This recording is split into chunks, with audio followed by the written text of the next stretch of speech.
आई रे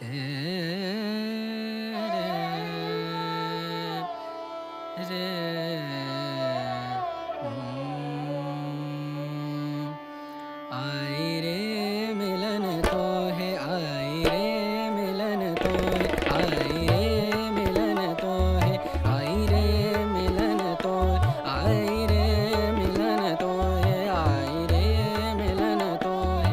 पिया कटत नाही पिया गर निद सा पिया रे गम परे सा पिया कटत नाही पिया कटत नाही तुम बिन रतिया करी। आई रे मिलन तो, आई रे मिलन तो है, आई रे मिलन तो। बैरन मोरी बैरन मोरी बैरन मोरी ननदसी, बैरन मोरी ननदसी बड़ी पाछे रहत जान गुनी कहूँ कैसे हमसे नित देत गारी। आई रे मिलन तो, आई रे मिलन तो, आई रे मिलन तो है, आई रे मिलन तो, आई रे मिलन तो, आई रे मिलन तो, आई रे मिलन तो, आई रे मिलन तो है। मनी धा पम करे गा रे सा नि रे सा सा रे मिलन तो है। रे मिलन तो है,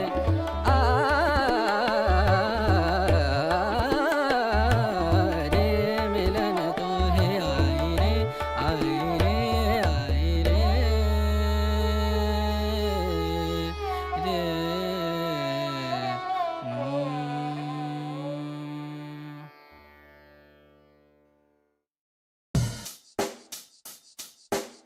Check the mic and make sure it sound right, boys.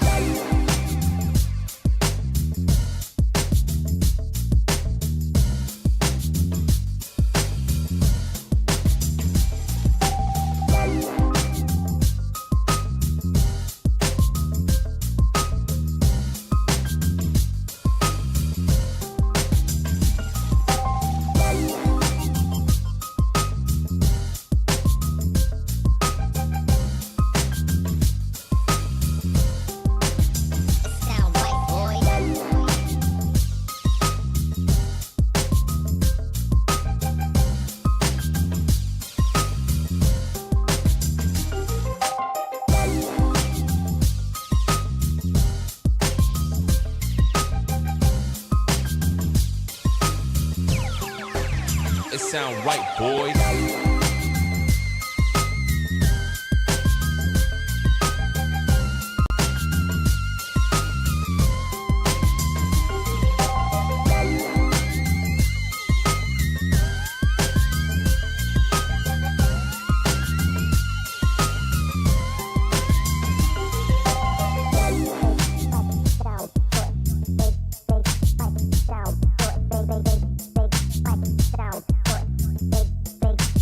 It sound white boy. Sound big sound big sound big it sound white boy. Big sound big sound big sound big it sound white boy. Big sound big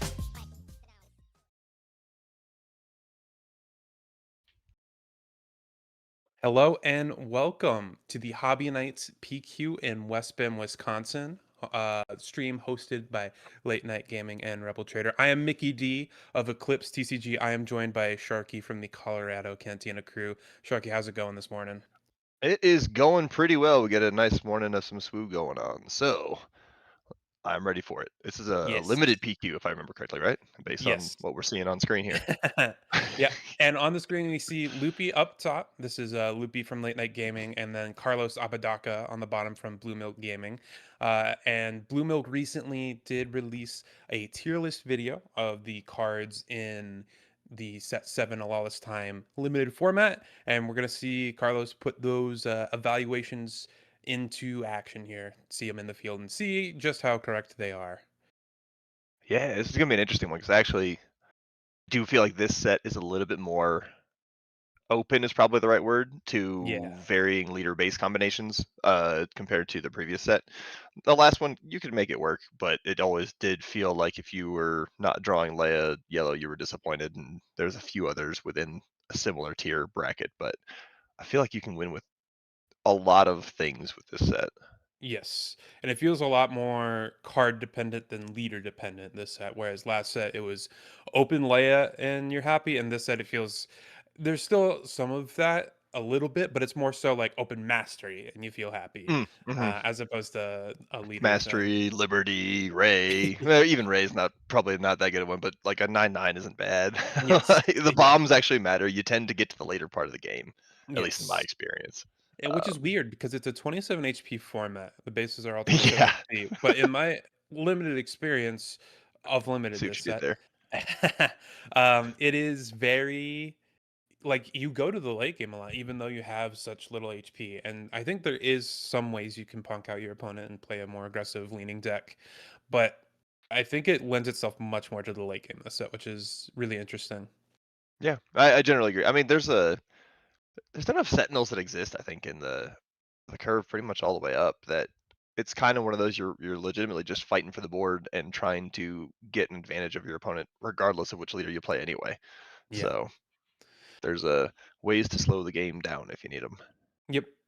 And what we're currently seeing here is both players are registering pools for the person across from them. So Carlos on the bottom of our screen is currently registering Loopy's pool, and Loopy is registering Carlos's pool. And so the cards in their hands will be the ones that the person across from them is building with. Yep, yep. And I'm trying to get like there's a lot of information on the screen right now, but like one of my surprise favorites for limited was actually Darth Vader. So seeing a Darth Vader in the pool there would make me Mhm. very happy if I was receiving that one. Sometimes Vader just flips and says, "Okay, I'll do it myself. I'll finish the This job. game is Give me halfway. over." Yep.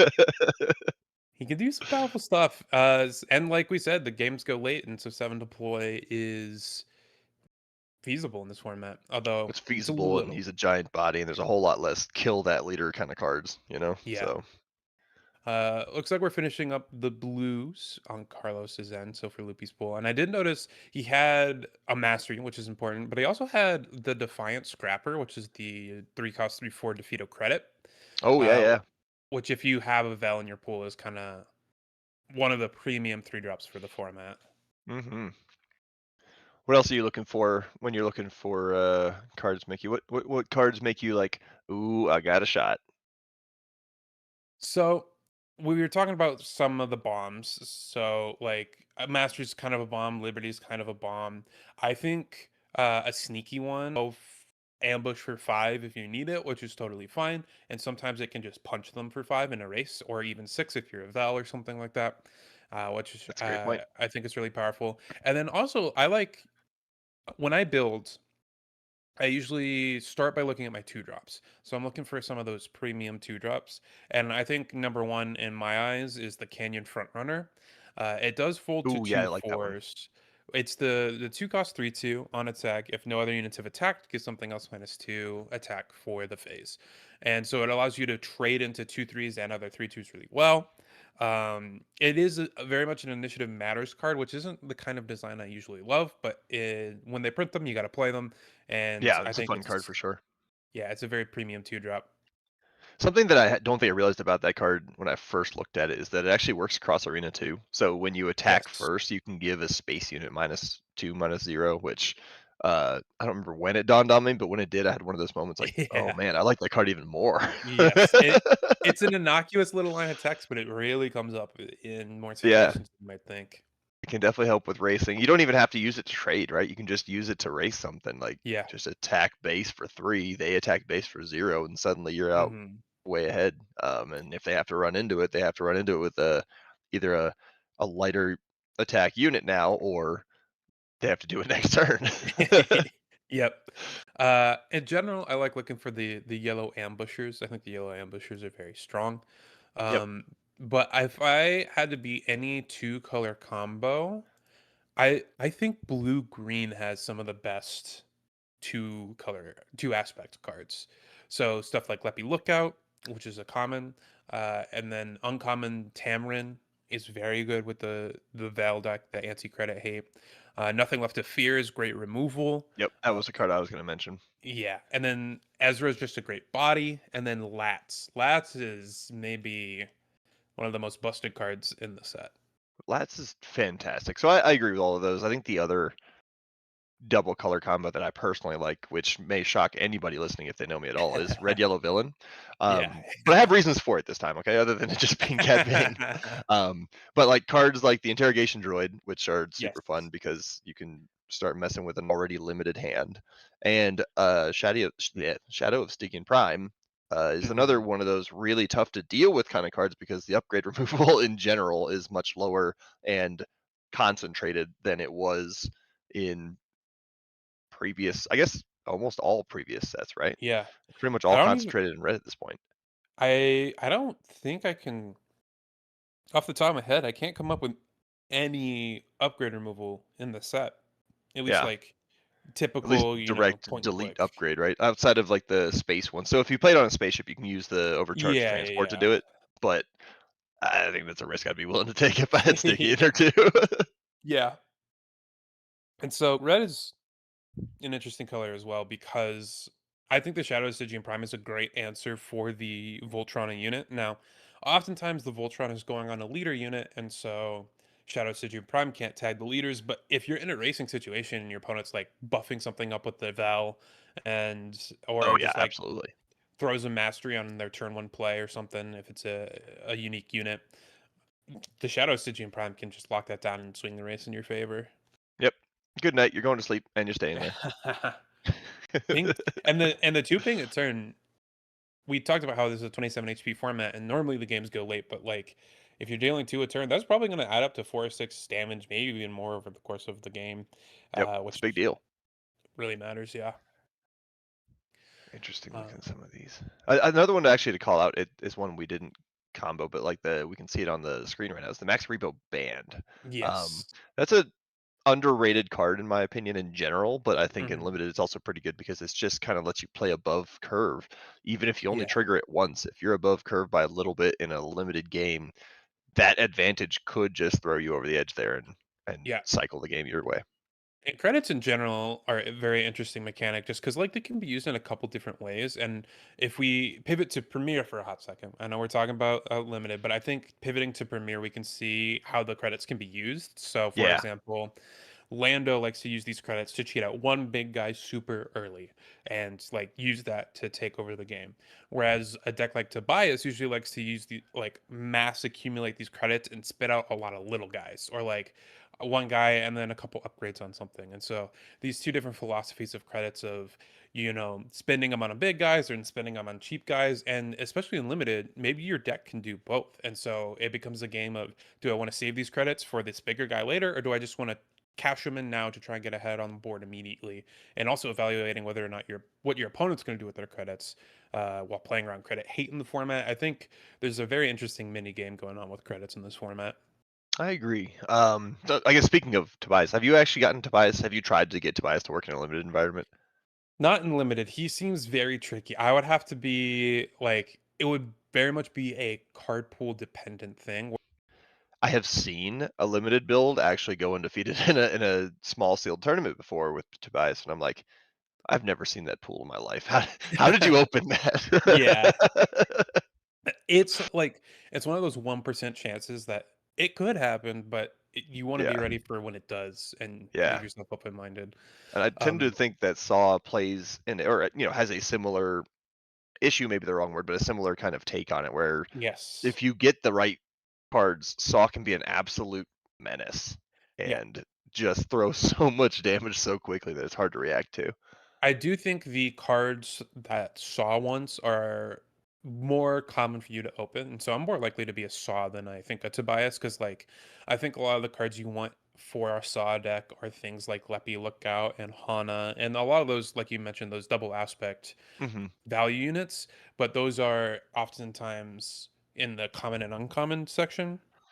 Whereas Tobias, I'm looking for like a couple hyper specific cards, things like the Rio and the 2/4 Sentinel. I forget its name off the top of Oh, my head. I the believe Two-Face Troy, and the then Troy, I think yeah, Val. So Val, not Vel. yes, which is hard. I switch it up every now and then. Yeah, But I'm looking for much more hyper specific cards if I want to be Tobias in limited. I generally agree. Yeah, that's how I would have characterized it as well. Yeah. Um, it looks like we're getting to the farther reaches of the registration part, but Yes. we'll try to keep you guys at least slightly entertained while we do this. Yeah, it looks like Carlos has finished up 3 relatively blue bases. Oh my quickly. god. Not that Yeah. it matters that much, but that's an interesting open. Yeah. It looks like he's got the rare one though, which could be interesting. I didn't see the full leader pool when he was scrolling through it. Like Oh, that's true. Chewbacca could be an interesting one if you can find an early shielded unit or something like that, and then Yeah, flip that's him one. over. I the rare bases are really interesting because I do think the format in limited is built around being able to splash because of all the double aspect cards, being able to smooth out your early game as well as your late game. And if everyone's doing it, losing 3 HP doesn't hurt as much. So Yeah. it's really interesting. But like, can you think of any situations where you'd want to play any of those 26 HP rare bases? And some kind of code for that, but I have not personally seen or really mess around too much with the rare bases in a limited environment. Yeah, I would tend to agree. I think they're tough because the format's built around the splash. The most interesting one and limited to me would be the blue one, the Yeah, Alliance that would be Outpost. the one that I think would be the best one, strictly because there's enough turn one shielded units that you could theoretically just say burn the shield, get a credit, still kill their turn one and play above curve from there. Yes, But I don't I do. know. That's the number one game plan, especially in something like Chewbacca. Would be sick to deploy on two, or just play a Kanan above curve or something. Yeah. But that I think is really interesting is if you don't get that draw in the early game, you can like say you have a credit maker or something, and you have a hanging credit, you can flip your leader and then defeat the credit to give a shield or an experience token to your leader and help Oh win the yeah. leader fight. So like if you go imagine flipping the client and then giving it a mastery and then giving it a second shield or an experience or something. I honestly don't know how you deal with that in a limited format. Like you're just like, oh no. Yeah, like Oh no.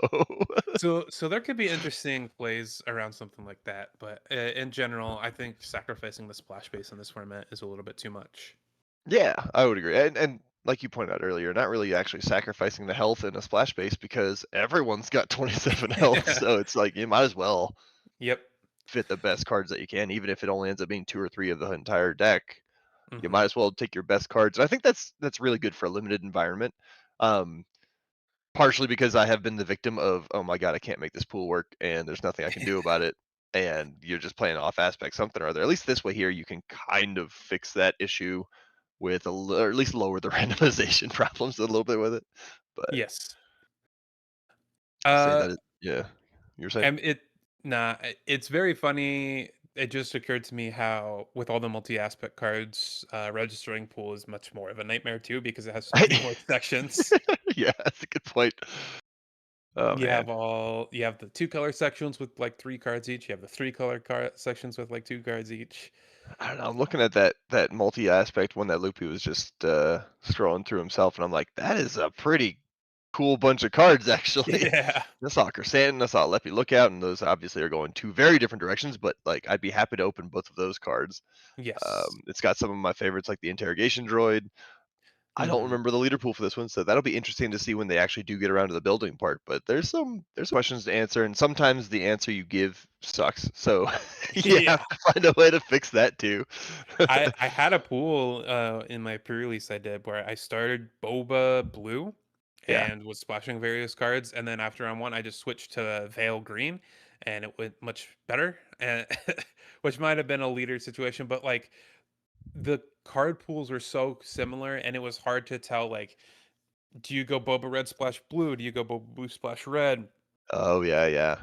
Do you go Veil red splash? Like finding your base color and then your splash cards.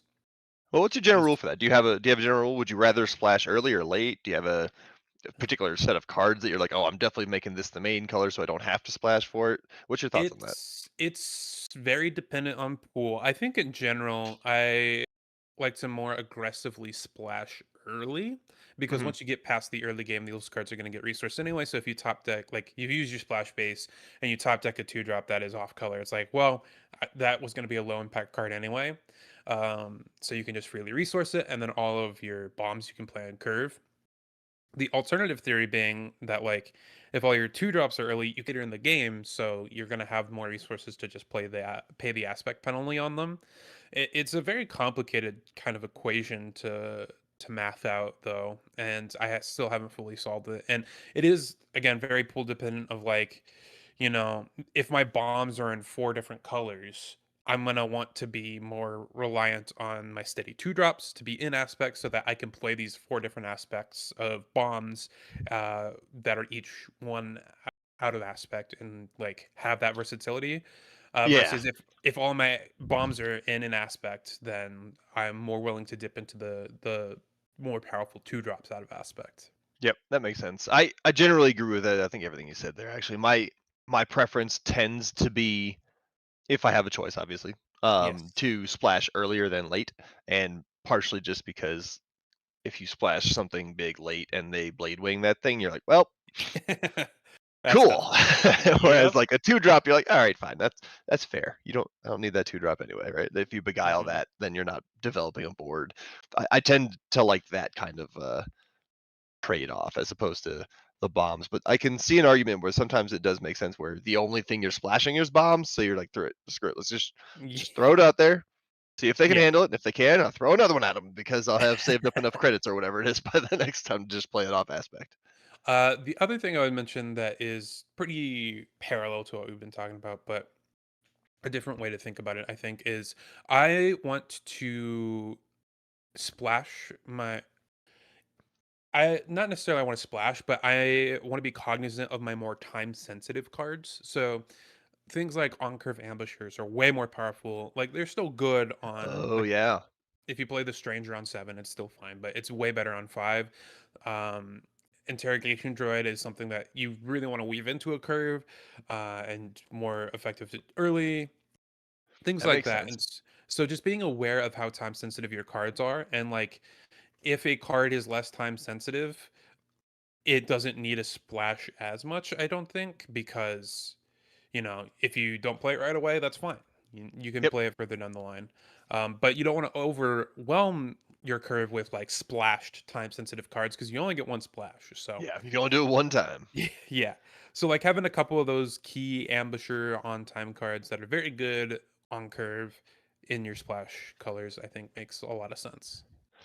Yeah, I mean, just to give a quick example, one of my favorites of those is the don't remember his name now. The dude who shows up, he's a 4/2. He just shows up and blows up is what I Oh, call it. But like he's the Olsen red yellow one. Sapper. It's yeah, there we go. Celestin Sapper. I'm like I knew he had the alliteration, I just forgot what it was, but he shows up, he blows up, and he takes something out with him, and I love that. Yes.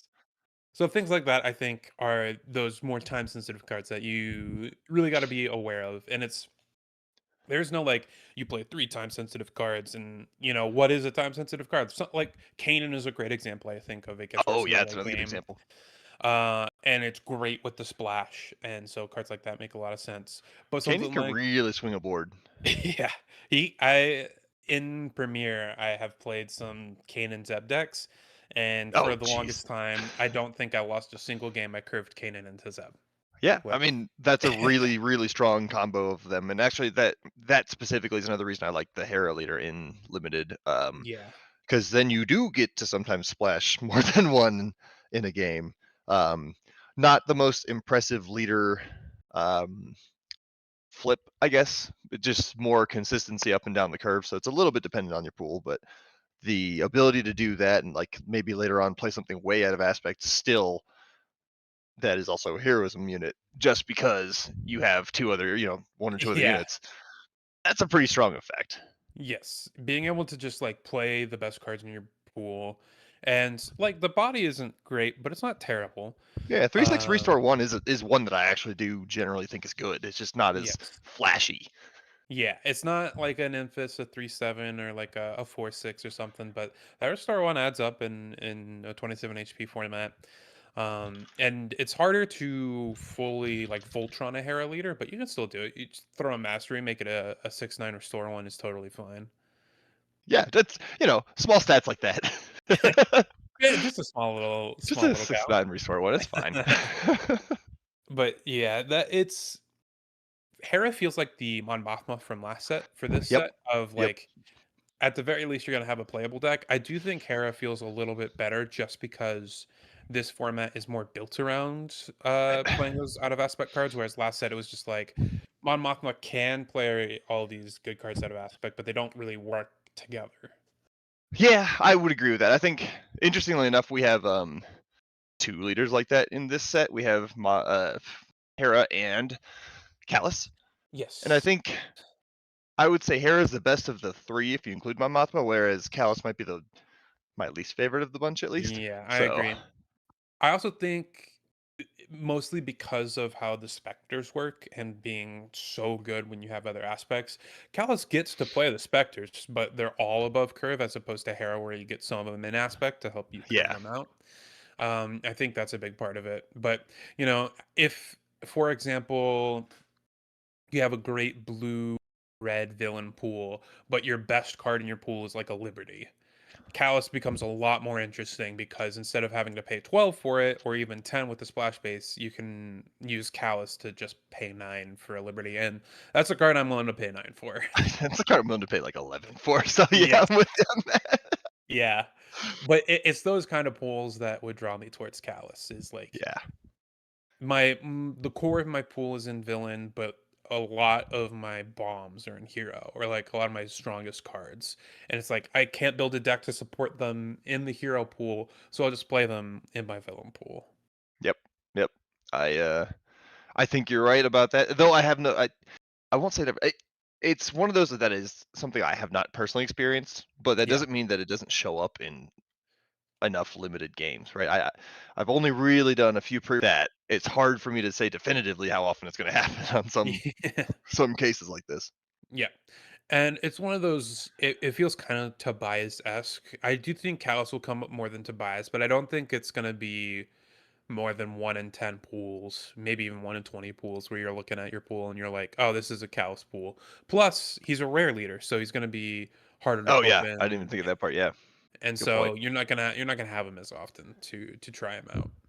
Yep, and I think I don't know. I personally like the design at least of the leaders this set Yes. probably more than any other set. There's only one thing missing for me from the leaders from this pool, and it's a very biased thing that's missing. So like, uh, yeah, no, I just love the design here.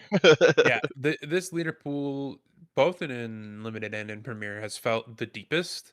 Where I look over the leaders and there's not one that I look at that is there's a couple I guess that are on the lower end, but there's not one that's completely unplayable, right? Yeah, yep, I agree. They So all seem at least to have some kind of build, even if it's a niche scenario. They have some kind of build that can yeah, at least help you struggle through a day, right? yeah, yeah. It's They like may not win you the tournament, but they have niches where it's like, okay, they can thrive there. how good is Chewbacca or Han Solo or like you won't open Leia very often, but a Leia in limited, I'm not so sure, but like there's especially a Luckily, that deck one you like just need a showcase for, so like, you don't have to worry too much about it. exactly. Uh, but like a leader like Chewbacca, though, it feels like there's something unexplored there. It can control the board really well while also just beating down your opponent in a 27 HP format. Like, Yeah, that was one that I would want to explore more and see exactly how it played out. that's a race where Wookiee's willing to run. Also clears the board as it goes. It feels almost back in JTL. I felt like Poe was one of the better leaders because in a very different way, was similarly aggressive and just flipped and went super fast on an early spaceship. So Yep, yep, I could see that.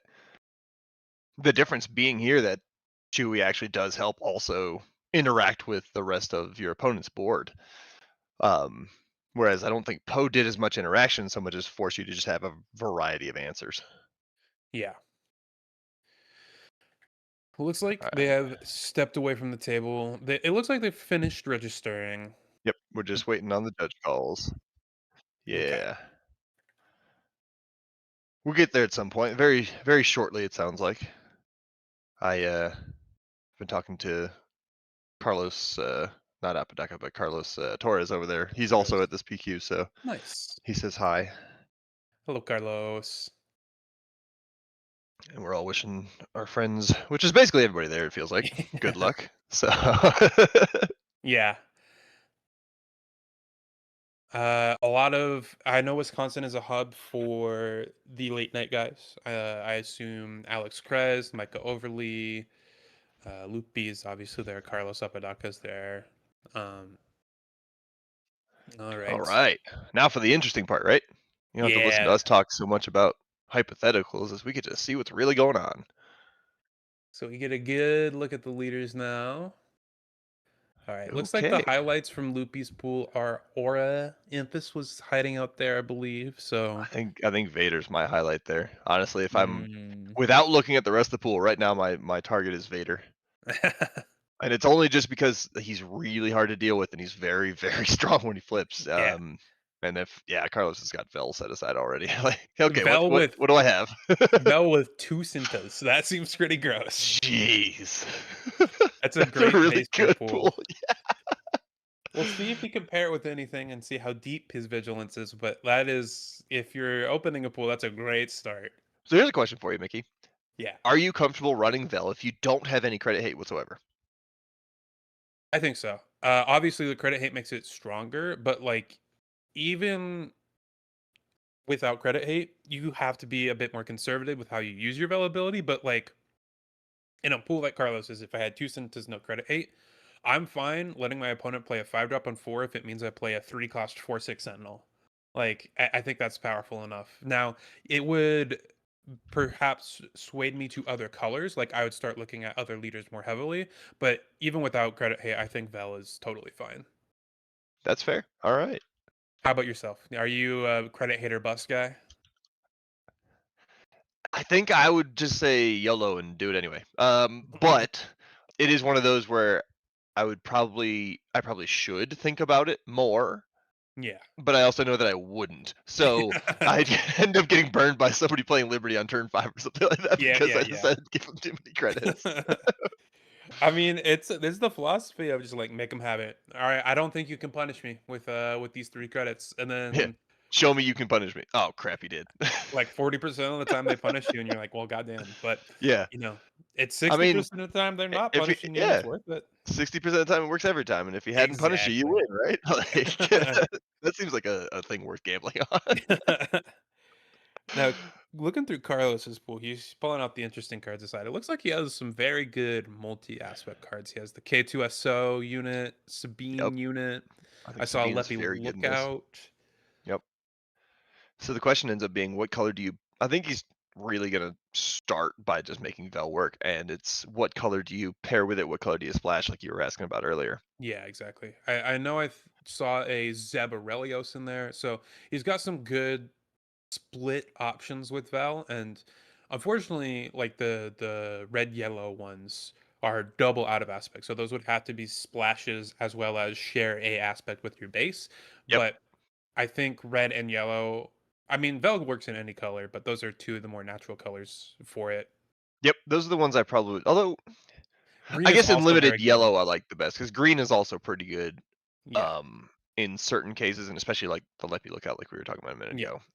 The But the biggest detriment to Vel Yellow is it has the least amount of credit hate, like we were talking about. yep, But the that biggest makes sense. upside is you get all these ambushers that can survive. You get a bunch of more space units that can beat down, Yep. things along that line. And it looks like And I that's think where Carl yeah, the is Blade Wing's starting. awesome there. The Blade Wing, the Guild Ambush team, the Mylodon Rider, all of those things are cards that I would look for regardless of what leader I'm playing in the first place. Like those are some pretty powerful card effects that I happen to like. Hmm. But and especially like we were talking earlier, there aren't a ton of um upgrade hate avenues, Yeah. and having Sabine in the pool as well as probably your splash for that would be very good as well. Yeah, that's like maybe the only upgrade answer in the set. And even if it's not getting its bonus, the defeating a non-unique upgrade, mastery is not unique. Yeah, Experience and shields aren't unique. Like it still does a great job still for has day a good trading. effect. Yeah, and Yeah. I think I especially given the pool we're looking at here, there will be at least one of usually likely at least one of the colors of Sabine's uh, extra effect being on the field. So Yes. Interesting that build so far from Carlos. Looks like he's leaning Vel Yellow with splashes of Leppy Lookout, Xiao Fane, Sabine, Latz, Zeb. Bithbrute, and Zeb. Yep. Some of those definitely more impactful than others. I like the 2-drop splashes. I like basically all the splashes except for the Bithbrute because you're so dense on 3 drops. I don't know if you need that guy, but Yeah. I'm looking at what Loopy's pulling out. He looks like he's going red yellow. But yes. he's I think comparing the heroism versus villainy Yeah. pools. And based on the target tag, did he have a boba? He does not have a boba. So that's interesting. He does have a Vader and Yes. Emp. Yep. I think that's what he's deciding between is Vader and Memphis right now I can see with that. the way he's laying this out. The other option I guess he's looking to see is if Krennic is even worth exploring, but Yeah. I don't know if I see it myself. When he was initially laying his pool down, I didn't see any heroism or villainy cards, and I was wondering if he was even considering Tobias. I do think I saw the Troigan there, so Oh, did okay. I missed the Troy. I was gonna say there's two cards that I think if you don't have both, I don't run Beckett. One is yeah, Troy, one is Val. Um, yes, and I would probably want more than that, but I think it starts the conversation yeah. if you have both of those. I might Rio be wrong on that, but Rio is one that like if I just had Rio, but the rest of my pool was insane in those colors, I might consider it. yeah, Uh, but like like you need the blue yellow double colored cards basically. yep, I would generally agree. They were they're almost built for Beckett. Yeah. It's a pretty good bunch of events there too. I really like the Haymaker. Yes. Trying to see what else is there. Incapacitate's surprisingly good and limited as well. Mhm. Because then you can trade favorably. Collateral damage, I see at least one, maybe two. Uh, Not technically an nuking event, things are but he pretty does good. have the governor's shuttle as well. It's all right. I like Uh, it. Yeah, I don't know that I have any kind of like sense of where Loopy's going yet. We're gonna have to wait till he filters it out a little bit. But I think Kyle's calling it correctly with Carlos here, and it's probably gonna be Vel Yellow would be my guess based on what we're seeing. yeah. The other interesting thing for Carlos to look at would be can you change your base on Vel to be like green to get the Lepian aspect or red to get the Bithbrute and the Chiao Feinin aspect and then Yeah. check out your top end. But I think the top end in the L here, you have two of the premium ambushers. You have Blade Wing, you have, K2SO, which you're gonna have to splash one aspect of it anyway. Same with Yep. Sabine. Yep. Part of what's interesting to me, I guess, about Vel is I don't know that Vel requires bombs to make work. I think a lot of Yeah. other leaders, you're going to want a bomb. You're going to want probably two or three if you have the options. Hmm. And if you're going into a game without the bombs of the 6+ variety, maybe even 7+ in some cases, like you're you're going to have a hard time. I think Vel can turn some of the smaller threats into those bombs though, and get such a runaway presence that it works out anyway. Yeah. But I think that's probably one of the few leaders where I'm comfortable not having a bomb. The other one would probably be Darth Vader because Darth Vader himself is a bomb. He is your bomb. Yeah. But the vast majority, I would say, of leaders, you really want to have something at the top end to be like, all right, the game is ending next turn. Can you deal with this thing? Like the mercenary ship thing that Loopy's got laid out is a very good way to do that. Hey, look, it's 10 damage. Yeah. Can I play this That's early? Even better. um an interesting part of Carlos's deck building here. You see he split his deck into in aspect and out aspect, like the splashes, is Yep. just how Yep. many splash cards he's considering. It looks like he's at like 8 or 9 currently for the 2 drops, three drops, and then 2 5 drops. How Yeah, it does look many concentrated pretty low though. Yes, but how many splash cards are you generally willing to stomach, or are you looking to play to get utility out of your base? Now, we have said this a lot today, and it's Yes. always going to be context and pool dependent. However, Yeah. The number I have in my head is I'd like to keep it 6 or below. If I can Mhm. do less than that, I probably will, depending on what they are. Um, I don't think I want a full. I don't really want more than 20% of my deck to be. I have to splash to play this. Now, Yeah. some of those numbers that, or some of the things that might adjust that number are how cheap are the splashes I'm doing. So, like the 2 drops, actually playing them for 4 isn't always the worst. It's not great, but in Yeah. limited, you can get away with it. If it was a little higher in the curve, the 4 and the 5 drops, I'm starting to. Dependent, so something like Lats, which we see Carlos flashing here, Yeah, that card for 5 seems still good. Like, that maybe card is not very the good. Yes, and the upside of being able to play it on 3 is broken, so, yeah, that is a right.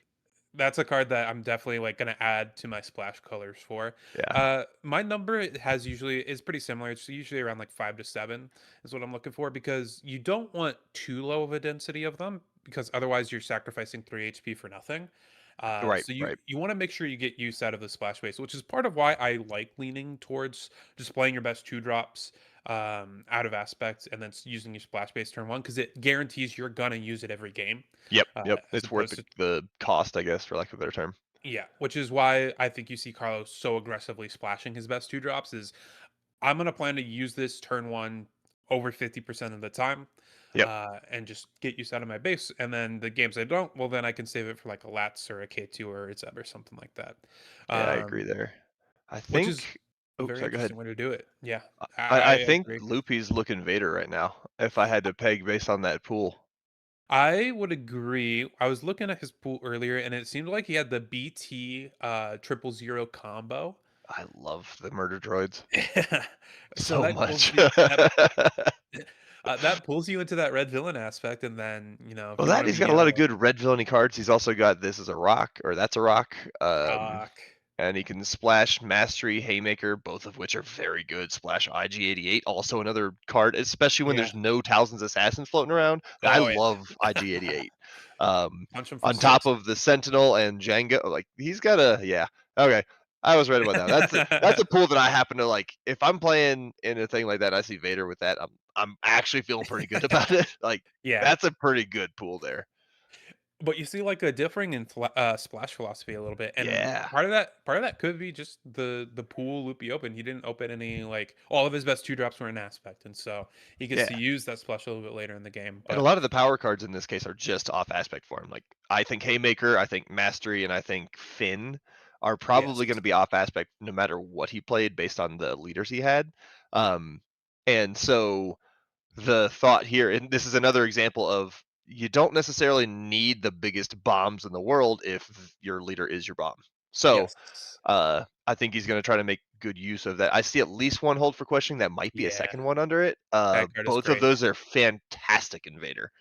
Yeah. Um, especially against something like Vel, where you're like, okay, thanks for the credit. Also, exhaust that guy, get rid of that card.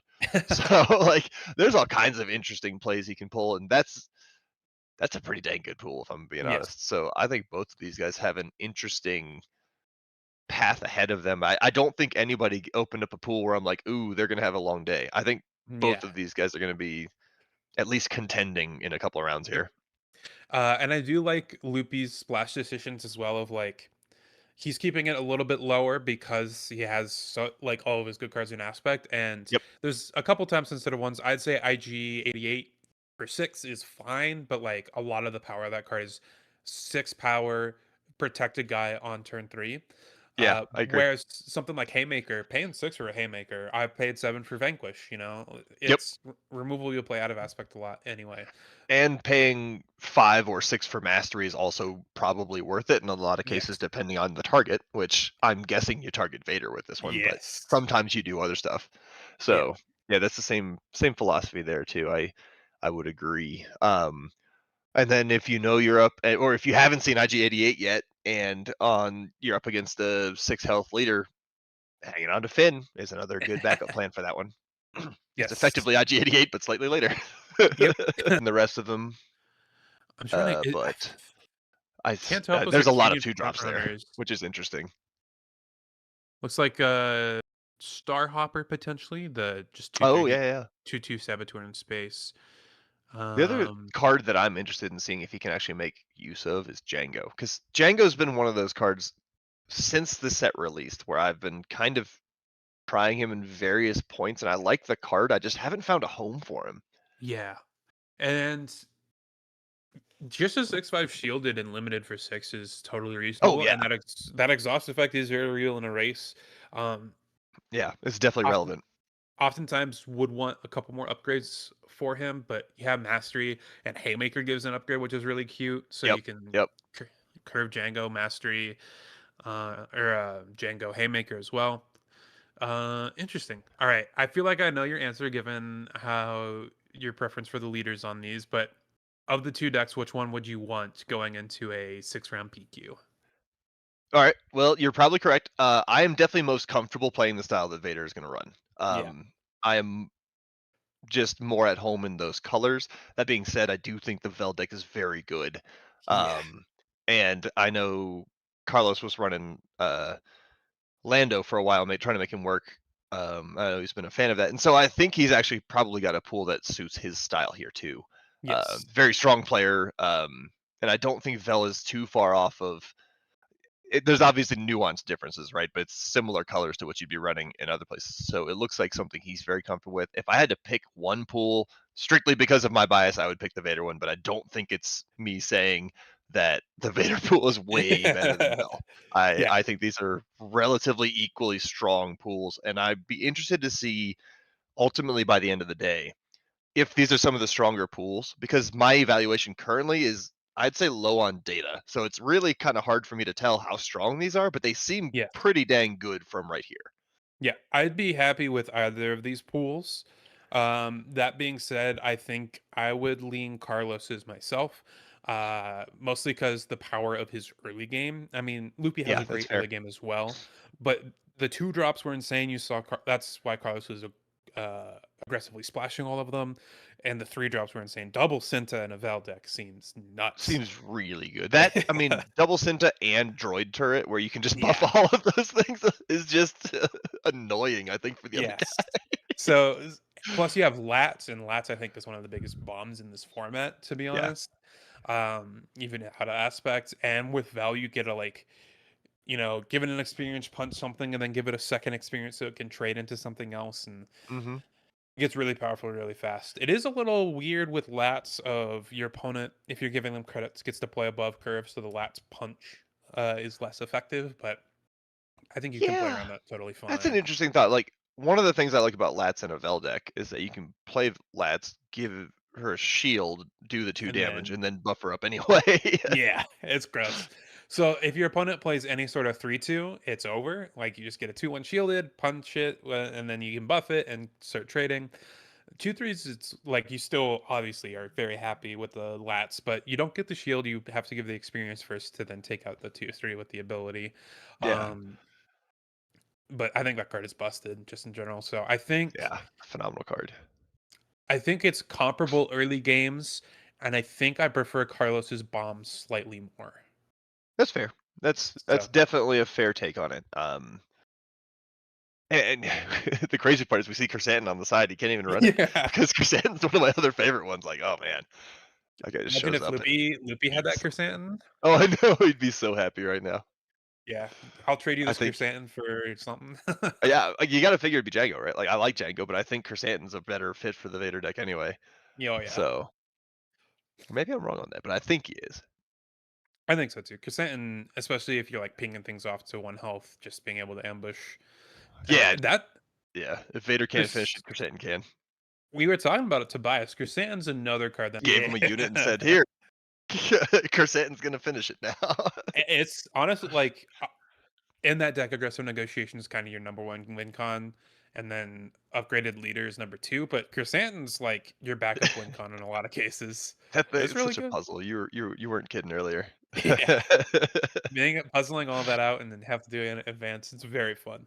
I love that. Um, looks like Loopy has recently added a Chiao Fein splash in his early game, which I Yep. think I agree with, especially because you're so card hungry as Vader. Yep. Yep. I think you're not going to use the discard effect all that many times Yeah, prior to flipping. At least I don't think I would. A lot of times no, you can just push damage, and then when you flip, if they have 10 or less, they're going to start chuckling because they're in danger. Yeah. and then just attack, pitch everything, game. Pitch it for 10. Yeah. Or even just flip, they do a thing, you claim, and then you attack and win. Like, there's all kinds of interesting scenarios there that are like, Vader just went Rogue One on everybody. Uh-oh. Yeah. I think you use the ability if it lines up. It's sort of Aura Sing-esque. Obviously costs a card, but Yeah. being able to finish off a unit with 1 HP, that's usually worth a card. Like I'll pitch my 2-drop in on 5R to be able to do that or something. Yep. And if you have That's a Rock, then Oh obviously yeah. that's the real pitch target. But I think you're also safe to pitch a few other things. Now, here's an interesting thought. Speaking of discarding cards, Hmm. um, BT1. Yes. BT1 is a great card. I like him and constructed a lot. Uh, how do you feel about the way this current pool is laid out in terms of how often you're going to hit the red card with BT1? Looks, if I had to give a rough estimate, it's probably like 50%, maybe even a little lower. 50 to Um, 60, I think, because there's some red blues in there. yeah. But yeah, that's one of those that gives me a little bit of a pause. Like, that's as much as I like BT, that might be my one card I don't think I want to start with if I'm Yeah. if I'm Darth Vader right now. Yeah, it's not great, but honestly, even just like if it was a 2-4 vanilla, I would probably play it. And now, milling can be a downside in limited, especially because with only 30 cards and the game's going late, oftentimes you can deck. But I Yeah, think Vader's a deck that if you're going to deck out, you were unfavored anyway, because the goal is to push damage early and then finish them in one swing with a Vader hit. And if they yeah, survive that Vader hit, you're not very favored going forward. that's true. And we did some research early on where we were looking at how many 2/4s there actually are, and there aren't that many. So BT1 being Yeah. a 2/4 with an upside of doing an extra ping damage is actually really good as an effect. I just wasn't, Yes. I wanted to get somebody else's perspective on how comfortable you are possibly milling out your Finn, your Hold for Yeah. Questioning, your Haymaker, and getting no effect out of it. Yeah. That probably sucks, but It does suck, but I think, like you said, with Vader being your biggest bomb that's protected from being milled, you're not yeah, reliant on any one card in your deck to win the game. I think I'm okay with it. that's totally fair. And maybe 000 just recycle it for you if you get lucky. Exactly. Like that's the other thing is being able to pair those two and just have a super aggressive early game. I wouldn't rely on BT1 hitting for 3 like you can in like a Boba Fett late country and Premiere. Right. Um, I would think it's just a 2-4, and if I happen to get the extra ping damage, that's great. Yep, that's probably the best mental way to approach it. Yeah. And it's kind of nice that way too, because so if you're attacking into say a 3 health unit, you can be like, all right, BT1, if it hits, great. I get this trade off perfectly fine. If it doesn't hit, I still have that Vader ability as a backup to do that extra 1 damage anyway. So being able to like have a backup of Vader ping if the BT1 doesn't go off and you're a little reliant on it, I think is good. Yeah, I would generally agree with that as well. I mean, the ideal case there is sometimes you're into a 2/4 and you flip the 1 in 24 remaining cards chance of flipping That's a Rock, right? So Rock, like, rock. oops, I did 4 damage to that thing. That's a rock is a card I do love and hope to see more support for it Yeah, in the future. But oh man, I I love the card. I think it's funny. I've tried to make Padme work. Of course, I have. What? Did you No. did you know that it's a gambit and that you can get it off a Master Codebreaker, and then you I can just actually did not know that. That's interesting. then you can discard it to your Bix and deal 2 with Padme. There's some spice there. There's some interesting, yeah, that's some cool combos. Now, I would like it to be more than just seems like fun at the time. How Yes. consistently were you able to get that to go? That specifically, not very often, but the other gambits you get to play are also very good. You get Rock. Obviously, discarding Rock with Marin is also incredible. Being Ah, able to yeah, do yeah. 2+1+1. That is one Um, that my teammate Jordan used to do a lot. oh yeah, Marin. I love Marin. That card is so much fun. But Faith in Your Friends is a gambit. Axe Forgets is a gambit. Okay. Those are the big ones, and so like So there's some interesting Master Codebreaker synergy there. I like the idea. yes, yeah, it's probably not good, but it is very fun to explore. It And might be good. It might just be it fun. might be. I'm gonna keep forcing it until it's not. Until I'm proven it's not good, Yeah, there you go. which may be never. We'll see. I believe in you, Mickey. I think you can do it. I I appreciate that. I'm gonna do my best. Maybe I'll bring it to a PQ or something. Uh, Someday. You have to qualify. I ye- guess you already probably have, haven't you? I got my buy, so we are You're good. 500,000 points for you. Only I think 365 is my number right Oh, now. only I like that. So punching for those top 32 slots though. Oh, that's That's fair. Fine. that's You can wait to hang out until after that, or you can wait to play the janky stuff till after that. no, I'll play Jank and get my points anyway. It's okay. It's okay. There you go. But looks like we're sleeving up. We got our decks finalized here. Uh, looked like pretty easy builds from our players, to be honest. Carlos locked in on Vel Yellow very quickly, Yep, and immediately.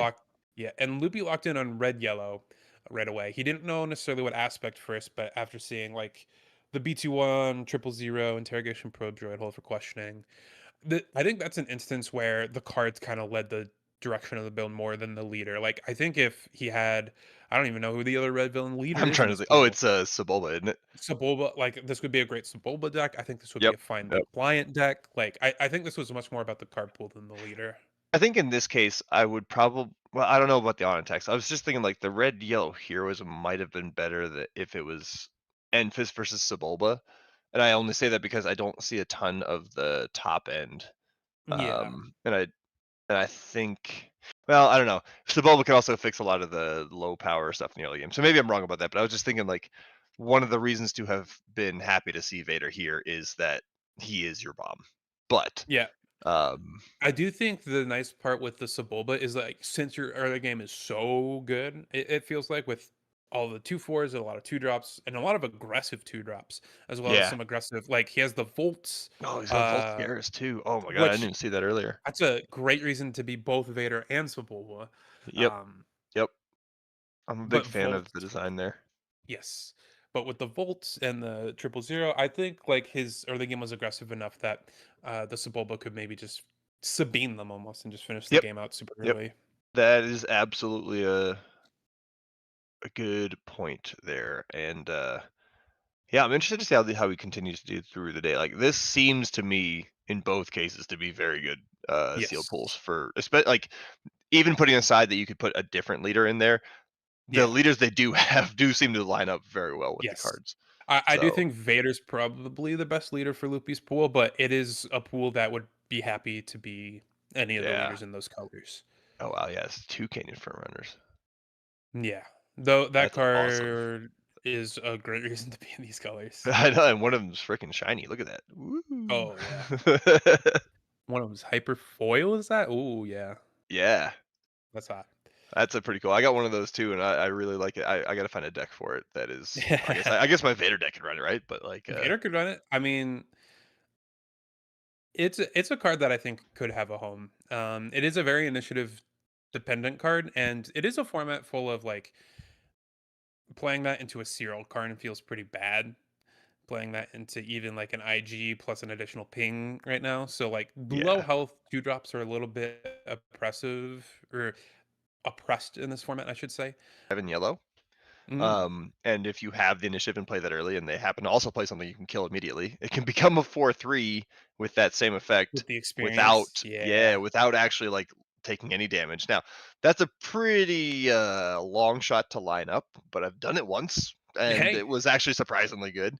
But I I uh, mean, I don't know if you're gonna rely on that.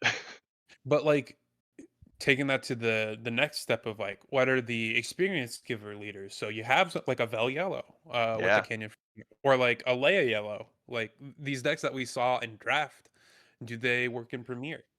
Hmm. Something along those lines. So, It's an interesting question there. Are there any other experience giving leaders that don't require villainy that I can't think of anymore?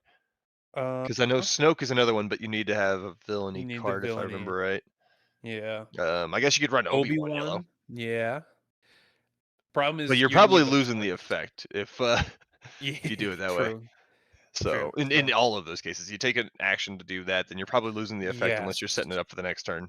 That is the truth. Like having that reflexive trigger from Darth Revan to, be able to attack right away and get the experience.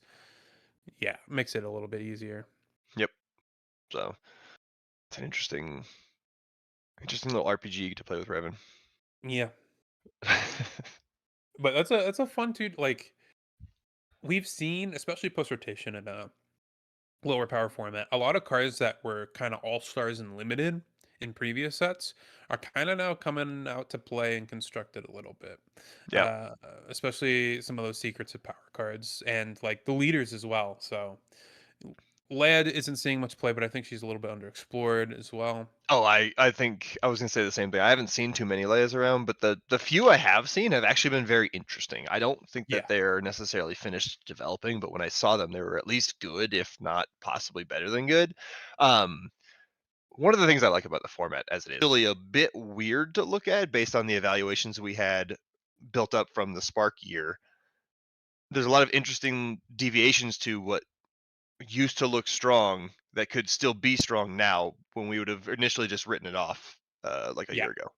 And I think that's part of why Boba is shining so much so far is he saw play before rotation, but I think he was preyed on upon a lot.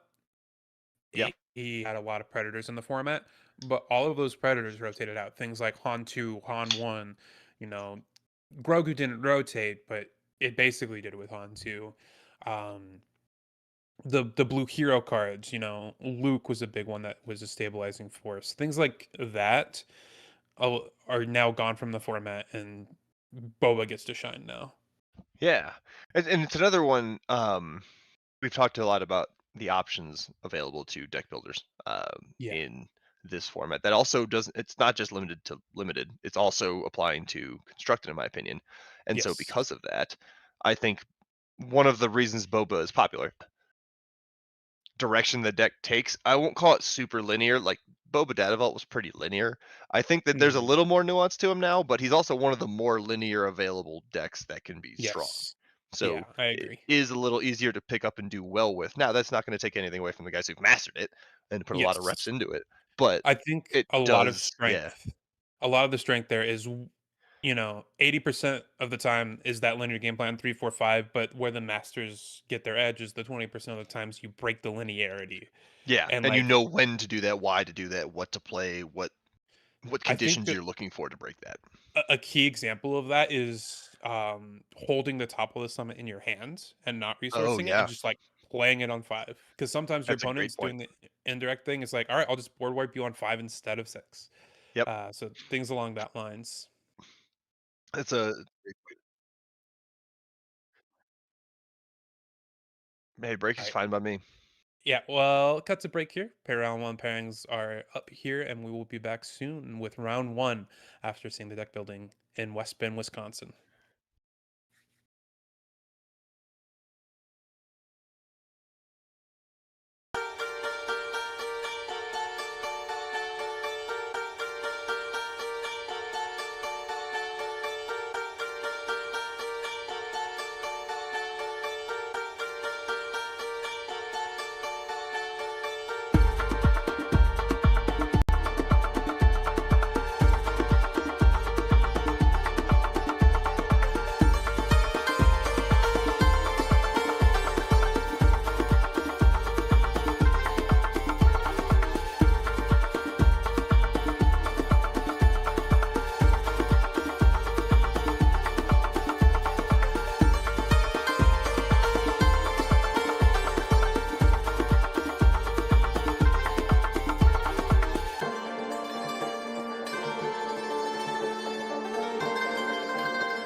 All right, welcome back to the PQ here in West Bend, Wisconsin. I am Sharky from the Colorado Cantina crew, and with me is Mickey D of Team Eclipse. Mickey, how you doing, buddy? I'm doing good. I am excited to see round one. We see here two different players. Funnily enough, the two people we saw building, Carlos and Lupi, are paired in round one, and so they're off Yeah, in the corner fighting. they actually But are paired, which is funny.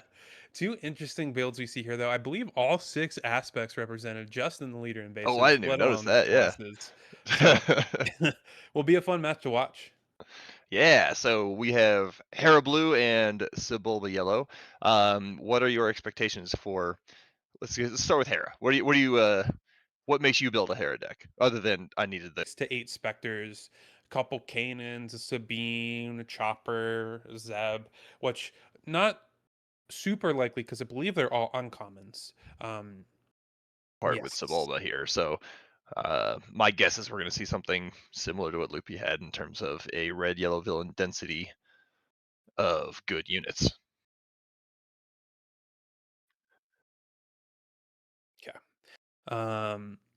So Braden here, our Hera player, looks like he's keeping in his opening hand, and Nathan, our Sebulba player, shipping his first hand here. Yep, tossing it back.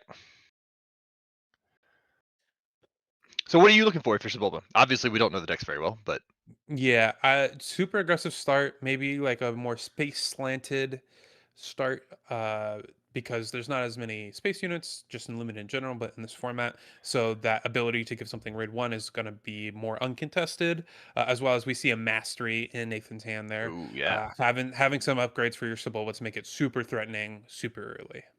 I don't see a 2-drop though, so maybe I missed it, but this could get interesting pretty quickly Yeah. for Nathan. I do see Broken Horn, which I like the card of, but I think at this point you don't want it in your early game. So Yeah. it looks like you put that in the row. And we've got the Liberated Wookiee. Oh, no, I was wrong. It is 2-drop. It is a Weak Way Pirate that is on the other side. Not the best two drop, but a 2/3, you will just take it. Yeah, you got to play something. So, Yep. It's better to play something than to play nothing, especially in limited. yes. Um, it's a lot harder for us to see the Hera resourcing decisions, but the Sebulba player's doing a great job of letting us see his cards. So at least we Yes. have some idea. Do you expect to slam them? I guess you can't slam the master because it's not a non-unique, Not a or unique. it's Yeah. not a unique unit. So If you could, because it's Hera, I might not, just because I'm so scared of Kanan. okay. I'd want to feel that out on the 4 hour turn first, or try and put it on my leader if I could, but Yep. uh, that would scare me away from it a little bit. I think if I was able to play it right now, like if that was a unique unit, I think I Yes, would do it to try to start eliminating units to keep Hera's ability offline. that's fair. But being that I am Sebulba, maybe that's not the right play, and I have to reconsider my whole option. So, ooh, he shows up, he blows up. That's the Celestin Sapper I talked about earlier.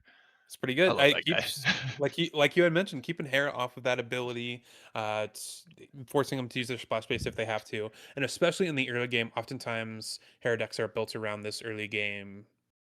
You know, having the two units to play those 4 and 5 drops out of aspect. So Yep. And it looks like we're going to go ahead and give that Weak Way Pirate a raid 1 and bop the base, and we're looking roughly even, but that mercenary whose name I can't remember, I don't yes, remember. He's a 4/4. Basically, you can pay a credit token to have him join your side. It's kind of like yes, the old, was a mercenary gunship from yeah. The two Shadows, I drop believe.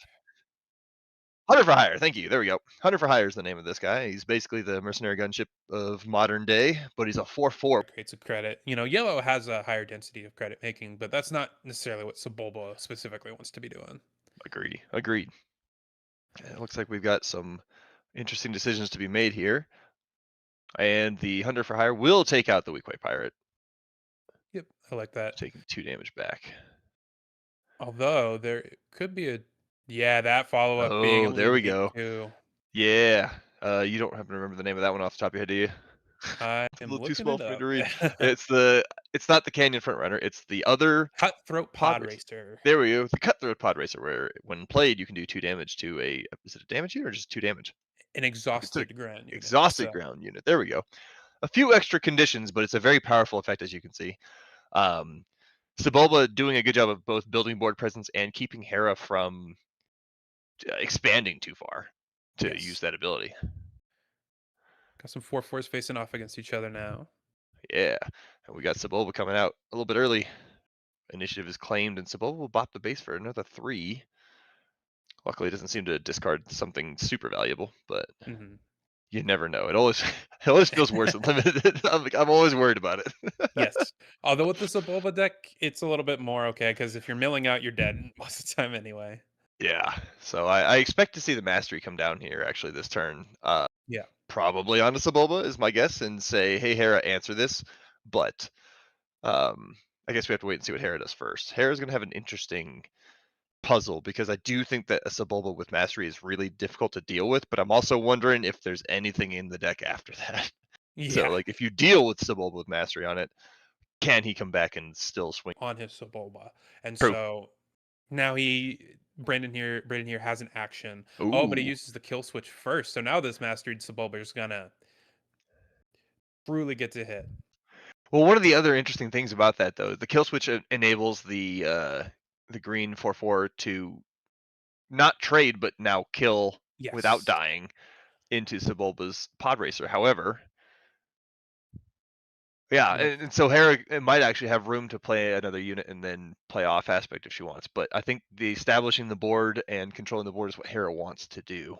yes. Also, Hera gets to flip this turn, which can develop that second unit for the Hera ability.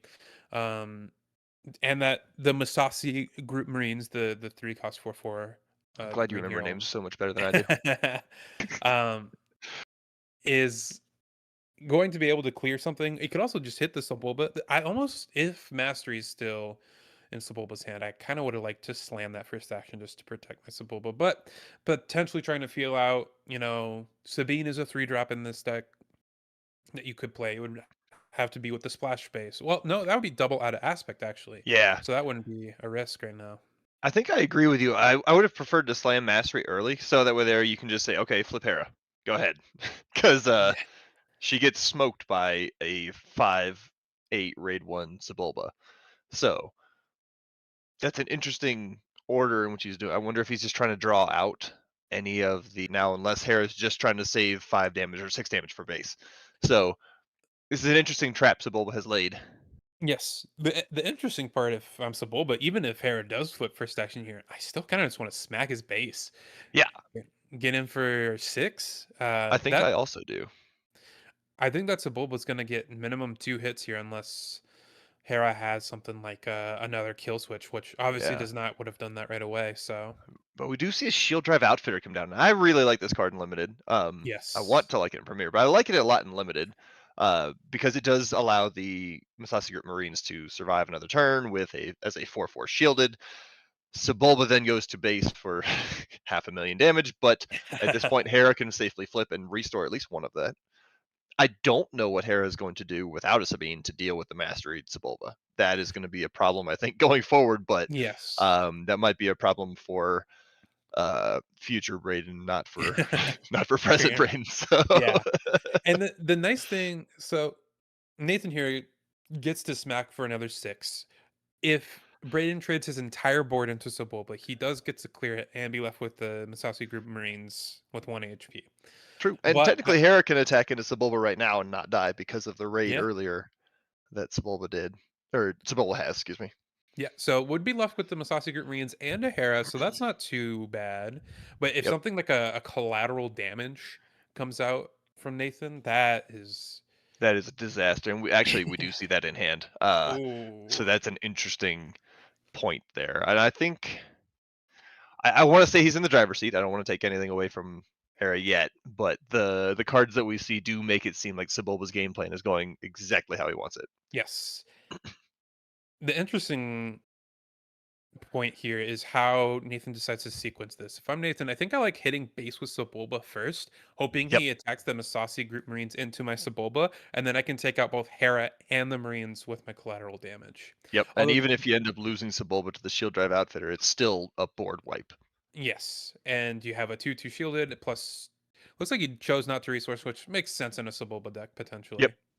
And we saw Flash events go away earlier, so I'm wondering if there are not that many pumps, so he's just trying to keep it where it is. Although we do see the 3/4 grit Sentinel guy whose name I can't remember either, but I also love that card. So it's probably one of the better things to see come off the top of your deck because you already played your splash Yes, base effect. the quarrying contractor. Thank you. I never remember all of these. Like my teammate Paul knows all the alliteration guys, and I'm like, I don't know any of them. I struggle as well, so it's okay. Yep. And it looks like we do see the collateral damage come down as you Yeah. predicted a minute ago, and that looks like it will be ultimately a board wipe. But if Sebulba is dealt with, and I have to think he would be, Yeah. can he continue to push damage enough to stop what I expect to be a better mid to late game from Hera? Yeah. The shield drive outfitter here does get to trade with the Sebulba. Get Sebulba gets to punch for 2.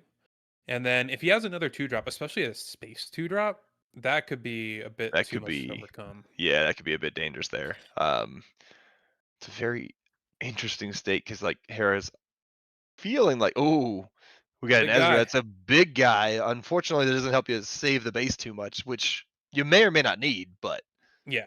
Helps you are control the you? grounds. Yeah, are you comfortable with that? Is the next question. We've got the Oh, hidden Storm Sower, I believe. Nile Storm Sower is a 2/2 hidden 1 cost unit. striking knowing the 1-drop underworld cards. Who knew? See, I do know some units, just not, just only the relevant ones, which is all the underworld ones. That's fair. uh, yeah. So going up to the next turn here. Next turn, Hera's got the initiative. And without knowing what's in the deck, we can make some vague predictions, but I gotta figure Hera's gotta find a way to heal, and I'm not sure there are that many options in the deck or in the format at this point. In the Hera has not been able to use Hera's ability yet either, I don't believe. Yeah, hasn't used the splash base at all. Something like a lost and forgotten could really swing the tides here. Although that That would would be a be lot of huge. resources. It would be, But but it would be healing, effectively healing one if Sebulba attacks with the Blacksmith Patroller. But yeah, um, that still does seem. It also leaves you with Ezra on the board, so yeah, it's a pretty good place to be, I think, if you've got it. Ooh, interesting. All right, so we see a Qui-Gon Jinn gets milled from the Sebulba effect, and we got a 7 coming down, could I be the believe. Tantive 4. Ooh, no, it's No, just the 5/7 Sentinel that I. Nope, I tried. I tried. It's a 5/7 Sentinel in space. that's a big play here though. The Kessel Hulk. Kessel Hulk, thank you. I've actually played that card once or twice in limited, and I still don't remember the name. It's kind of exactly what Braden needs here to help stabilize this game. Yeah, this could be a massive turn. It does Sebulba have an answer? Is the real question, and this is kind of where we were saying the crux of the game would come down to earlier. Yep. Can Sebulba answer when Sebulba's been answered? Something like a Blade Wing here would be backbreaking if Nathan had it, just be able to punch through for 3. Yeah. Instead, Ooh. Oh, I love those guys. Those guys are massive and kind of Sun forces a claim, right? yeah, the Sun Tool Berserkers. Now, Ezra does get to trade clean with them. They're 8/5 overwhelm. Ezra with that raid 1 will be able to trade cleanly into that. So, Yep. However, um, if Hera hadn't claimed, that would have been game. So I wouldn't have yes. expected Hera to not claim, but it does allow Sebulba to do 3 damage to the Kessel Hulk. Um, I still do looking like a good spot for Hera, though. yes. I do wonder though if Nathan last turn had sequenced slightly differently because Ezra took out the 1-drop, and if he had just slammed the Sun Tool Berserkers, forcing an answer on that or a claim. Now, if he has an answer for that, you get the 2 in with the Black Sun Patroller. Yeah, It's an that's the interesting point. sequencing equation there. Yeah, because if you'd shown the threat of those guys, you kind of put them in check. So the Kessel Hulk may not. We did resource up to 7, so that tells me there's probably something in the deck that costs that much. Yes. But let's see what it ends up being. I mean, if he's top decking or resourcing up to something like a Chrysanthemum, that could sway the game back in his favor as well. Could be, and there is the Lost and Forgotten. You don't even need to use Ezra to deal with the Berserkers. Mhm. That's a pretty big swing there. Yeah, that 3 extra health especially. It was looking good for the Sybil, but he got his opponent up to 20 damage. But honestly, I think the shield generator guy That being able That was to a keep the massive play. keeping the Masasi's alive, allowing him to keep his board to trade into the Sebulba. So he only took 2 hits, quote unquote only, but Yeah. it's not 3, and 3 is kind of what you needed for lethal here. Yep. And the other consideration there is that it required an answer with collateral damage as opposed to just being able to run units into it in some Yeah. cases or some other easier answer. So I agree. The shield drive outfitter was a really big play. And it looks like that card went by really quickly. Attack from all sides, it That's looks the like. 3 damage or 5 damage if you control more aspects, right? Yes. Okay. And we have Urk Oh, played. Ooh, I like that card. now And it the not lethal, even with a pump because of the Lost and Forgotten, true. keeping Braden out of range, but 6 But it damage is presented something that here. needs to be answered. So did you see what was in hand? I I did see a not. shadow cloaking, so that actually is an answer that might end Oh, up being lethal. Or at least I think I it's love either shadow it. cloaking or the ignition, but I think it's shadow cloaking. I think that's shadow Um, cooking. and it costs 5, but hey, look, there's 7 resources on the field. I don't think he even needs a splash anymore. If gets the chance to swing with both of those attacks, that could be game. That is a reason to resource up to 7 in a spot like this. Yep, That card is real fun. it's a really good card. Okay, so we're bringing out uh Phantom. the Phantom. Excuse me. Yeah, good call. I always need help with this. Like, is that Phantom or is that the Envoy? Um, which allows shows up. We've got Yes. at some point you're gonna have to deal with the Kessel Hulk. Like it's not It's gonna hit you. flashy, but it's done 10 damage so far. And blocked up the entirety of that space lane. This is looking much better for Hera than it was Yes. a minute ago. That And it's Castle Hulk has interesting. impressed. Yeah, very impressive, and it's interesting the answers that Sebulba has to that have been also very cool. Like I like the way both of these decks are built. That's a pretty cool play there. Yeah. Unfortunately, it didn't work out for Sebulba, but like I don't know how many times we're gonna see. We have at least one more game after this one. So Yeah. how do you adjust? How do you make it so that you get to push that Mhm. final bit of damage? Because Arrow was within in some cases one strike of lethal. So Yeah. And this is an interesting situation where it's like obviously the Hera has more late game, but this is why sometimes you want to play those late game bombs yep, in a Sebulba style deck where you're just a little bit short and just one more bomb can push you over the edge. I just keep thinking something of to get you something there. like a Cursant in here would be incredible. Yep. I think if he resources to 8, we know he's got one, but, Yes. until then, Yeah. it's probably not the case. Yeah. And Trying to Hera's think what still other interestingly bombs. playing the control here, which I guess Hera's got time. Um, Yeah. and you don't really wanna run the risk of Sebulba just surprising you with 1,000,000 damage, so I do get it. Um, Yeah. I might have considered starting to push damage at that point because Sebulba has to then start answering your threats instead of Yes. the other way around. And don't give them the opportunity to top deck it out of the situation and get your opponent, the more turns you give your aggro opponent, the more turns they have to punk you out of the game in the late game. Yep, Obviously, like yep. you're the control deck, but at some point you do have to beat them. You have to finish them off. Yep. And in this case, it could just be that next turn is the right time to start doing that. But that's a Yeah. totally fair evaluation if that's the case. Especially given that you have effectively seven unblockable in space Yeah. to put them to 19, which Then you know sets up for lethal. exactly it sets up for lethal next turn. Um,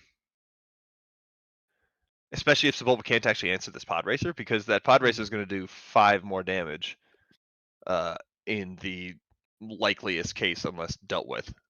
Mhm. Now, a fun card I saw in Braden's hand that he didn't play there, which I was a little surprised. I think I saw a Veiled Strength in his hand, which is the 3 cost upgrade, gives +0/+0, but gives the unit grit. Oh yeah. So could have punched with an extra Surprise. 3 with the Castle Hulk. Yeah, that or like punch for a lot with the With what the do you call Pod it? Racer. The pod racer. Yeah. I mean, he might still play it if he puts it on the Circuit Challenger on the ground. That's Well, you could 5 also plus just 5 is save it. 10. You could also just save it for the Castle Hulk for after and then just never mind. There's the 10 damage we're looking for. Yep, that'll do it. That'll punch you for 10. So Surprise. Nathan forced to either answer this or claim. I think in this case, there's only the available claim. I don't even just scoop. All right, that Yeah. there is no answer to that, and that's totally fine. There aren't that many cards left in Nathan's deck either, so it's one of those Yeah. like you know what answers you got because you've been discarding all game. But Yeah. It, that was very well done by the Hera. yes, it would be something like Blade Wing in that situation, but I think That only Braden buys you a little bit of correctly, time, right? yeah, and Braden correctly identified that, you know, I think if Nathan had a Blade Wing, he would have played it much earlier. He would have done it to Yep. clear the Castle Hulk and punched you. So if he drew it this turn, great. You might have even played it earlier this turn to get the Castle Hulk out of the way. So Yep. That's interesting too. Um, do you think we good sideboard? Do you evaluation. think anybody brings anything in? Um, what would you want if you're either of these players? Potentially, if I'm Hera, if I have like any extra random sentinels, or even if like, I'm double out of aspect, but I have a Sabine sitting in my sideboard, I might bring that in to try and answer the mastery. Yeah. If If I'm Hera and I'm not playing Sabine already, I think that's a good way to look at it. and if I am Sebulba here, I'm probably playing any answers I had anyway, but any Yeah. way to clear up that Kessel Hulk, because I think the game plan it seemed like was to get super aggressive on the ground, get 2 to 3 hits out of your Sebulba, and then pick them off in space. Yep. I generally agree. I think there's probably nothing you're not already running to bring in outside of like an out of aspect, lost and forgotten, or something like that. I don't know why you would do that Yeah. necessarily with Sebulba, but it could have helped there a little bit. Um, Yes. but those are the kinds of cards I'd be looking for. Yep. I And don't I know do that there think are any. yeah, but it's really interesting because I think sideboarding is a lot more important in this format, this limited format, than other limited formats because of the splash base. So you can dip into other colors for specific answers for problem cards. It's a very good Like point. you mentioned, that Lost and Forgotten, if you play it for 6 with the splash base on the Kessel Hulk, that could be enough. And like if you play it for 8 in the late game and it lets you push through those final 4 to 6 points of damage, that's also totally okay. Yeah, there are options that are available. It's just a matter of finding the ones that I guess opening the ones that you really need, Yeah. right? And Yeah. now And he's got then some interesting resource decision here too. yeah, it looks like It looks like he's got Shadow Cloaking and the Suntool Berserker, and I think you want to keep both of those if I'm being really honest. So you have to find a yeah, way to like the other one. it's tough. Yeah, I think the intent here is to make Sebulba the bomb. And we see the 2/3 raid one. He's a partisan of some kind, I think. Partisan infantry, yeah. Infantry. I got half a name right on that one. We'll get there eventually. And then we have the Star Hopper in the space, and this will be an interesting one because it's almost the reverse of last game where Yep, one was able to do. I guess they can both do 3 this time. So but only because of the Sebulba. So it's a space versus ground race that Hera's probably slightly advantaged in currently, yeah, but and Sebulba gets interesting to he push. resources the Sentinel because I feel like I'd have kept the Sentinel and then order or sequenced in such a way that the partisan has already attacked by the time I play the Sentinel, so he survives and then can attack the partisan infantry. Yeah, That would have been my personal preference, but I would agree. I'm not here in the moment. So the kill switch comes down and exhausts the Starhopper, which is a really rough card against an aggro deck Yes. at any point, really. I So do think that kill switch was a bit aggressive though. I'm gonna try to save it for the flip, especially because you didn't develop to the board this turn, and so now your 2-drop's gonna get eaten. Still only get it's only one, but getting poked in space. You only save 3 damage with the kill switch, and you got the Sebulba flip to worry about. I might have tried to save, like just take the 3, keep pace with the damage, and then get a play unit out so you another can get unit. stuff too. Yeah. That's a fair point. Obvi- It may also have just been that there was no other option. yeah, if Braden had no other play, you got to do something. But Yep. And it looks like Sebulba's going to keep playing as the aggro here, and instead of eliminating the partisan infantry, we'll run right into base. because we saw the shield drive outfitter and things like that, if I'm the Sebulba player, I think I want to clear the board for my flip. If I don't have the mastery, it's a little bit less important. Yeah, I But think I would have cleared the board strictly just because Hera's ability starts. It's now online as yeah, the follower of the code is played. Um, 3 damage things on turn 1 or turn 2, but like the restore 1 is not insignificant, especially in an aggro deck kind of race. hmm And Hera, excuse me, Hera is doing Hera's best to kind of mitigate the amount of damage you take before we see the 5, 6, 7 drops come out for that deck. Yes. So this is kind of playing into Hera's strategy, and I know that Sebulba wants to smack base all the time, but it might have benefited him from. I didn't even catch that card. Oh, I Betrayed don't remember. trust. Yeah, betrayed trust. There you go. Does no comms. That is where I would at least start. Yeah, I'm He definitely is taking out getting a one lot of these wider. units. Yeah, he's getting a lot wider this time than Sebulba is. So Yeah. Oh, but you're behind in the damage race technically right now. Obviously, with what's on board, you'll be ahead at the end of this turn. But Hera slipping as well can finish off, pair stuff up to finish off Sebulba. yep, there's enough damage on the Hera side of the board that if you don't eliminate one of the two guys there, Sebulba actually just goes away without trading either, because Sebulba only does 2 damage back. Yeah. All right, we throwing a spanner into the engines? Nope, he's just gonna run right at the base. All Straight right, to base. that is. I And mean, it's a fair play. You are the aggro. At some point, you just need to push as much damage as fast as you can. But I would be personally starting to get worried about yes. the things that Hera has cooking here. And given what's in your hand potentially, if he held on to that, now I'm blinking the Ready the Guy card. I Oh play yeah, it a the lot. shadow cloaking. Shadow cloaking. If you held on to the shadow cloaking, you can kind of bait your opponent into piecing things together to try to take out your Sebulba. You Yeah, attack with Sebulba, they put 3 into it, and then you just ready them, give them a shield. They can't take it out. You're pushing 3 more. That's that's a real threat. it's a pretty good threat. Like I said, the biggest drawback to me right now that I see is the restore 1, and it will be 2 restore 1s because Hera herself also has 1. Yes. Is going to be a big deal here, Yeah, even I without would playing off aspect stuff. I would be clearing the units, especially the restore units, I think, off of this Yeah. board if I were Nathan. Ooh, we see a Oh, mastery come down on Hera instead. Oh no, this is Hera, gonna this hurt. is I'm excited to see where this Hera goes because Yeah. there's a fun move I like to call declaring intent, where in a situation like this, you just punch your opponent after they've been punching you. It's like, no, I'm the aggro. Yeah, surprise! I'm the aggro, actually. I am I mean, declaring intent yeah, to finish you. yeah. Well, like we said, ooh, ambush. Okay, so we did have the guild ambush team take out Yes. the partisan infantry. I that Hera is gonna be a problem. Yes. I don't know where this Hera goes, to be honest. I would probably just start smacking him in the base. I think. I don't know what's his hand. I agree with this. I think so too. I think you just make him answer you because the Sebulba deck is less uh generally less equipped to answer you than to make you answer them. Yeah. So I say you go for it. Now, if this follower of the code gets to attack again, I think that I might trade into the ambush team because it Oh yeah, protects your Hera for 5 damage, which makes it so that on board they can't clear it. Um, and yep. I think all you need is to ride this Hera to victory. Plus, it takes 5 damage potentially off your base.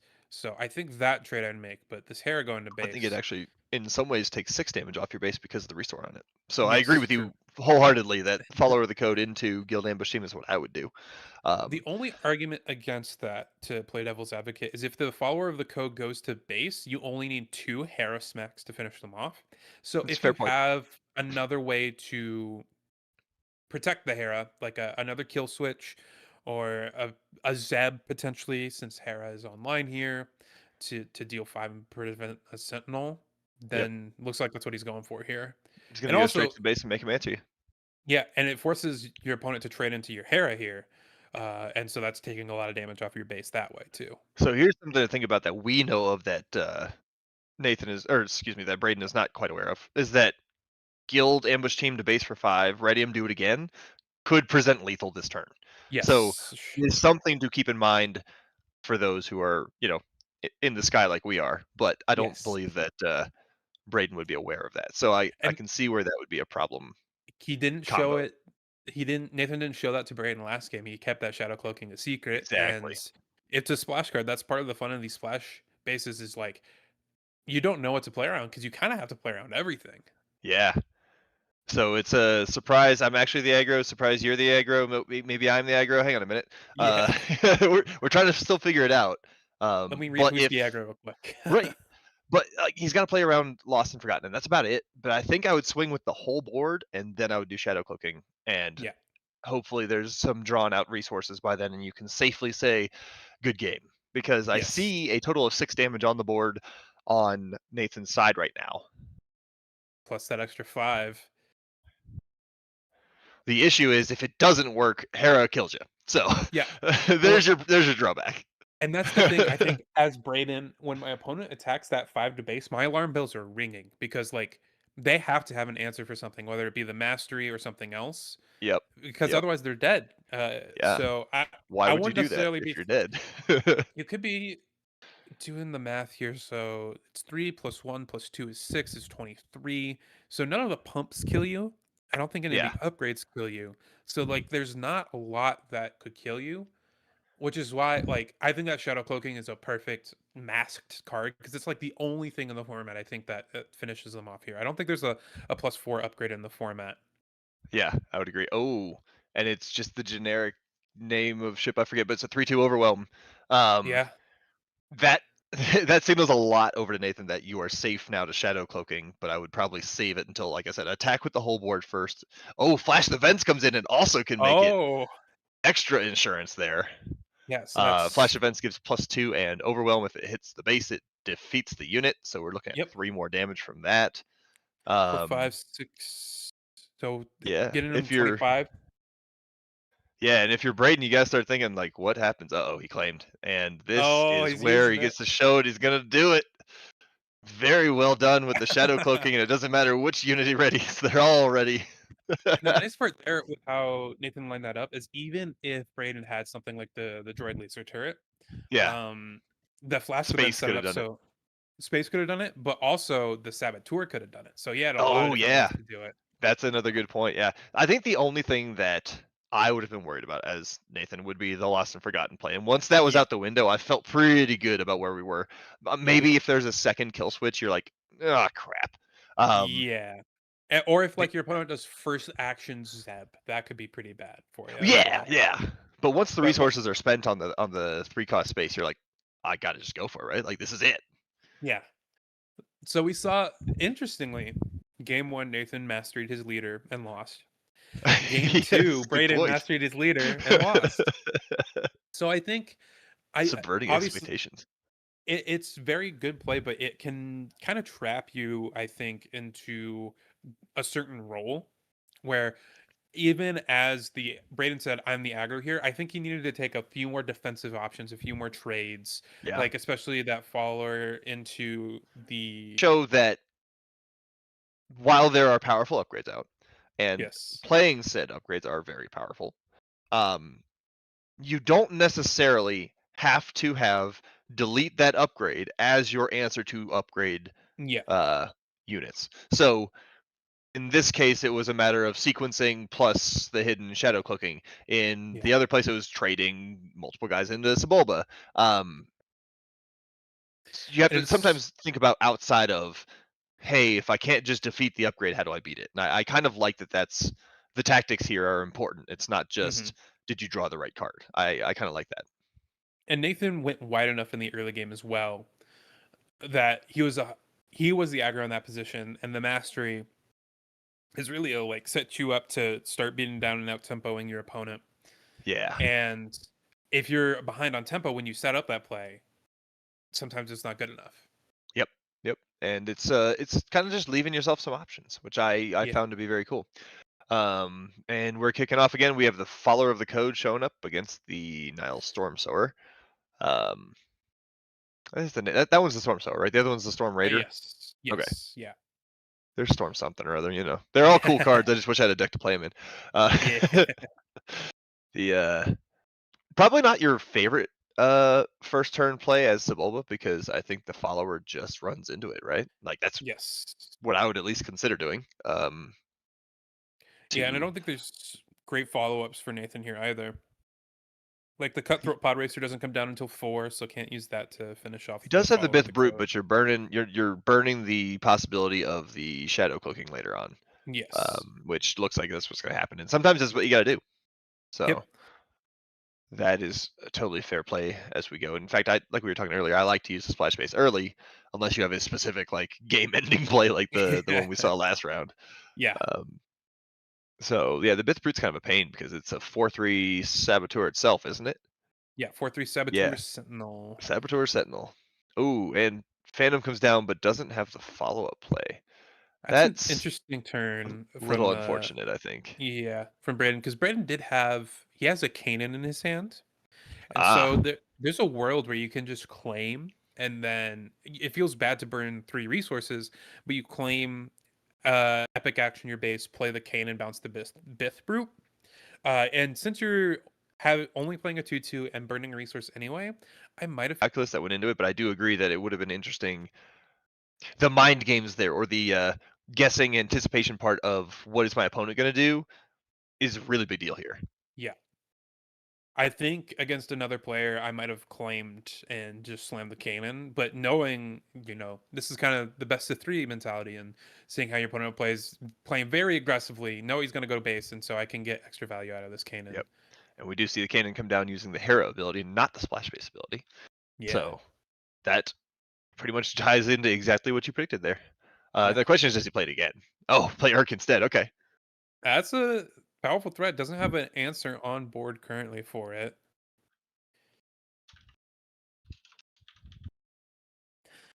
And I don't think, guess because it's Hera, there's so many potential options.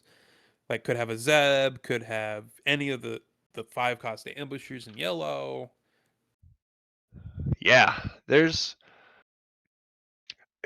the board being this wide for Hera deck would make me at least question things as Sebulba player. Yeah. I will admit to being more of a mid-rangey player by default anyway, so Yes.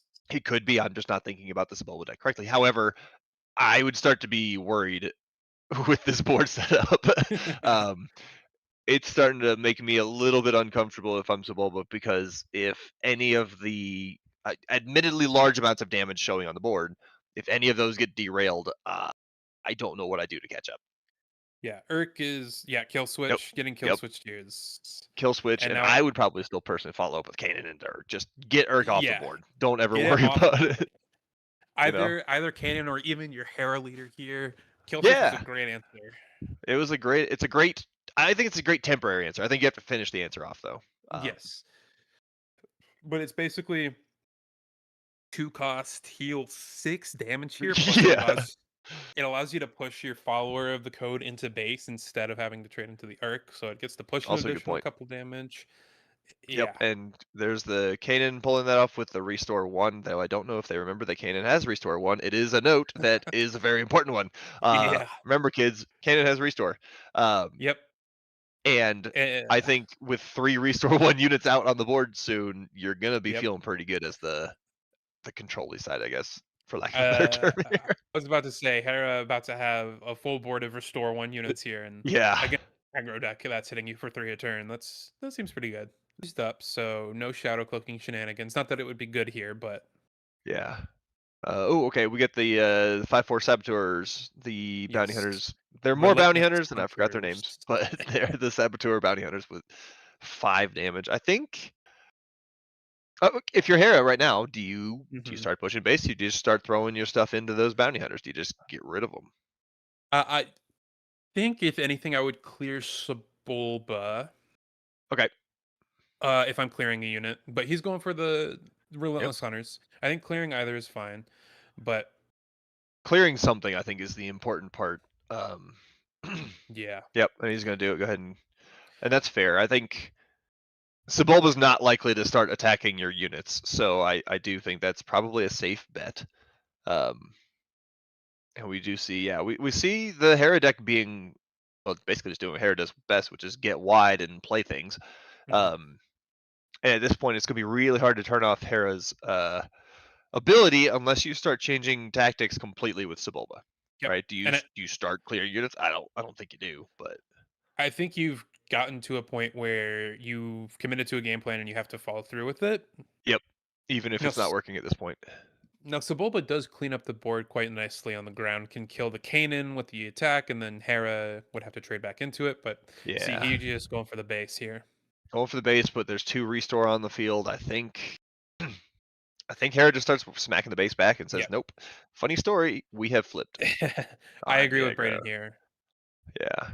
Even uh-oh, Hera got discarded instead of going back. But even with that play, which I admit we love the cutthroat pod racer, Yes. um, it's gonna take quite a bit, I think, for Sebulba to get the momentum back, Yeah. and that is rather tough. If someone could be nice enough to let Braden know that Kanan does have restore 1 for next round, I'm sure he'll appreciate it. Yes. I don't know if that's gonna happen, but someone give him a heads up, like text the guy or something. Yeah. Yeah. And it does But appear we have a Blackstone Patroller come down. I don't think it's gonna be enough. I think you just start smacking bases, Hera. yeah, and boards are relatively even slightly Sebulba favored right now, but Brandon hasn't spent any of his resources and Nathan's tapped out. So he gets the chance to develop here, uh, potentially put on the gas, and he's ahead in the damage race. So Yep, and we had a little bit of a problem with the picture here, so I can't quite make out what else happened, but the board state is pretty, in my opinion, clearly favoring Hera, and it's going to yeah, be really tough unless there's some kind of cool hidden sequencing thing that Sebulba has left. It's going to be tough to recover. yeah. I'm gonna take a. I can't tell what that card was. It's a spaceship that cost 4, so my guess is it's the Jaunty Light Freighter. Ah, And yes, it that would looks make like it sense. has 4 experience tokens on it too. So playing a 5/5 for 4 in space, I think what that presents 20, 25. Yeah, have lethal on the board this turn. So now Sububble is forced to start trading into your units. Yeah, But even if he trades with one of your units, I guess you could trade into the Kanan first if you're Nathan, and then he attacks one of the space units, you trade into the other one, but you're you still still take 3. taking a lot of damage, and Not you're pushing threatened any. by lethal, I think, next turn. So, Yeah. um, You it's would not an take easy place to be. yeah, you'd take 8 damage here and take off the Phantom and the Kanan is how it line up. Yeah. So you attack Kanan first, he attacks with the 3/2, and then you attack the Phantom. Oh, okay, so Okay. So we Solstin. do the Celestin Sapper. He shows up, he blows up, he overwhelms 1. Um, Still pretty good, and kind of like you just said. So if you deal with the Kanan, then you trade with whatever space unit doesn't attack you. Oh, We're maybe not. thinking. Just reconsidering it. Maybe has okay, so puts 2 Puts into 2 it. damage there. Yeah, I say let's call it war would be nice, but that's not a thing in this one No, it because could be that the blows up attack from all 2. sides. I That feels to me like too little, too late, given the Yeah. literal lethal nature of Phantom at the moment. But I think that's exactly what Nathan has in his hand. Yeah, ah, but just dies to the Phantom here. yeah, and it looks like the Phantom will end the game in a uh very well done finish by Hera here. Yep, This game kind of just seemed to get away from Sebulba early. The game plan he committed to turned out to not quite get him across the line because Hera was able yeah, to get so much restore and control the board through Kanan. yep. But I did love seeing the shadow cloaking play of the second game. Shadow Cloaking Lethal was quite potent, and you saw the power of that card. I think that card is actually quite good. I agree. That's another one that Um, we weren't talking about, or we were talking a little bit about it, but like the splash ability on that yes. is fantastic. But I think something that Nathan and everyone can take away from that game is just because you are traditionally aggro positioned doesn't mean just attack base. You know, aggro can mean taking value trades on units so you can build up a bigger board than your opponent to eventually overwhelm them. I think Yep. Quinlan was a great example of this. Even Sabine to some extent would do this. Now it happened naturally with cards like Energy Conversion Lab and Targentown being able to help dominate the board early. But even in a limited environment like this, knowing when to value the board versus value damage on base is key.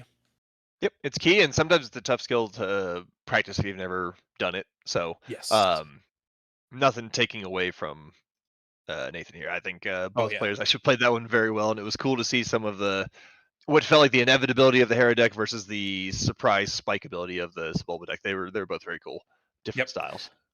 And that Harris deck seemed quite good. It has a Kanan, which is good. It had an Ezra. I don't think we ever saw a Zeb. That's kind of the Kanan Zeb combo is what I'm really looking Yeah, for. But we I were think. talking about before the match Oh yeah, go started, ahead. having those specters is really important. I agree. And what's interesting to me now is after having seen 2 more decks, I do believe that we were probably correct in that both Carlos and Loopy opened some really good decks. Yeah. Those pools seem pretty nuts. That Val yellow and the Vader yellow both seem like they have some great late game push as well as some dominant early game Yep. units, and so I'm excited to And see those two. just a quick update, I actually did check because I'm curious. It looks like Carlos took game or match 1 versus Loopy 2-0. Yes. I think that checks out. I think the Vader deck can have a hard time maximizing on those credits because we saw Yep. if Vader's your top end, you don't have great units to use those credits on. And I think the early game does slightly favor Carlos just because of that fallibility. So Yep. I would generally agree, though I could see an argument for the other direction if Vader's able to like deflect enough damage for long enough to get Vader out. But yes. I do believe Vel is a very good matchup into Vader. I don't know. Trying to think about like, is that a Vader problem or is that just a matchup problem? Yeah. I don't know. Yeah. We'll find out here in a little bit. But Yeah.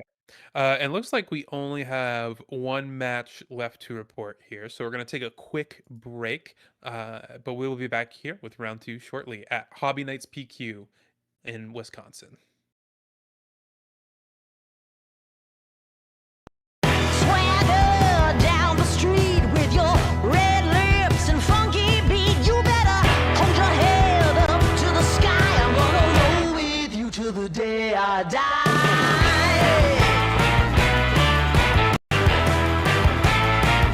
Hey, swing those hips around. Can't stop, roll back down. My ladies, short, tall, thin or wide, always down and ready to ride.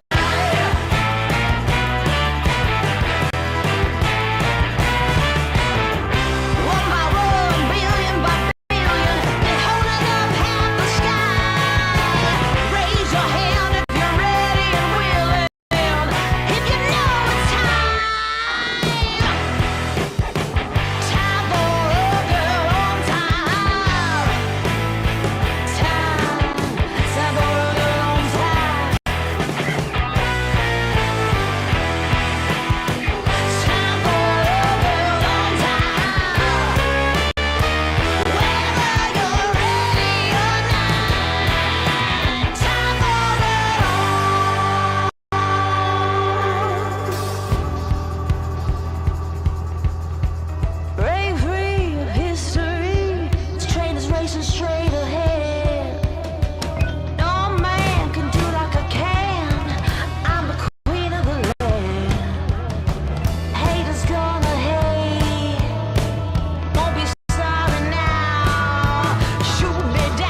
All right, welcome back. We are here at the Hobby Knights Planetary Qualifier. Excuse me, my English is not great. My name is Sharky from the Colorado Cantina crew, and with me is Jeff Creasy of the Bothan Network. How you doing, buddy?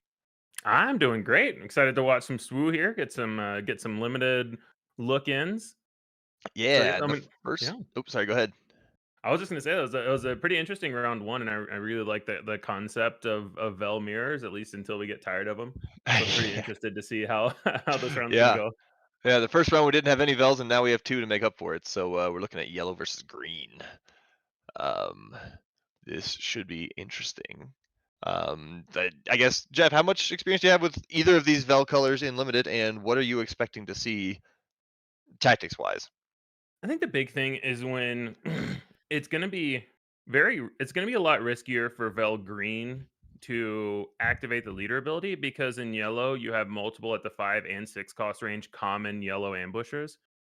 So it's gonna leave the door open for blowouts. If Vel Green says, "Oh, I'm gonna give my guy an XP, get him up to 5 power," and then Vel Yellow says, "All right, well, I'm gonna use the XP, play this ambusher, and wreck your board." Um, there's less of that surprise factor in green.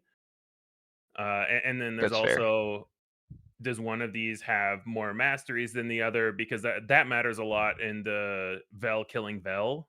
Yeah, Since there's specifically a 3 HP disparity between Vel's power and toughness. So if one player flips with mastery and the other doesn't, that's another that can opportunity absolutely for big swing it. blowout. That's a Let's see fair Liberty point. in hand too. Yeah, I saw Liberty get resourced, which is not what I would have expected from anybody, regardless of how many are in the deck. I probably would have just kept it. But I do Mhm. see both of them have one of my favorite cards. They both have the Canyon Frontrunner in hand Yeah, for turn one. yeah, that So card is yeah. very good So the question I have for. is if you're going second, which it looks like the yellow Vel is going second, um, do you even bother playing it and then putting a token on it? Because I expect the answer to be no, but is it worth Um, it? I mean, it's worth keeping it because it's not a terrible 2 drop to throw out there, even if you don't have initiative. Obviously, it's insane if you do. Sometimes you don't have a choice, right? Like Yeah. sometimes you just got to do what you got to do. It feels really bad to throw out when your opponent plays one immediately with initiative. Yeah. Speaking of, there's the first play there with the front runner. Ooh, okay. I didn't see the Bodhi Rook in hand, so it looks like Bodhi's another good play there. Yeah. Yeah, this format does not have many 2/4s. It's kind of the opposite of the last couple of sets. There's Bodhi, there's BT1, but they were especially lacking them at common rarity. I think there's just the Liberated Wookiee as a common 2/4. Could be wrong on that, but I think you're right. yeah, they're really good to actually have the 2/4s to Like, start with. like I know Chio is also one, but I don't remember what rarity he is, and he's also double He's color. So uncommon. okay. Hmm. So we will see the Canyon front runner run into Bodhi, who will now do 0 damage. For it's the rest of the Hmm. phase, right? I That believe is it's a the rest great of the phase. question. I believe it's Yes, it for the is the rest of phase. the phase. So that means that Bodhi will do nothing, but we do get a Bodhi Droid could Laser make a Showdown. Sentinel, but that seems not necessary. There's already a Sentinel here. You speak of the devil. And And that's going to this be really helpful because I think green has a yeah. lot of tough times dealing with that. But sorry, what were you saying? Yeah, I was just saying the same thing. The shielded sentinel is really nice here. Um, can eat up the first attack potentially, and now also Vel Yellow can claim and then turn off the front runner's ability. Don't have great Yeah. attacks into the 3/3 sentinel, The but you other, at least get to potentially turn off. yeah, the other option though is that Vel does Vel things and makes the droid turret bigger. Um, Mhm.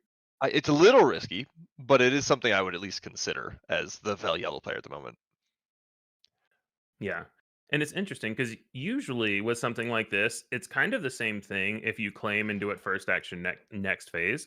The difference here is the other Vel has the opportunity to respond and do the same thing. So it's not really the same thing. You know, you claim and then Vel Green activates, and that could mess up your turn. So I actually kind of like doing it in phase here instead of claiming and Yeah. doing it first action next turn. Yep, and you could also still just do it first action this turn. Um, Mhm. theoretically, that could Yeah. happen. It's about to get really, I really wouldn't weird and recommend it, really, but really you meta, can. guys. So Yeah. it's about to get weird. Yeah, and in my opinion, with Vel, giving them the one credit is often worthwhile. Yeah, And as a player with a credit sitting around, it can be risky to leave it around because there's a decent amount of credit hate or a little bit of credit hate running around. But when you start letting them stack up the 2, 3 credits, that's when it gets Sentinel really. can actually run into the turret safely and eliminate it, but uh, safely, I guess, is a relative term. Safely in that they don't die when you do it, so, Yeah. so Well, it's you can take it interesting out. here because I wouldn't mind Vel Green just pumping their Sentinel here. It's a little risky, like I said, because you're giving the um like it's a very intricate dance here. Does Vel Yellow want to trade Sentinels? Probably not really. It doesn't feel the best. Um, and yeah, here comes a different. All Interesting. right, yeah. So they're basically just passing the action and saying, "Do you want to trade Sentinels?"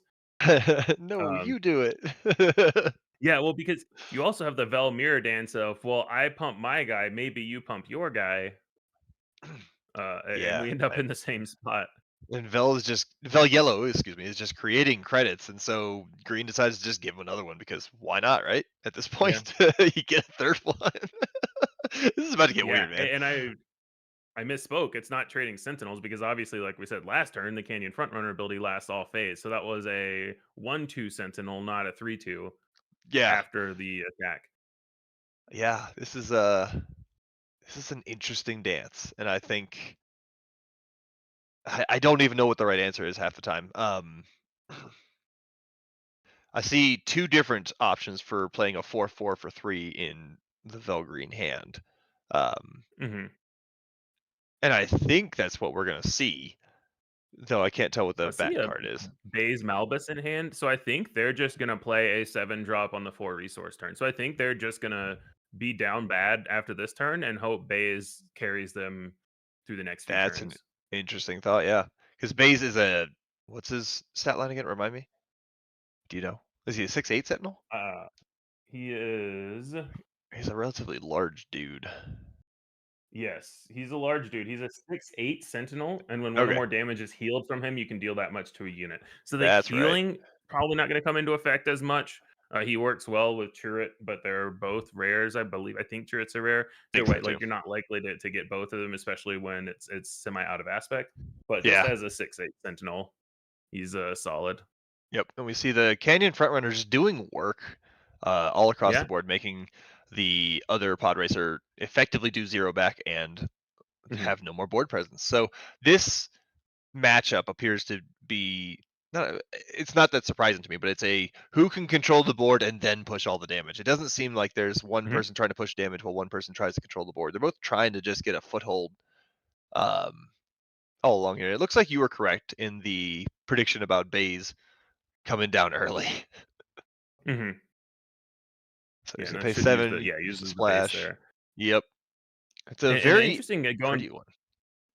Yeah, going back to an earlier point in the match where we were talking about you have the 2/1 Sentinel. Does Vel Yellow want to activate or claim initiative? They could have claimed initiative and attacked first action, and since then, this Canyon Frontrunner has just been running rampage Yeah, it's and been kind of awesome. murdering everything. Yeah, and now we have Betrayed Trust come down and Baze will do 0 damage, 0 combat damage, excuse me. Um, I believe for the rest of the phase. Mhm. So now the question Yes. becomes, at least to me, do you buff Baze so he doesn't die to another 4/4 attack next turn? I don't think so. You've already got 2 credits stacked up on Vel Green side, and on green, you've got the 8 and 9 drops that could potentially come down that are incredibly scary. Yeah. I think you just eat the 4, and then, try to use your base next turn. Probably just attack with it first action so that the front runner doesn't have an ability. Yeah, I gotta figure you just attack the front runner because then you can have Mhm. the other one of the other units that's still there trade into it. But I don't know, it's a tough call actually. Yeah. This is definitely a dance, and I almost want to say in some ways Vel Yellow blinked first, but that's not completely fair or Mhm. accurate either, just because there's still gonna be a lot of credits floating around. Yeah, And what I would yeah, say is I think Vel Yellow, as did I, underestimated the Canyon Frontrunner when they got the when they used the XP that one turn. Yep, I agree. And the Vel Green actually invalidated my playline a second ago anyway by making the Canyon Frontrunner a 4/3. So 4 damage no matter Mhm. what will knock out base. And I think you're Yeah. right. Maybe you just go to base and see if you can get 6 damage while losing because you're not able to prevent more than one without buffing Yeah. base. Yeah, either way, in buffing base first, the Canyon Frontrunner is back on, so Yeah. they could still Oh, attack for it doesn't 4. matter anyway though. Oh, wow. The huge I punish. Yeah. I count 3 or more aspects, which does 5 damage to Baze, which is exactsies to take him off the board. Yeah, I Um, believe you need 4 aspects, but they have yellow, green, blue, and hero, so they have those are 4. 4 aspects, that's right. Yeah. Yeah. Wow. That's a punish that I don't see very often, but I can't. I mean, I probably would have at least thought about doing the same thing with Baze. Like it's been, we have Cantabite security showing up Yeah, because we need more credits. I I don't hate it because you also like, even if you are acknowledging that that card exists, you're probably also acknowledging that you're so far behind, you need to try to take out 2 units here, and if they have it, they have it. Yeah, Um, yeah, I agree. The well, the interesting thing is the Frontrunner's ability is still online, so it can attack into the yeah, Cantabite security and actually kill it without dying. yeah, and just take 1 back. Yeah, Yeah, and I think this they're is a very rereading good now to spot make for sure it Grit. doesn't have to be the first action of the phase, it has to be the first attack of the phase. Yep, it's wow. So, I mean, just to clarify one thing real quick, the attack from all sides was 5 cost because of the splash base having already been used. So just something to keep in mind Mhm, that the ability was or the it was properly paid for, I think. mhm, Especially given I think this one seems to be just grind the other person out of answers, and I believe green is ahead at the moment. I mhm, don't know what yellow will have for it looks like 5 open resources if you include all the credits to help yeah. answer that. But I guess 5 is enough for mastery at this point. So maybe Yeah, I was you gonna get say lucky, you mastery get is to play it. step 1. It only costs 3 Yeah, because it's an aspect for both of these players, and on the leader would be on a unique unit. So both players could still play mastery. that's cool.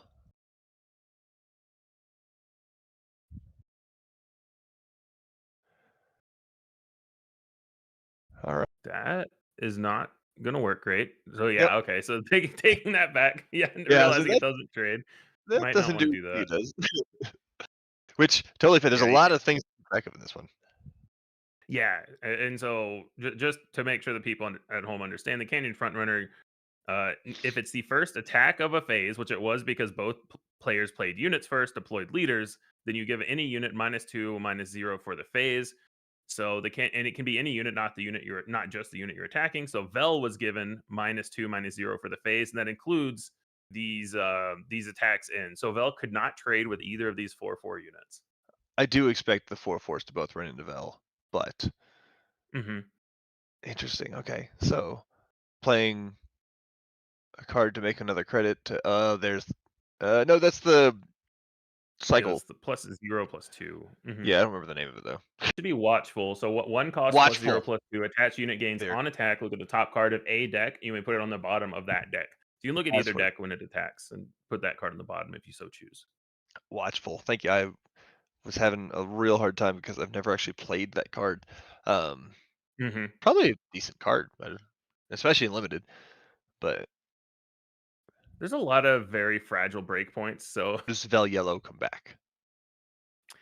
I'm curious what top end is in their deck because they're making a lot of credits. Yeah. So it looks to me like they're trying to ramp into something. Like, not most of these credits are not from the Vel Green deck. Most of these credits are from Vel Yellow, specifically playing cards that make them. So it makes me think that maybe I think the Vel Green had a Liberty for sure that we saw. And I'm not sure what Vel Yellow has for top end, but they're looking for that. They already had their big base play that kind of got nullified. And I think I see a Lost and Forgotten in Vel Green's hand. Yep. So it's going to be tough but Vel Yellow is going to kind of need to claw the board back and go wide a bit. There, these 2/4/4s with 1 damage left. Very unfortunate, I think, actually, like for Hmm. Vel Yellow here. Yeah, we see the Mylodon Yeah. come down and do the ambush Mhm. thing, but it's only gonna deal with one at a time. So Yeah. I gotta figure that Vel Yellow needs a 2-for-1 somewhere. Mhm. Yeah, and we saw Bell Green playing some red damage cards out of aspect. Something like that just Yeah. helps. Because yeah, the Mylodon Rider bouncing a friendly unit isn't doing anything. Ooh, and then there's a Haymaker from Vel Green, Yeah, the Haymaker comes down really and eliminates keeping the them under Mylodon. pressure. Hmm. I did, at this point, Vel is the top end for the green side. Like, you don't really need a whole lot else, right? Yeah, you're hitting them for a lot and giving more credits, which I think is acceptable because you're at the point now where their limit is probably going to be cards in hand, more so their Sentinel, and let the Canyon Frontrunner just kind of go haywire. It Yeah. really dominated that whole game. It's one of those that doesn't seem obvious at the time either. Like that Hmm. small decision had a cascading effect for 3 turns at least. Yeah, Um, Especially since it's in a Vel deck that can buff the Canyon Frontrunner to make it even more of a pain to get rid of. yeah. I'm willing to bet that mistake doesn't happen again, but it is interesting to see the lesson learned in real time for that one because it's such Yeah. an unassuming looking card. Well, it wasn't even a very straightforward mistake in my opinion because the Bell Green had the 3/3 Sentinel, so nothing lined up anyway with your first attack next action. Um, so yeah, you're happy about your 2/1 shielded Sentinel, and they play a 3/3 Sentinel. And well, shoot, that doesn't line up very well now, does it? Yeah, and that's a good point. Yeah, it wasn't necessarily a mistake in the moment. It was one of those in Hmm. benefit of hindsight kind of mistakes. But Yeah, uh, exactly. I think that also means that you really got to take the Canyon Frontrunner seriously if the opponent has the Hmm. initiative. Yeah, definitely. I see Rose, Tico, and Bays, so a little bit more of that It's top end. I'm curious Rose, if they're going to Bays, hold on to the Bays because it didn't and the do much Canyon. even when they played it really early game one. They Yeah, do still keep the Bays though. they keep Bays and they resource Rose. I think I might have personally chosen the other direction, but I can understand if Hmm. that's basically your only top end. Um, Yeah, Canyon Frontrunner, that's a good card. Ooh, hey, it is a very good card, and this is going to be an interesting one because I believe the front runner. Oh nope, doesn't trade. Never Well, yeah, I mind. was going to say here's where you get the XP coming in, because now also the Marauder with the raid one or the green unit with the raid one, even after the -2, will still be able to trade back Yep, it can into trade the back. if you attack back. It'll have to attack back. It doesn't die. Yeah. The front runner doesn't trade just with the attack, but Yep, that's a good way to look at it. It looks like there's an incapacitate in hand for Vel Green anyway, so it may not be relevant unless Vel Yellow buffs the front runner. So it looks like yeah. there's a lot of good answers here to a Canyon Hmm. front runner from the green side. I Yeah. also see a Liberty in hand, which is still one of my favorite cards. That is going to be a problem Oh later yeah, on. definitely. This Vel Green looks like they're built to fight against Vel, which I guess makes It's a sense good because place to Vel is a be. very strong leader, and Yeah. especially very good when you're up against a Vel. Um, Hmm. I I don't Yeah. think Vel is quite Leia of last set, but I do think that's a good way to be positioned at least for game one, and in this case, game two. That's literally the sentence I was about to say. Yeah. I'm glad we're on the same page, buddy. Yeah. We do see the incapacitate takes out the Canyon front runner. However, the Bith Brute comes down using the splash base, which makes it a 4/3 Sentinel. But is it worth it for Vel to buff the Partisan Insurgent out of range of dying to the Bith Brute? I th- well, it depends on what you have because you buff and then they buff and you're in the same spot except they have 2 credits and you have 1. Um so it kind of creates this arms race. I would do it because you have the Liberty in hand. Basically you want to try to get these credits. Okay, And so it it's looks interesting. It's like not the person I thought would we see buff a it. pass. No, the Bith Brute got buffed by Vel, and then the Was it Partisan Bell Insurgent Green's ran in action? anyway. I apparently not. I somehow missed it. Yeah, I missed something for sure because I thought it was Vel Green's action, so I'm not sure if there was a pass to see if they I thought won. it was Velgreen's, but there could have been a pass very quickly, and then the other one just buffs it. Yeah. This is looking significantly better for Vel Yellow than it did last Mhm. game. That being said, I have no idea if this is exactly where they want to be or not. We do see a Yeah. Qui-Gon come down We though, see Qui-Gon. and the Qui-Gon's nice. card filtering's nice. We see a two-faced Troig, Yeah, get a another Sentinel down, Champions get your good KT9, stuff. the Cantobite Security. I think if I'm choosing, I'd choose the Cantobite Security. However, or I choose that to go on top. Excuse me, and then I don't know, I discard one of the other two, but I don't know that for sure. Yeah. So you don't feel too bad about your Mhm. next plays. Interestingly, we There's do see another the action where you kind of oh want to yeah. activate Vel as Vel Yellow, make them activate, try to hit those breakpoints. Do you mirror the activation? Does everybody get credits? I think you do it because Vel Mhm. Green doing it can kind of eliminate Qui-Gon quickly and make it really problematic. Yeah. Whereas in this case, Vel Green just says, "Nah, we're good." The on played of the guys whose name I can't remember now, the 4/4 is draw a card, isn't it? Or the on attack, excuse me. It's on attack. Yeah, on attack, draw a Yes. card. So that might be another reason why, in this case, Vel Green, excuse me, decided to claim Mhm. that there's an immediate answer to Qui-Gon, because I do see a lot of resources get exhausted here. And Yes, it should be on 5. So this, oh unless you no, have you just something get a else to shield do. instead. That's a Yeah. cool play. Yeah, and Okay. now you're in a pretty solid spot as Vel Yellow. We know this Liberty is lurking, and there's already 2 credits, so I think Vel Green is going to try to not spend their credits. Yep. But they have to try to do something this turn. They may just we saw Vel Yellow do it a little bit game 1, where they said, I'm going to go behind and play this early base, and it didn't work out. And now we see Vel Green in this spot where they're probably just going to go a little bit further behind and hope that Liberty can save them next turn, because they can play the Liberty on R6. They could play the Liberty to exhaust the Vel Yep. or to remove both the shield and experience from this Qui-Gon. So I've got some Yeah. cool options. If I'm Vel Yellow, dude, I guess you do attack base, but the other option I was thinking is get rid of the 4/4 there, keep the shield. I guess you're not really expecting Liberty out of Vel Green, right? But Yeah. you got to figure there's an answer to Qui-Gon coming somewhere, right? Why else would they claim? Mhm. So my thought is to get rid of the other unit on the board, but I'm Yeah. reconsidering my position now because frankly I don't know. This is really hard. It's tough. It's tough. Yeah. I mean, because we saw in game 1, we saw damage based removal. In this game, we've seen some -2 removal. Yeah, So you've already seen a little bit of a variety. So keeping the shield on could be kind of nice. But yeah, this Liberty is just yeah, gonna get yep. slammed down. Liberty's here, and Qui-Gon is now Exhaust not that and eliminated get all actually. those tokens off of there.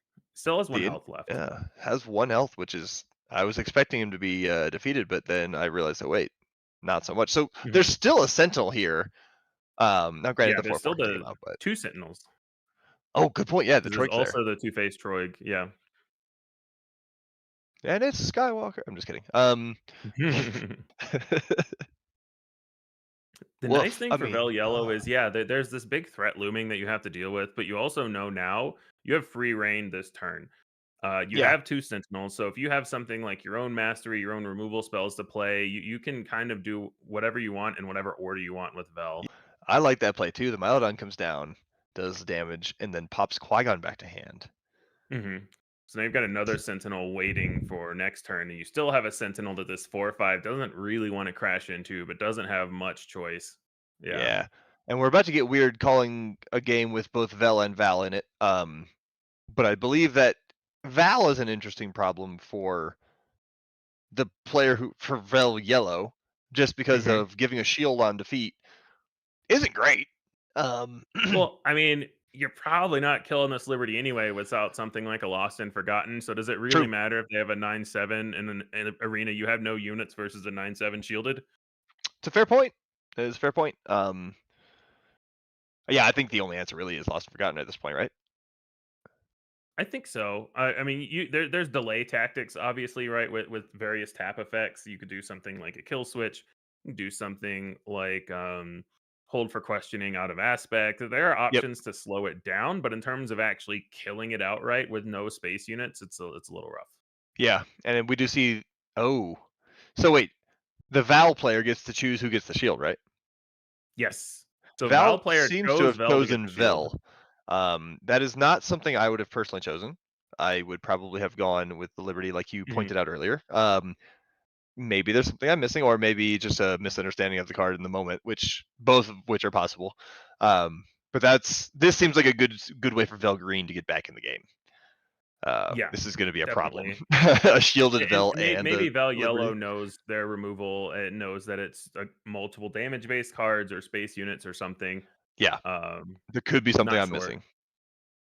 But but my first reaction is, oh God, why? True. Now they're giving more credits away, getting in some damage. I mean, they're ahead on the damage race, but obviously Liberty is really good at closing that gap. I questioned Because the you could just sequencing. attack, tap I the guess it doesn't 5. matter that much. But my questioning on the sequencing there, I guess it makes sense because this way you get to attack with Vel and get the buff and not worry about Liberty getting you. But the other, you're missing out on 5 damage effectively. I You're think missing by out on doing it this 5 way. damage either way, right? Because either way, the Liberty's going to tap one of them.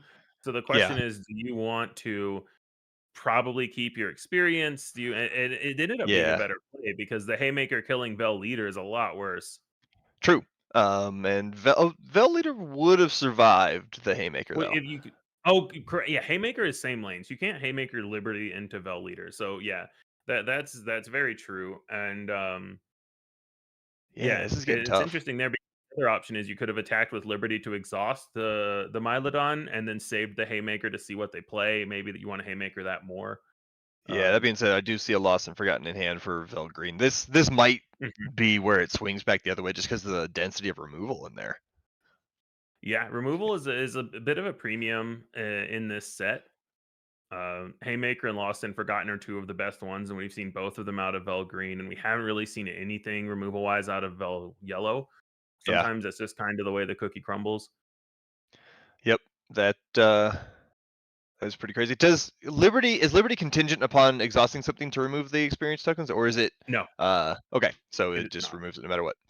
Correct. That's pretty rough. Lost and Forgotten comes down to knock out the Cantabite security because of the Mhm. credits that were built up.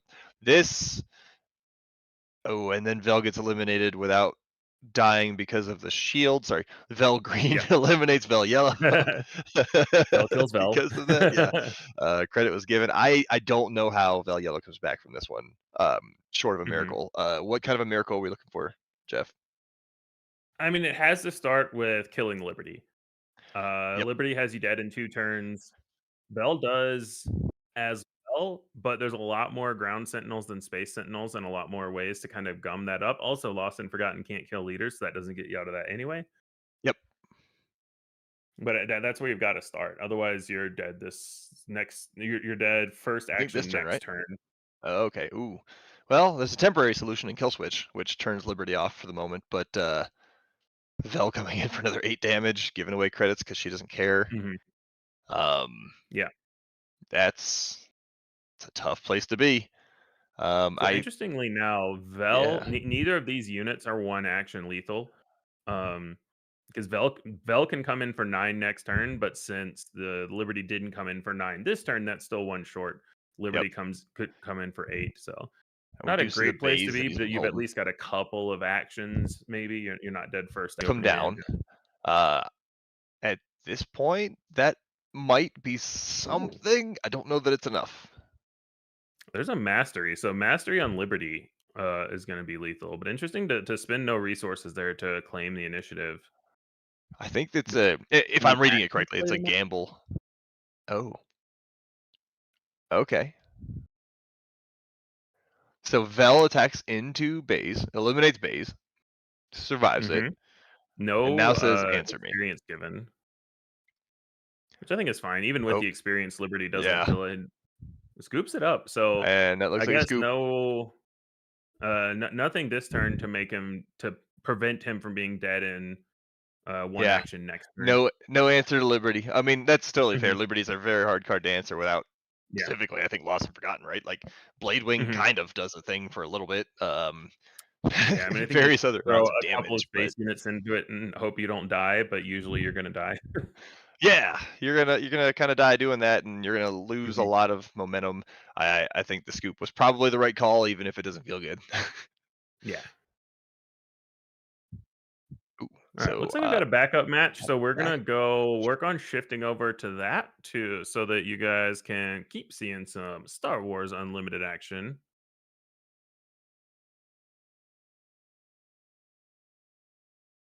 oh, All right, they all finished a right. game. We're gonna see if they're going to the next game. We see some shuffling, so hopefully they're going to either a game 2 or 3. Whatever number it may be. And- yeah, Looks a like a number that client is not red the next versus Hera round. green. Or sorry, Hera is green. Hair Hera blue. blue. Yeah. All right, they're not leaving, Um, so I'm guessing that means we yeah, get another game. yeah. Hair is always a scary one to see in sealed because all of the 3-color hero units are so good. All of the Yes. Spectres are good. K2, if you happen to get a Chewbacca, I know it's a legendary, but still that card is very good and limited. Yep. So there's a lot. Yeah. Yeah, and some of those are rare. When you get to the in terms of the 3 aspect hero cards in general, like you have Ghost, Baze, and Churret that are all rare, but there's a lot of decent uncommon 3-color hero cards, or just playing a yellow hero cards out of aspect potentially, like you were talking about the Liberty. And then I think for the client, you can get wide board states where his ability is active, but I think for the most part, you're just relying on yellow being a strong color and you get to play it. I think the other thing for the And client his is that leader the unit. 4/4 shielded unit Mhm. is really hard to deal with when you put an upgrade of any kind on him. So Yeah. We obviously already see the mastery is mastery in the hand as ideal one, well. right? But Hmm.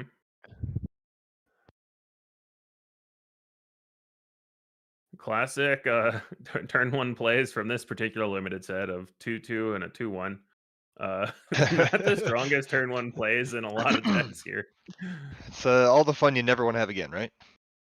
Hmm.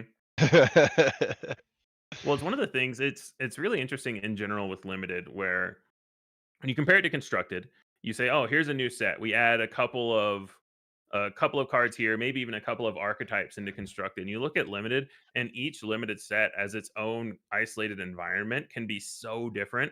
And some sets, you Yeah. say, "Okay, this set has a million really good turn one play options, so I don't have to draft them that highly. I don't have to make my sealed leader base choice based on that." And this set, you really kind of do. There are not a lot of good 2 and 3 drops in this set.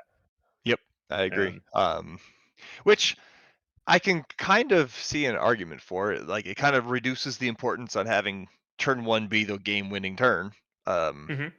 but it does make it feel a little weird when you're coming from a different environment.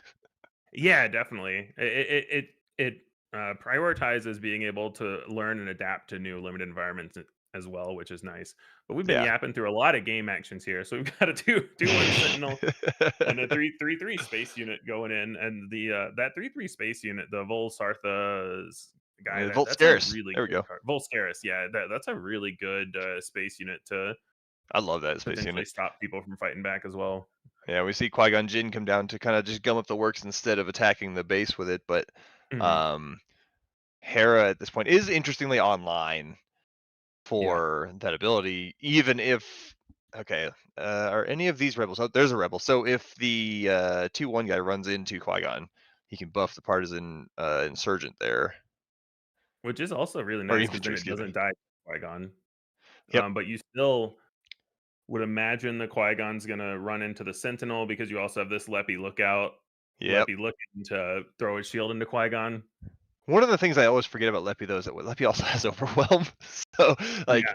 even running into the Sentinel, you're like, okay, yeah, you eliminated that, and then Leppy overwhelms 2 more damage to base anyway. Mhm. You're not saving the damage to your base, but you can at least get the Sentinel out of the way. Yeah. And yeah, you can get the center all the way without completely getting blown out. Yeah, by the shield there. The Yeah. And it's Hera funny, I deck was about to say looks pretty Qui-Gon strong. needs to put damage counters on the Qui-Gon, but they Oh, just blend in because they're kind of the same yeah, color as the Qui-Gon. it is hard to see, isn't it? Sorry, go ahead. You're saying? I was just like, I think if I had to pick it right this second, the Hera deck seems to be in a really good spot. However, Yeah. I do think the client's flip is a very interestingly weird and or tough one to deal with. Mhm. So it's hard for me to say that the client is like yes Qui-Gon, to. that Yeah, doesn't feel as good. I think you want to flip mastery, play the does help take a little bit of Hera's ability offline. It's not fully offline Yeah. yet, but it does get into the right direction, I think. They didn't mark the overwhelm on base, so they may have missed the 2 overwhelm damage from the Leppy Lookout, 'cause I believe Yep, Qui-Gon that's ran into true. the turret. So I think they did miss 2 damage on It's the dude, client that's red something I base. forget about Let Me Look at all the time. Like, oh yeah, that has overwhelm. Mhm. What? Why does that have overwhelm? They have so many of these two double aspect non-hero or villain cards just have 2 keywords, and I always get Yeah. them mixed up. Yep. Yep. There's a Sentinel Saboteur and a Sentinel Grit, and Shield Overwhelm, so it's Yeah. really easy to miss one of them. Yeah. It's very it's very interesting. Um, so I guess we're gonna find out if your suspicion about the client living being part of the calculus here is correct. I would expect that, but I am personally a fan of the Vigilant Scouts there, the Restore 2 Bounty Hunter guys. Ooh, that spells danger. There is the We Zeb. have Zeb Take coming the down. shield off. You still got the problem now is the mastery on 6. It looks like there's that and some no, there's another 3 drop. You get mastery onto the client and then also play a 3 drop. Oh no, Mastery though. in It's going to space. space This thing, instead. they're gonna win the race. That's another Interesting. benefit to masteries. It's +3/+3, and you can put it on a space unit. That can be a Yeah. lot of damage very quickly. So you're looking at 8 damage through the space lane. Though I do see Mhm. 9 plus restore 3, excuse me, on the ground lane for Hera. So maybe that's a race you're willing to Yeah. run. Yeah, and client can't do anything right now except just run into the Zeb and trade. So Hera Yeah, doesn't have to deal with the client. Now the client has to and do the client something to hasn't deal with created Zeb a token. first. So by not creating a token, it means that the exhaust effect is not online either. Mhm. So we see the client do the run-in thing. Technically, Hera is ahead on the race, and it is both technical on board, and I think we're talking about overall. This is just looking to be a race, but one side has restore 3 and one side has a lot of damage. So uh, Mhm. it's going to be an interesting finish, I think. Who's got the trickiest way Yeah, to finish definitely. a race off, right? Like in round 1, we saw Sebulba end up running Shadow Cooking off aspect and was able to get lethal through that in a turn where there was no real way to Mhm. see that coming. Um, I think something short of that, and the client's going to be in royal trouble. Yeah. Because I count a total of, let's see, possibly 5 and 6. So 11 damage plus 2 more. That actually is 27 damage. And if there was no restore, that would be lethal. Um, Mhm. so there's the possibility. It is there. Yeah. Not an easy call to make though, because it's cutting it real close. If there's any way to deal with the Sentinel he's about to play, I think, then the client may just be finished. Oh, we do see the Bith Brute come down. Doesn't line up the best into 3-5 and 3-6, but you gotta do what you gotta do. Yeah, sometimes you just gotta stem the bleeding a little bit. It Mhm. may not be enough, just because it's only gonna block 1 attack, which is only 3 damage. I say only Mhm. as if it's not, significant somehow, but the the action economy right now is very heavily favoring Hera, I Yeah. believe. Yeah, and it doesn't kill either of the restore units either. Right. You have to throw something else into them. Yep. And I don't know I haven't been able to get a glimpse of the Hera player's hand, but I don't know that there's any better answers in the client's hand right now, other than just push the massive amounts of damage that you have Mhm. on the field. And it looks like so we're at 18 damage on base on one side, 19 on the other side with Restore 1 still facing it.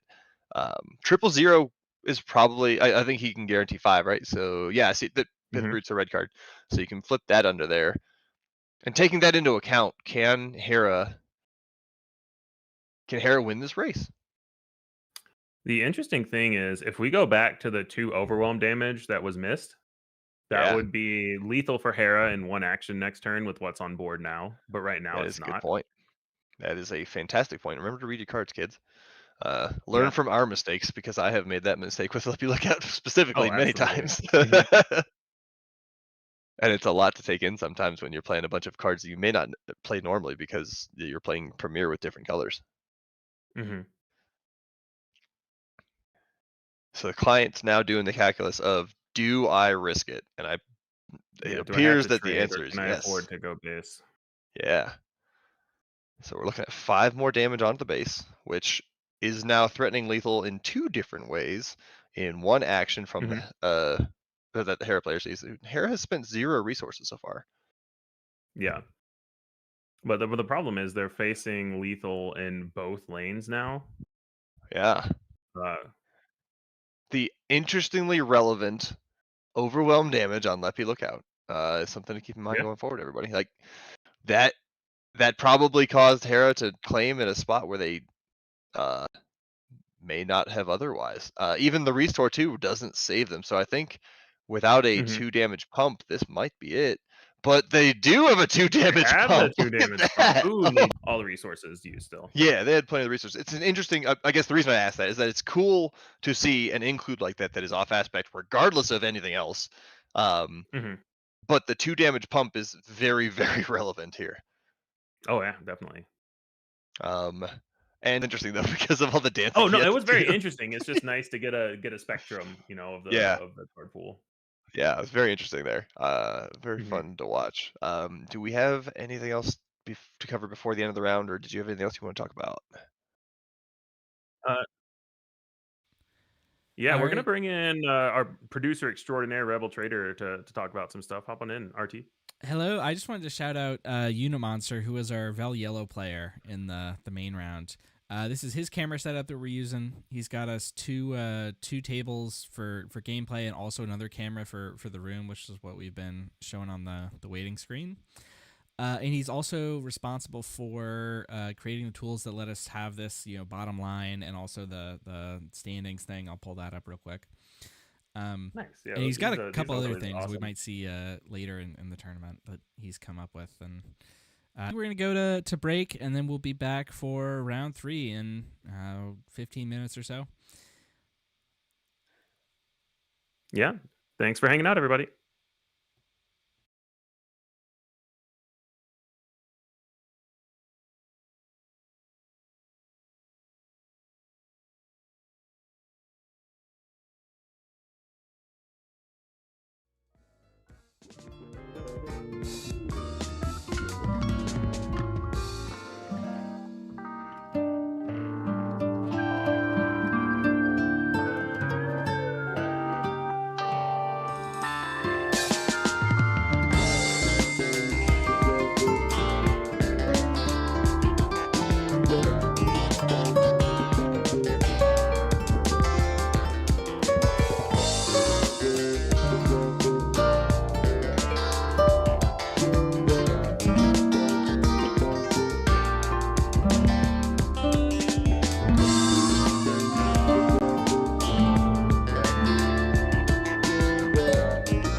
And we're on.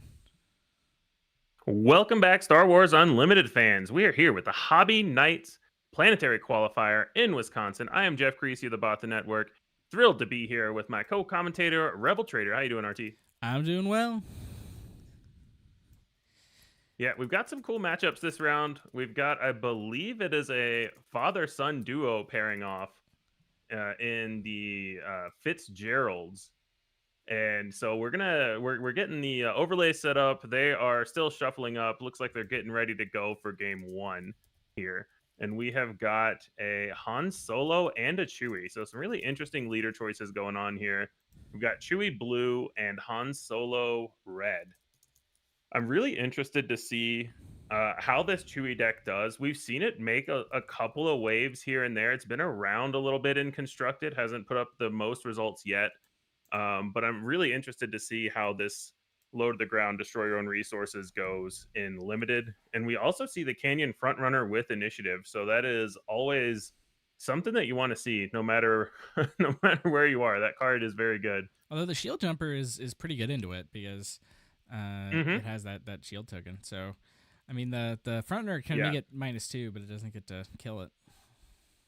Yeah, so he does get to take the shield off, but doesn't get to kill it. And we'll see how Han responds here. So that shield should be gone. Or no, he attacked base and gave the Canyon Runner -2 into an Arvel. Ooh, that's so a great Arvel's really follow-up. interesting here.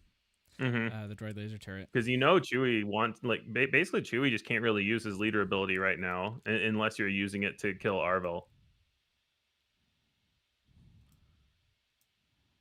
And yeah, what are your thoughts on Frontrunner hitting base versus taking off the shield on the Frontrunner? I think it just I think I like it. I think it just goes to show that Chewie recognizes that he has to be the aggressor in this matchup.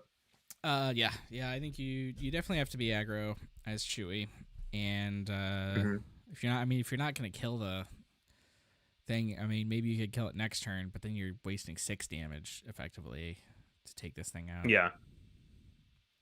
It's interesting here because I'm curious if the shield token is going to get thrown with Han ability at some point because it's not very useful on the 2-1.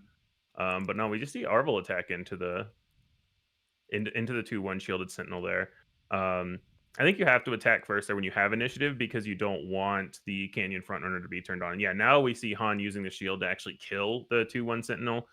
So I like that a lot. Turn off the front runner, get the shield off, and then use your shield to kill the sentinel. And Chewie had to make the choice of 2 damage to base, or you just run your guy into kill the Arvel. I think is the only other potential choice there. But you want to make Han have to use his ability, I think. Yep. And we're at 4, so we could see Chewie do the natural flip now. I mean, it's not bad as just a 4-cost 5/6. It feels bad to not really be able to use your leader ability though against this Arvel. Well, I mean, he could do it now and then spend the credit. Mhm. Okay, it looks like he's just gonna do it straight. Yeah, up well, then. he can do it with the on attack as well if he only wants to do it once. Yeah. And just attack base for 5, but kill a resource to kill the Arvel. So some options up there for the Chewie player. They did have to use their base on turn 1, but when you're using that to play a Canyon Frontrunner with initiative, you're totally okay with that. Oh, absolutely. That's the Relentless Hunters, I believe. 5/4. That's what I was trying to look at. It's a 4 something. I mean, either way, that's 2 different ways to out the Chewies. Yeah, you got to pop the Arvel here. Yeah.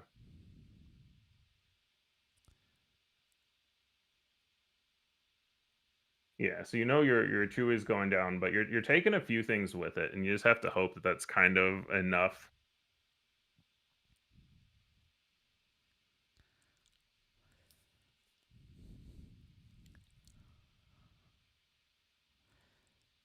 Does Chewie not generate a credit token on his leader side?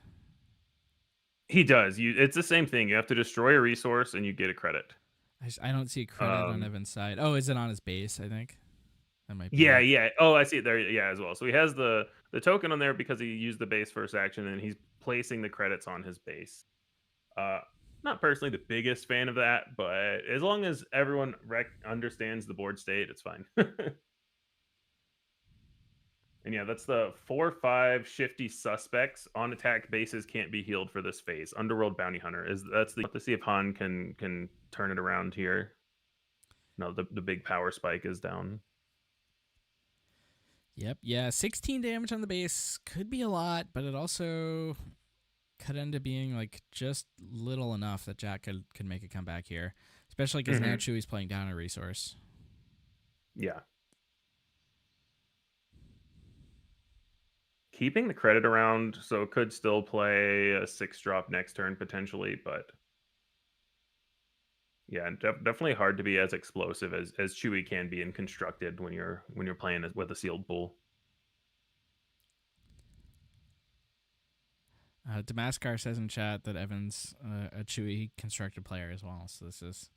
Oh, nice. That helps, because This is understanding kind of the break points of when to do it and when not to helps a lot.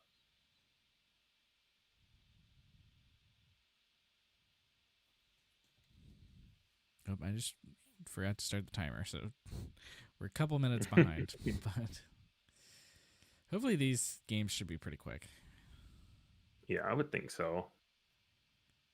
Well, Han taking some time here to mull his options over.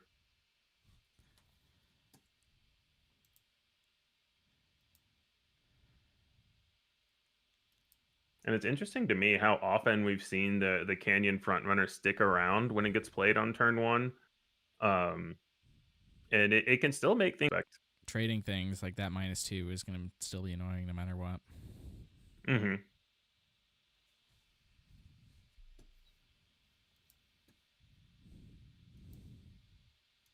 Feels bad to leave the restore on board when you finally got damage on base, but you know, what can you do? Yeah.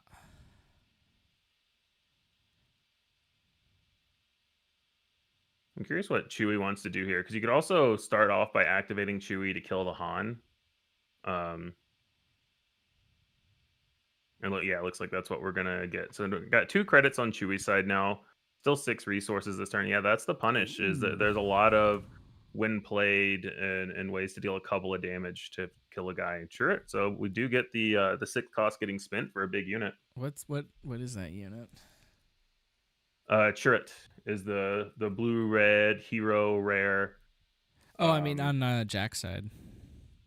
Oh, that's the 5/5. When played, you can pay 1 to deal 2 to a ground unit. So for 6 Okay. resources, you get a 5/5 bounty hunter that can deal 2 to a ground unit. And it finished off the 3/5 restore 2 unit. Ooh, kill switch coming Kill out. switch coming down on the turret, yeah. And really that puts good. it in range of the new thing. Oh, but then the Sentinel comes down. Yeah. So turret naturally an 8/6 saboteur. But now, yeah, really good, really well lined up play by Han, and then very well countered by the droid missile turret. You have another answer here that still lets the turret get killed this turn.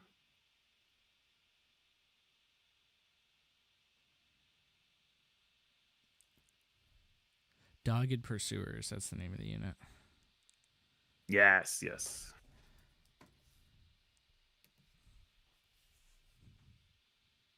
Okay, so just the +2/+0 upgrade. If that had been the uncommon +3/+1, would have been a lot better to kill off the the turret, but you can't always get what you want.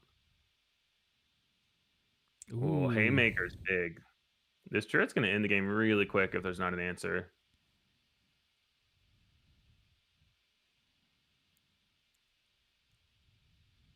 So now the experience basically canceling out the kill switch. Surrogate Challenger's gonna put him low and then eat to base. Yeah. So now basically everything Chewbacca plays is threatening lethal at this point. All right, collateral damage.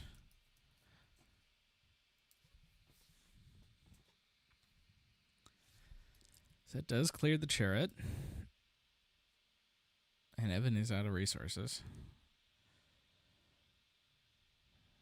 I see a lot of small things in Chewbacca's hand, which is exactly where you want to be when your opponent has 3 HP left. Just the ability where you just kind of flood the board and everything is a potential lethal threat. Here we can go to space too. Yeah, love starting with the space unit. There's a lot fewer answers there, and they may have to play a larger space unit. They into the Biff Brew. Yeah, we're just going to game 2. All right, good game.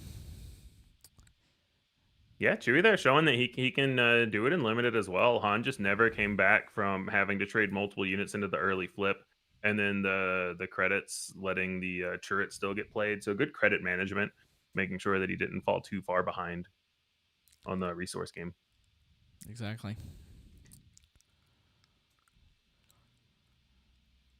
Both these players are recent adds to the late night gaming competitive team, Nice. so it's exciting to see. Let me pull up the standings here for round 2.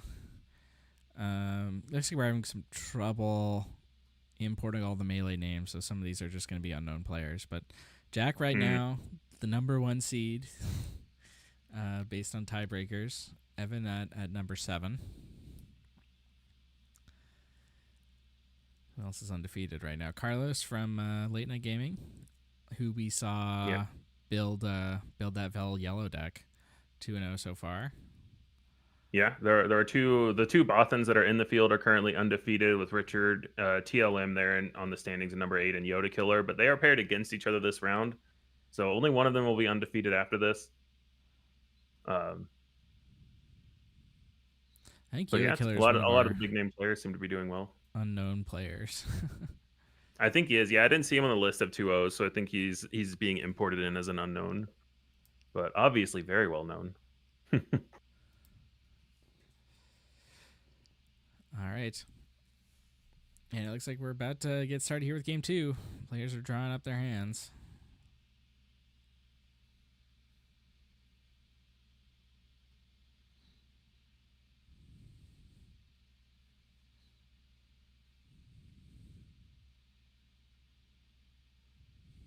We see that Haymaker in hand again.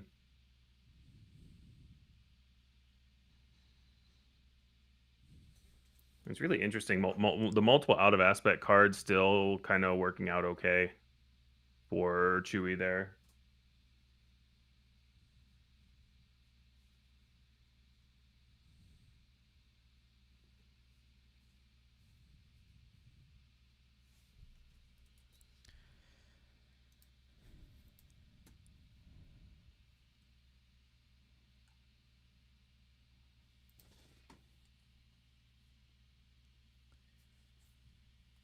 So yeah, Evan seems to like his hand on Chewie. Jack not so much on Han. We'll see if his second one's a little better. Jack does get disturbed with the initiative this turn, so no Canyon frontrunner. Mm-hmm.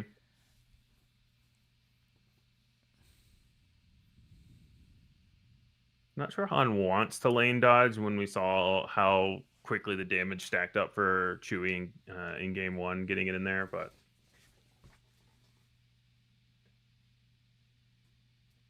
we'll see how this plays out. Ooh, Lady Proxima. I do like this card a lot, especially if you're trying to go slower. Evan could potentially play a 5-drop next turn. It can help fill some holes in your curve, which a lot of times you just have to have in a sealed pool. You don't really have a choice. So I think this card is kind of underrated in sealed specifically. Yeah, because But we'll see how it works out. It's kind of Max Rebo band at home. Exactly. It's similar to that. It's similar to the 1/4 space unit. Like both of those, the 1/4 space unit that can make a credit if you have a ground and space unit is pretty middling. I think I like Lady Proxima better than that. But yeah, you ideally want to have very specific good things that you're ramping into.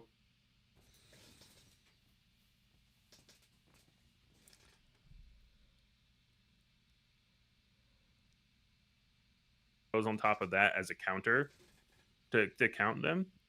I like But that, yeah. especially in a competitive event, I always always use a notebook to keep track of my opponent's life, and I've been keeping track of credits as well with it, just because it's a really easy thing to lose track of.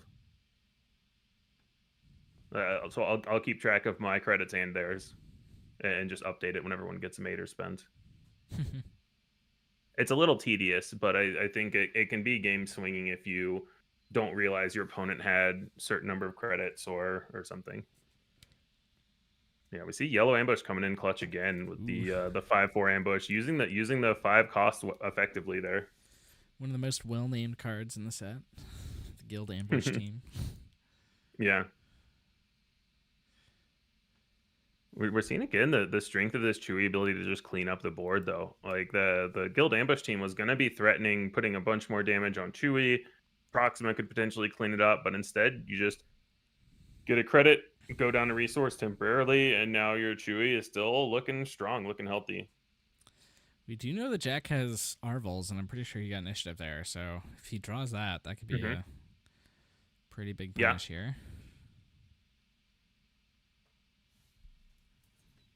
Yeah, it's really. I mean, we're seeing Arval a lot in constructed as well, but it's very risky in limited to give your opponent's actions while you've got the credits floating around, especially when they're red and you've already seen the Arval. All right, looks like he doesn't have it.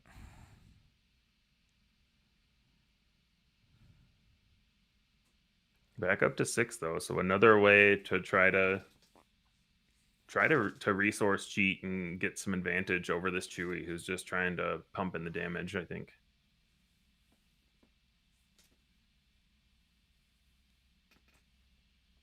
He is going to go in with Chewy first. He was thinking about saving it to try and probably take that Han out. But yeah. Well, I think also you could potentially also save it to do like you did last turn, which is, finish off an ambusher with the Chewy action, because now if there's an ambusher into flip Han or something, you might not have the ability to clean up the ambusher as cleanly as he did last turn. Yep. Ooh, but he's got the Haymaker. Yeah. Yeah, we see the Haymaker come out now for 4 using the out of aspect base. Which I guess that's like a green rejecting the Arval.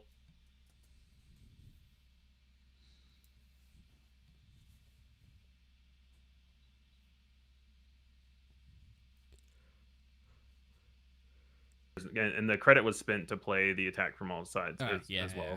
Looks like it. So yeah, credit count looks correct, and then we see a collateral damage. Just getting started on killing Chewy, but you've got a ways to go. Still 5 health left. So you're in range of the 2 main common yellow ambushers, for either Mylodon Rider or the ambush squad, is what Han is kind of representing and hoping for here. Ooh, commence the festivities. Yeah. So that's gonna AKA start the party. Eat? Yes. Yeah, Saboteur not relevant, but +2 very much so. Then he's using Chewy to get a second credit and ping the X-Wing there. That's interesting. I guess it just basically gives him that he thinks that the game is only going to go 1 more turn at most. So now he just still has 6 resources to spend this turn. Ooh, there's the big guys, the Yanaka gang bandits. But the problem is you're dead to 1 Chewy hit. So yeah, it looks like they're scooping it up because he can't deal with the Chewy leader. Yeah, very quick 2-0 for Chewy there. Yeah, really well played. I think there are still and have been a lot of questions about how viable Chewy is as a leader in limited. I think it's not that people think he's bad; it's that he's so different from the way from the way every other leader functions that it's really tough to evaluate. Both spending resources to flip him, trading your resources for credits, all those are kind of uncharted waters. So it's really cool to see one do well here in limited and to win in a pretty dominant fashion. I would say there wasn't too much that Han could do. It looked like Han was trying to get to the late game and maybe get to some bigger units, and Chewie just didn't let him get there. Yeah. All right. We do have a backup match, and it's I believe it's the Bothamir. Oh, Yes. all right. Let's pull that one up. Yeah, so this is Carlos Torres, aka Yoda Killer, on Vel Green. And I'm just changing out a couple of cards. Tobias is another really interesting one where there's a lot of powerful 2-aspect cards that aren't hero or villain. You get to play all of those with Tobias, but it's really hard to get value off of the leader ability when you're, there aren't as many units that you want to give away just to get a credit or to then flip and get another credit and another card. It's not as easy to make these big splashy plays as you get in constructed. Now, I'm curious because obviously, if you're playing against something like a Tobias and you have credit hate, you would bring it in. Wouldn't you? I think most credit hate that's in the set, I would just main deck. What are your thoughts on that? I mean, especially as Vel, yeah. Mm-hmm. Oh, yeah, that's very true. Obviously, if he has any credit hate, it's in the main deck as a Vel. But I just mean in general.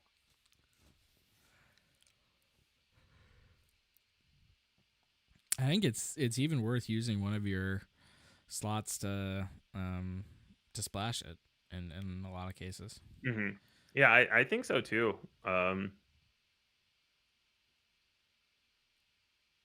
It can just do so. We saw credits get used to in last match on both sides to pretty good effect. It was Han's way to try to sneak back into the game, was overplaying the units, and then obviously it let Chewie kind of still play on curve.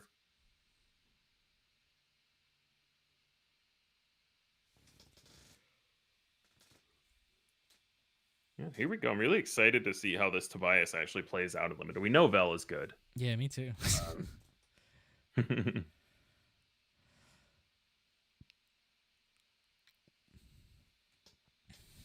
We see quite a rainbow of colors in Richard's hand already. I think I see a blue-red villainy unit, as well as some green-red neutral for the out-of-aspect base. So playing this kind of like a poor man's Hera or a poor man's oh my god, I'm blanking on his name, but the villain one where you can pay 1 to play any card out of aspect, where you just kind of get to play the rainbow. Callus, yeah, poor man's Callus, where you can just kind of play the rainbow of colors. And yeah, if you play a villainy or a hero card, you have to pay the 2 out of aspect regardless. You can't use the base on those. But if you got a lot of strong neutral cards, then I could see it being viable.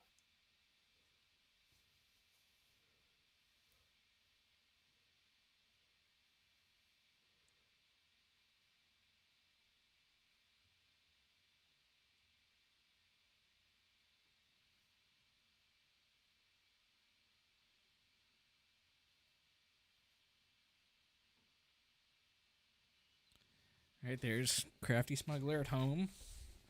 Yeah. And the follower. And I mean, this starts showing exactly why 2/3s are totally respectable turn 1 plays here. We have 2/1 shieldeds. There are 2/2s with raid 1 and 2. This is the kind of set where a 2/3 turn 1 play, especially one with another ability that you get to use, is very viable.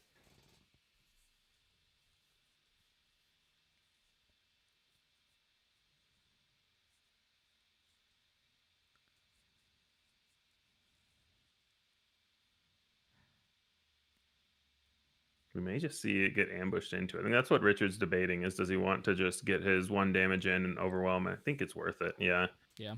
Turns off the restore as well. Should be 1 damage to Carlos's base.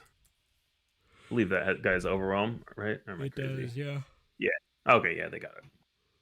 It's we've talked about it a bunch. All of these 2 aspect cards, you just have to remember which 2 keywords they have. It's a really cool design space, though, because just massively overstatting them feels a little bit overpowered and kind of bland.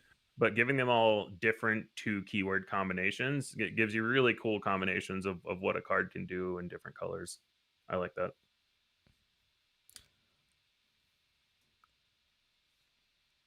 Yeah, and here's another one of those. with the splash Mhm. base, Bith Brute, Yeah. Saboteur, and Saboteur relevant here because he could just attack in and kill the 2/1. So yeah, Richard just popping the shield now, Yeah, you got it. getting damage in.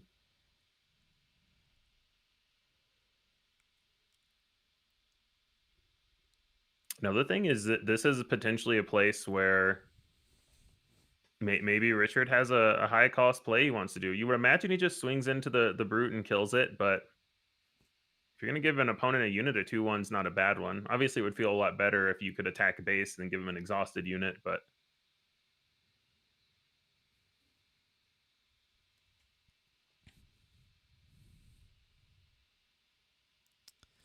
Yeah, I mean, you'd love to give it away as Beckett, but I think even more you'd like to kill this Bith Brute. yeah. Oh, Carlos going in with the haymaker, so not giving Richard the option to give it away. Yeah, and I think the only time you would do that is if you had another way to kill the brute, which is what happens Ooh. here. So The axe forgets. yeah. So Bith Brute back to hand, but it's always so much more brutal when it's a bounce spell on the guy you used your out of aspect base on. So if Carlos wants to replay that, it's going to be his whole resource allocation next turn for 5. Yeah. And then the shield drive outfitter. Yeah.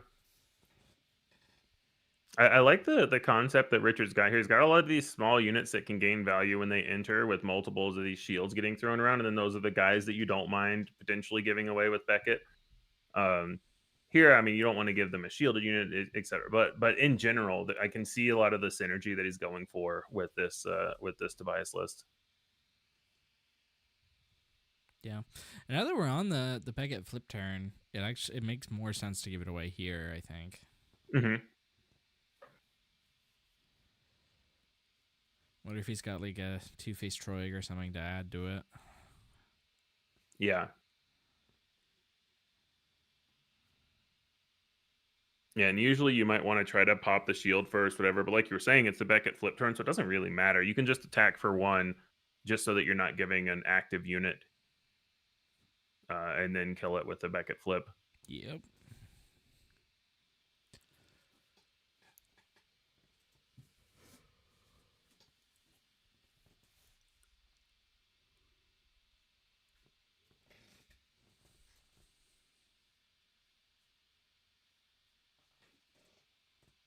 See a lot of multicolored cards in Richard's hand, but I couldn't see exactly what they were.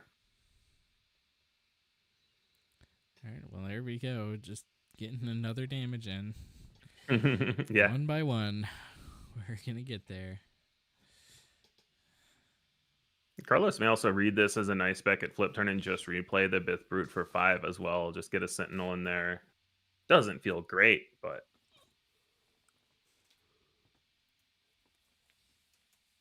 yeah. Ugh. At least you, in theory, either stop Beckett from hitting you or make him spend some amount of resources to get rid of the Bith Brute and not just get to go off with a huge unit this turn.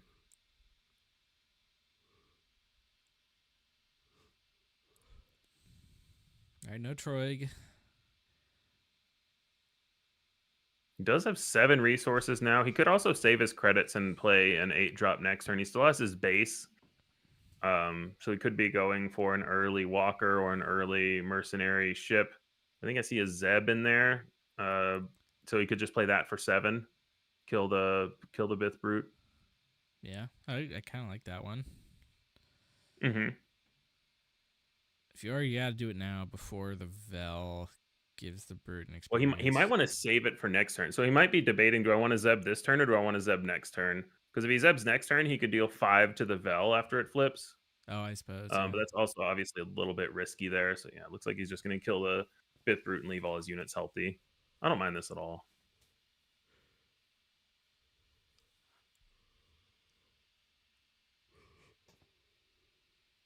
Ooh, is that the staccato gun? That's a nice one. You Yeah. can pump Zeb up so that it's going to trade with the Vel. or pump Tobias up and just be threatening the Vel flip either way. It's another one that costs 5. It's interesting that the amount of both hero and villain cards we've seen here. Yeah, I mean, a lot of the best cards are sort of locked behind that. Threaten the Vel. So giving it to the Zeb, obviously you can then attack base and make them attack into you, but it's a little bit riskier I would with probably put it non-leader on the based removal. Yeah, that was my thought as well. and I would do it now. And I think yeah, the problem with waiting is then if he flips Vel so you could get the ping with the gun, then he can still attack Vel into the Zeb and you lose a lot of the value. Mm-hmm. So I probably tend to agree there. But he might be thinking that maybe Vel is going to activate first or play another unit. He's just kind of getting a little greedy with it, right? Like if Carlos plays a unit now before deploying Vel, then it's really nice that you get the double ping off of the upgrade. All right, and here she is. It's also totally possible that Richard is thinking about playing something else other than the blaster. That's true. He could also he could still put the blaster on Zeb, because with the Vel ping, even with an XP, Vel would still die to the Zeb. But obviously, you just kind of miss 3 damage on base if you do it that way. Yeah.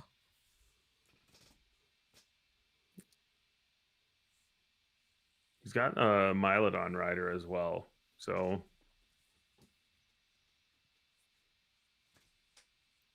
maybe what he wants to do is see how the ambush lines up. So maybe he just attacks Tobias into Vel and sees what Carlos does. Maybe he wants to bounce his Zeb back and ambush in.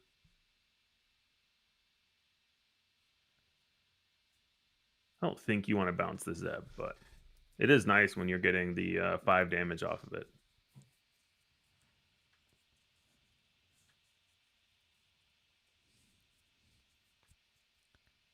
Ooh, mastery. Oh, that's huge there.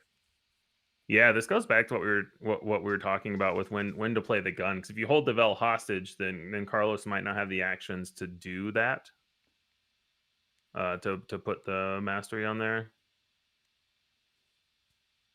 But as it stands, if Carlos does playing around exactly that gun, and I don't know how. I mean, yeah, are there any other especially things if you that do haven't 1 seen damage?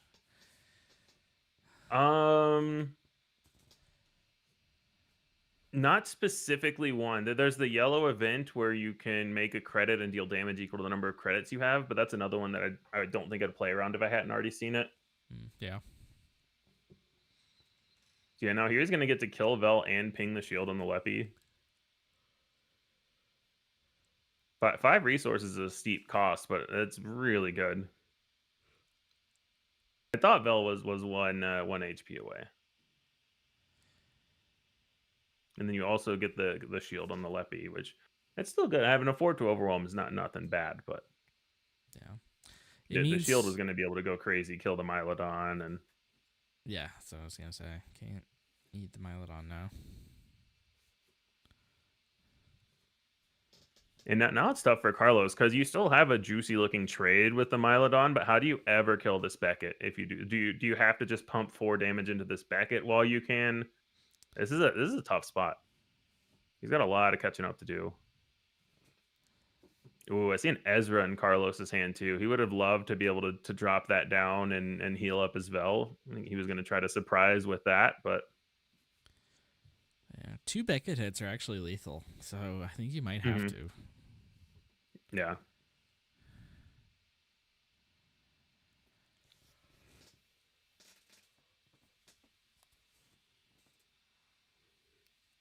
Yeah, Beckett hitting for 7, 14 on base, and yeah, he does just take the damage and the free trade.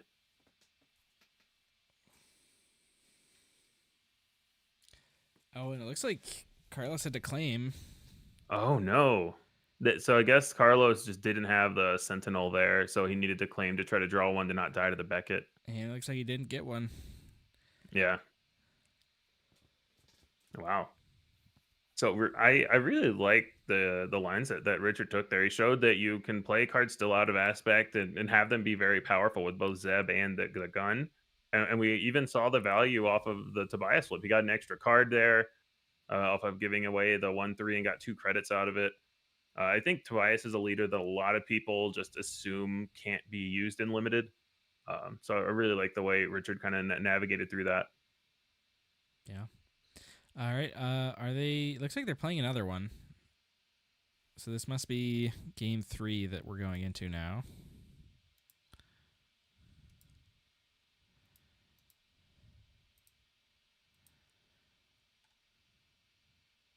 Unless they're just sitting here for no reason. Nope, they're shuffling. All right.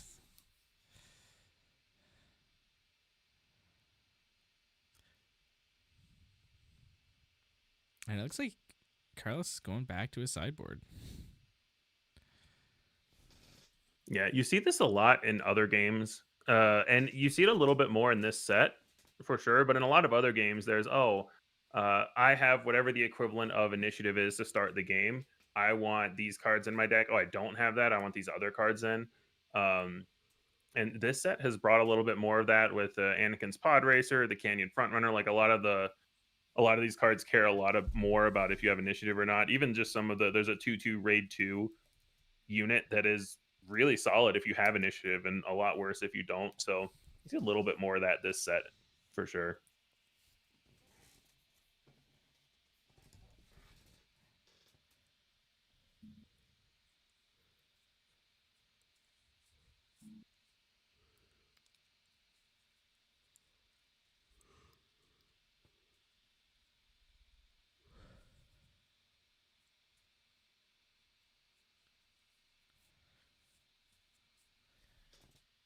All right, Richard taking a mulligan.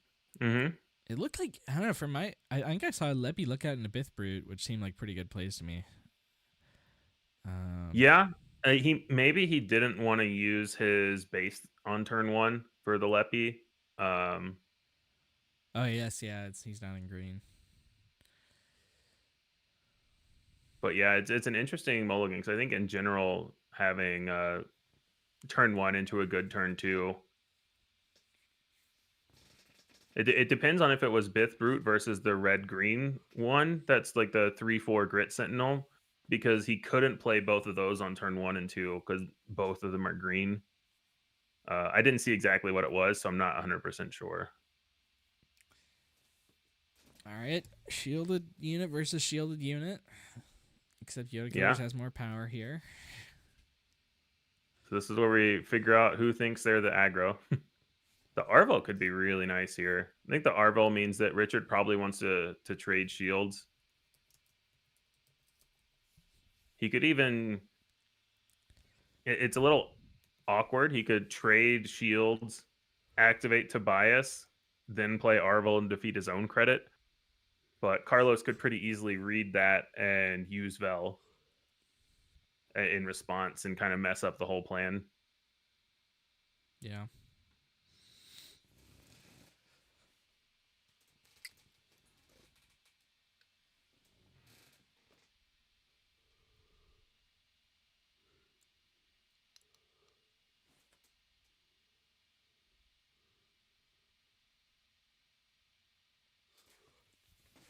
More shields.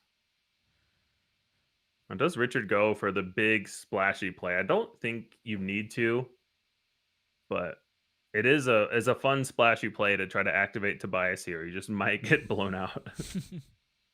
Reshielding. I like the reshield here. Yep. Gotta get through all those shielded units on Carlos's side. Yeah. I think Carlos was debating potentially using Vel on the lookout so that it could trade with the Val. But I don't think you need to do that, and I don't think you need to give Tobias a credit. Because both units are, in theory, at the moment, going to have to run into your Sentinel anyway. So I think I like not activating Vel right now.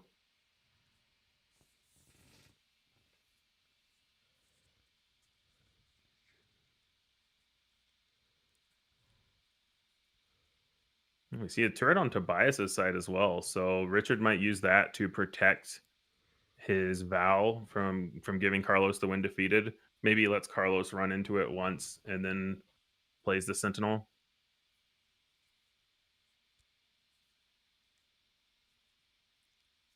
Yeah, Carlos going straight to base. So he thinks he's the beat down here.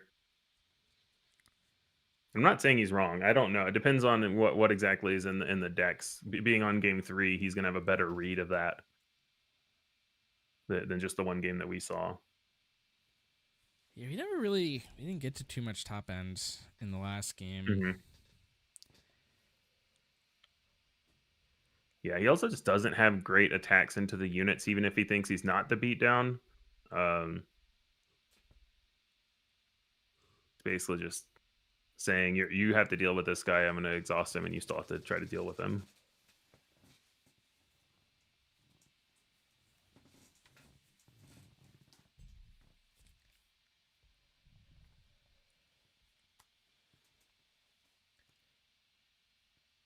I think Richard's debating between... Oh, interesting. I was thinking he was debating between attacking with the shielded unit or playing his shielded sentinel. Because the Vel attack here means the Leppy Lookout can run over the Val and put another shield onto the turret.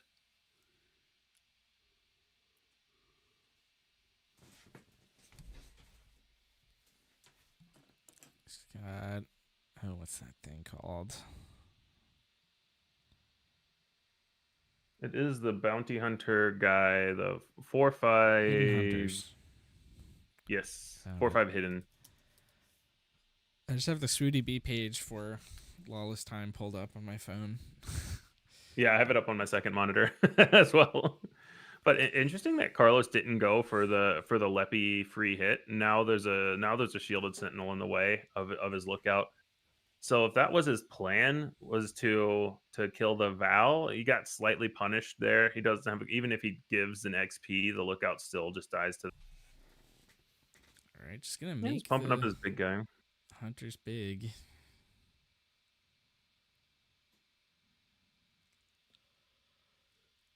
And Richard's starting to take control of this one. Yeah, definitely.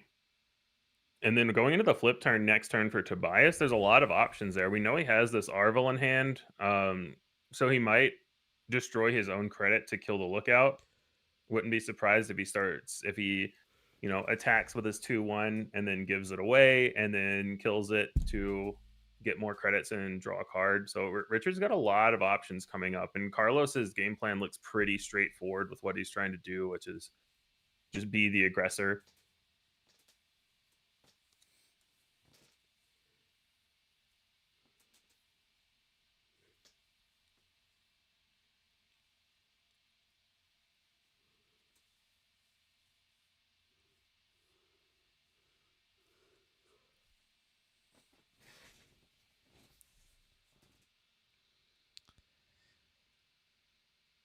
I think Yoda Killer is worried about something that's going to kill the Leppy.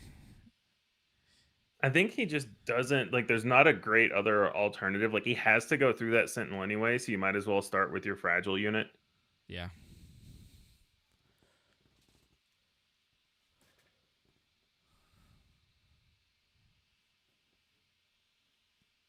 He also might have already seen the Arvel in game 1 and be playing around it a little bit.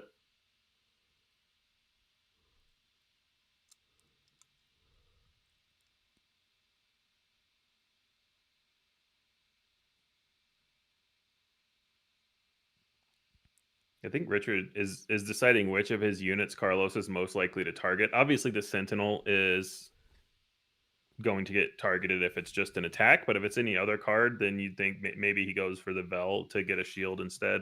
Yeah. So attacking with the Val first. Yeah, then he gets to give away the Val and get a shield when he flips.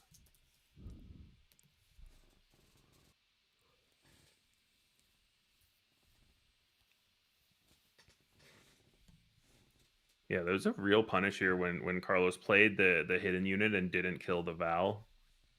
And that punish is just kind of compounding.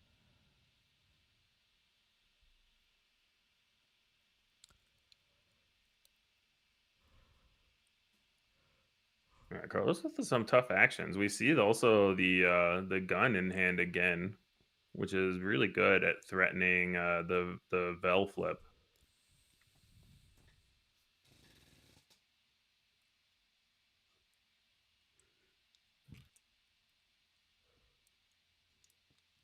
Did Carlos pass? I thought it was his action. I guess he did.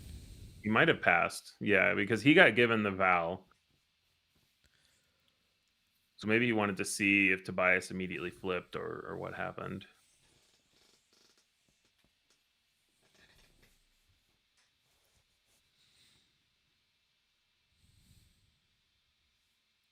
Now it is definitely back to Carlos here. Gonna play some blue card. Yeah, a 4/6 with a keyword. Syndicate Security. It's grit, I believe. 4/6. Yeah, it looks like grit. Yeah, 4/6 grit. That explains the pass because he doesn't want just 2 and then 4 to be thrown into it to kill it. Now Tobias is going to should get a shield. Yep. And now he's at Yeah, 8 resources, including credits. Mm-hmm. And an extra card to work with as well. 9 resources with the credit giving. Go with getting an experience on the grit. So Carlos hoping that this these big guys can take him all the way. We do know that with the gun giving +3 attack, Richard could still just clear the grit unit with the Tobias shield. I mean, that's to spend the 5 resources and the attack to do that. Yeah. I still like it though because it still threatens the Vel flip as well. And before there's an action to potentially put mastery on there. Yeah, there comes the blaster. Staccato lightning.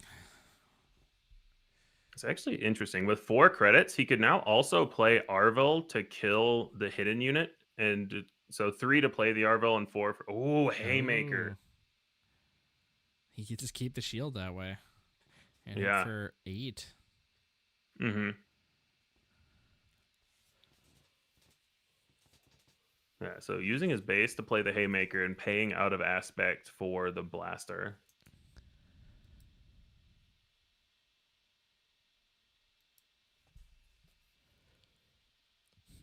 Yeah, all of a sudden, Carlos is not winning the race anymore and now has to deal with a massive shielded leader. An 8/7 shielded leader right now.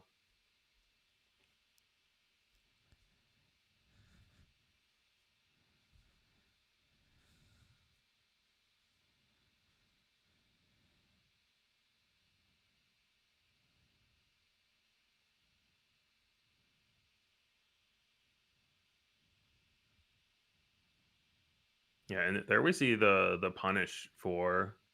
I think Carlos only gave away 2 credits there, but combined with the 2 that Tobias got himself, let him spend 9 resources very effectively that turn.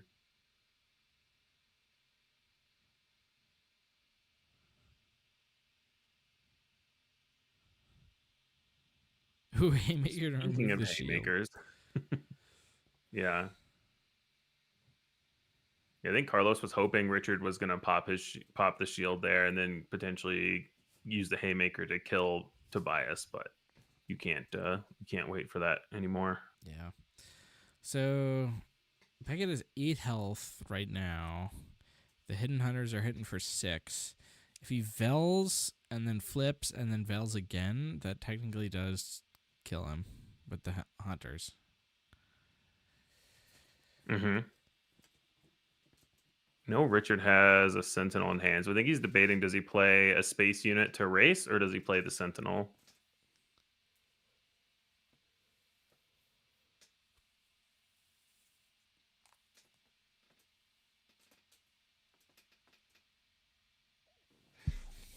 I like swinging 8 to base here to start.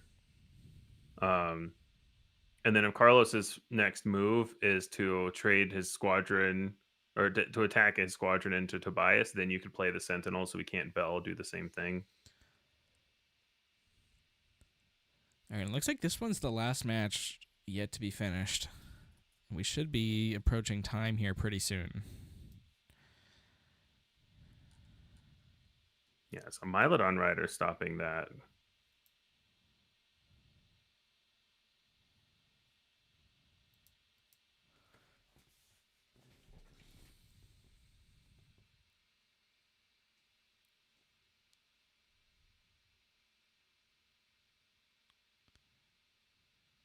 We may already be in time, actually.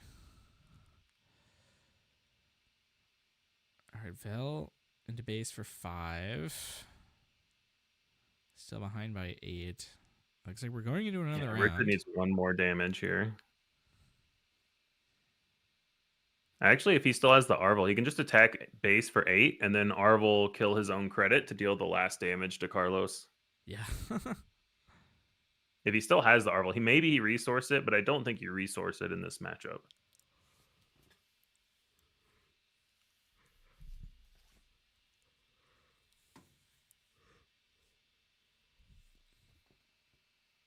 All right, looks like 8 to base. Yeah, up to 26 now.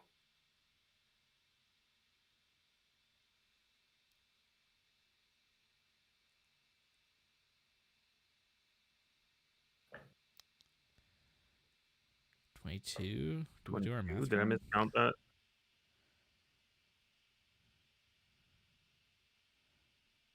He was at 18, I thought. Grabbed the wrong dice. I'm not sure.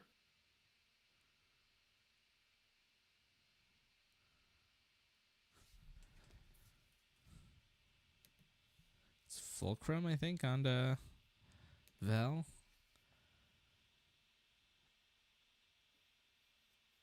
Ooh, commence festivities. So that does kill the Beckett.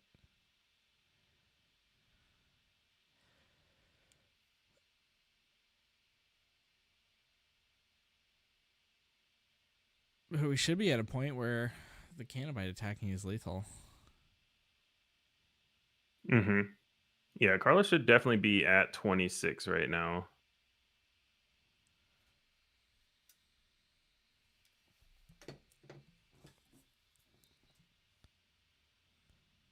A quick reminder for people watching at home: these guys are teammates, so this is not this is not some malicious thing.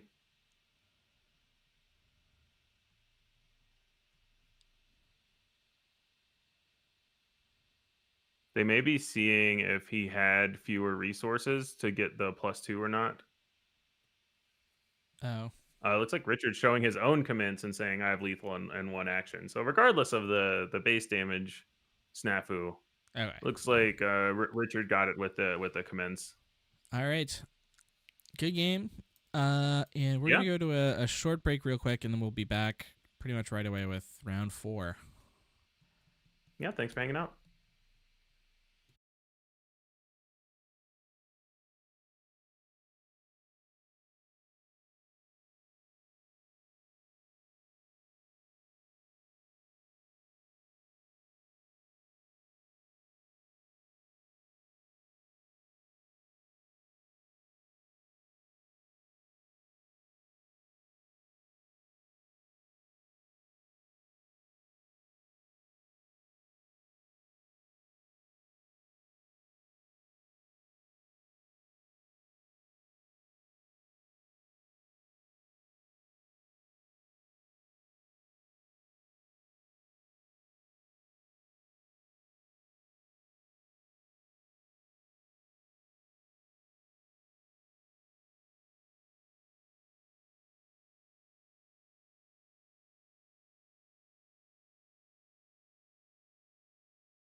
Qualifier here at Hobby Nights.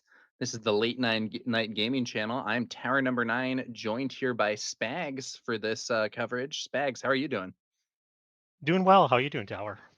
I'm doing pretty well, and excited to see some limited, and it looks like we are underway. Excellent. Can't wait. I think early on we saw some unit being played, and then it was immediately bounced with the Axe Forgets. Now the Masasi Group Marines for Yoda Killer there from the Bothan Network. Richard playing Alliance X-Wing.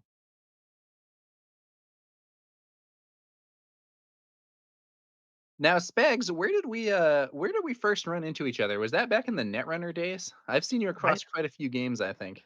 I believe so. Yeah, I think Netrunner is probably where we first ran into each other. What a game. Yeah, that's that was a fun one for sure. Do you still play Netrunner at all?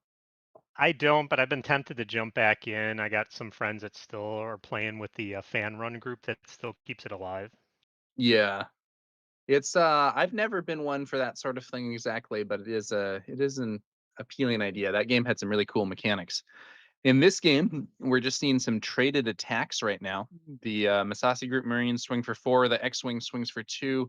Rebel Blockade Runner entering the field up there for Mike. And what unit did Mitchell play there? I believe the Seasoned Tracker, maybe. Mm-hmm. Yes. Right now, it's 4-4 looking like a hidden. space versus ground race. Yeah, it does look like it. I'm not sure. I would probably prefer the ground in this situation. I think it's gonna have a lot more strength to bear. Yeah, typically speaking, I think space versus ground races favor the player who's on the ground because ground units tend to have somewhat more efficient stats. That Rebel Blockade Runner is pretty good, but the Alliance X-Wing isn't hitting very hard compared to these other units. I think everything else on the board is swinging for 4, while that X-Wing is swinging for 2.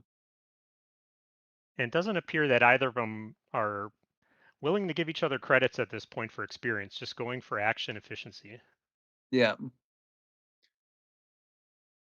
Both players on 27 HP splash bases, so no nothing interesting going on with respect to special bases.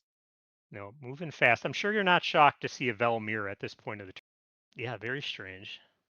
Maybe both players have a handful of late game units, and that's also why they're reticent to generate experience and let the opponent get those late game units out faster. Hard to say.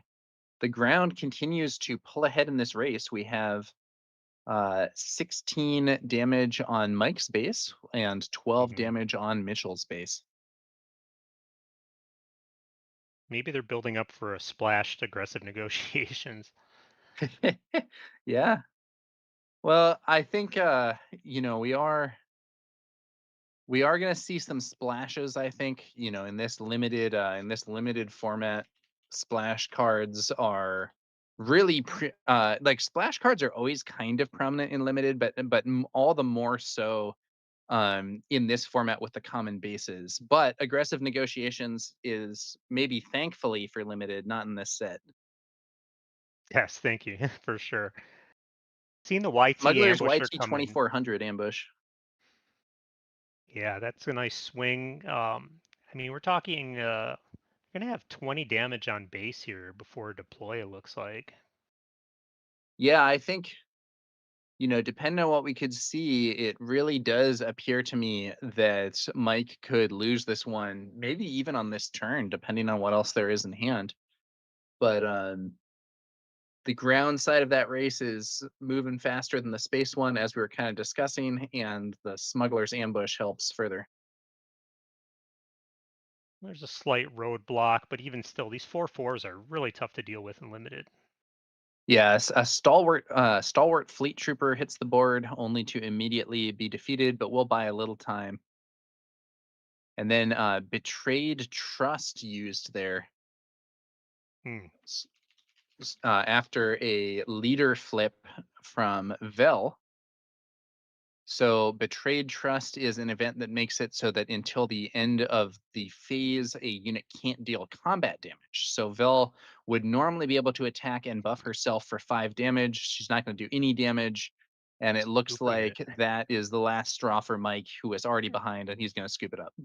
Yep. Yep. Just too much to deal with because it would easily be lethal next turn.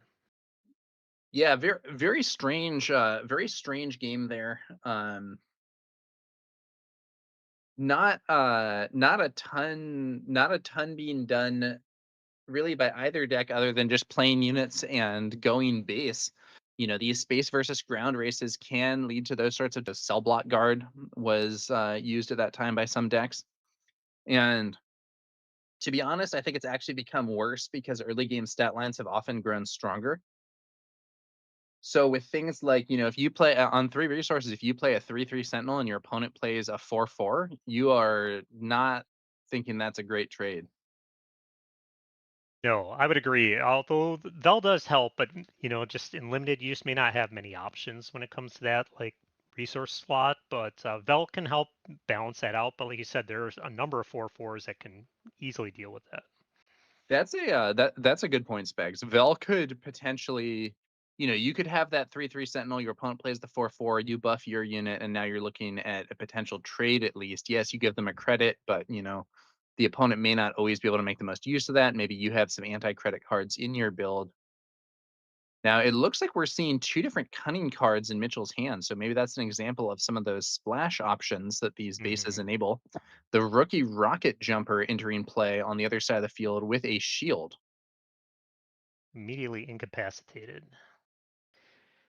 Yeah, and incapacitate does just defeat that, I believe. Yep.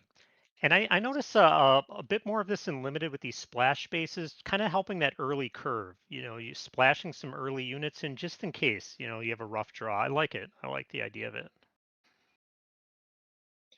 Yeah, I actually think the splash bases, they make this a really interesting limited format. There are just a lot of options, and in draft in particular, the willingness to like draft a good card, even if it doesn't necessarily immediately match your aspects, is higher. Though it is worth noting that those do not affect heroism and villainy. That is correct. Here we have a Lots Razi. Great card to pull in limited. Yeah, lots And Razi showing up, dealing 2 damage and taking the shield to counter that Masasi group Marines. Good play there because the 2 damage and shield will allow her to trade with the Marines next turn in theory. And here comes the experience to save it, but it did cost them the splash base, so they are done for the game. which Carlos did not otherwise have, so uses the splash base to play her. Now, one interesting thing about this sequence is Mitchell used Vel to buff the Marines and get them out of range of a single attack from Lots. But in principle, Carlos could just use his own Vel to buff Lots, and then we would be back in basically the same spot. True, you could have like an escalating arms race. Apparently didn't take the bait on that, just decided to play the Sentinel like last game instead. A little speed bump here. Oh, The but axe bounced out. forgets, bounces it back. Not a huge board being established on either side here. We have these 2 units facing off with one another and this weird dynamic with potential Velsartha buffs. Yeah, Neither the pair has opposite. anything else out. Yeah, the speed of this game is the opposite of the last one. It is worth noting, I believe that that was an out of aspect the axe forgets without the base being used.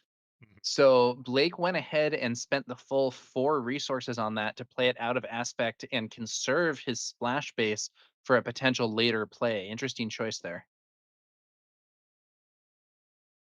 Yeah, Lots that's gets the the beauty. buff. There's a credit for Blake. The beauty of splashing those cheap cards too is that like this, you can still play them early. Problem is, the resources given there, the credit given there was enough to allow Carlos to replay the stalwart fleet trooper.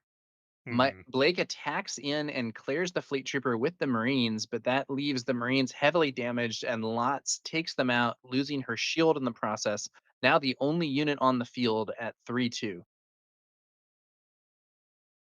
Yeah, maybe they're just playing towards a larger end game, which this environment and format does foster. I feel. Haven't you seen that? Like bigger units, some later unit leader deploys. I see a Lost and Forgotten in the hand there.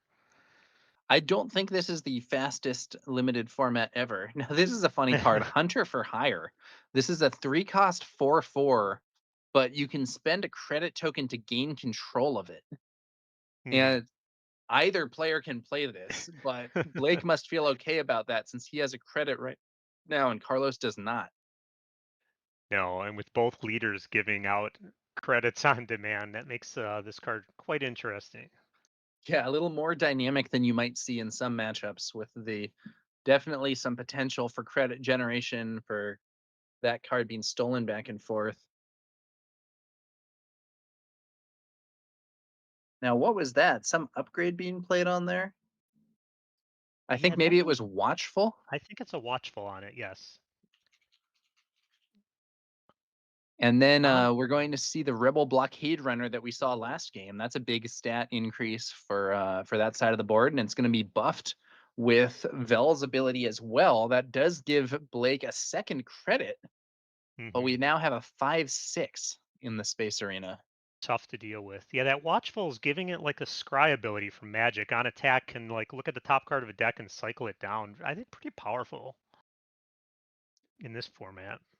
Yeah, I think the extra 2 HP is nice as well. Hmm. Gives you a little more resilience. So that's going to be essentially a 4/6. That does mean that if Vel deploys, she will not be able to kill it in Mm. one hit. There's that Lost and Forgotten that you saw earlier, clears Yep. out the Rebel Blockade Runner and heals Blake's base. Oof. That's Credit tokens here, but I don't think any resources are available. going for a Looks like trade. Oh, base. Okay.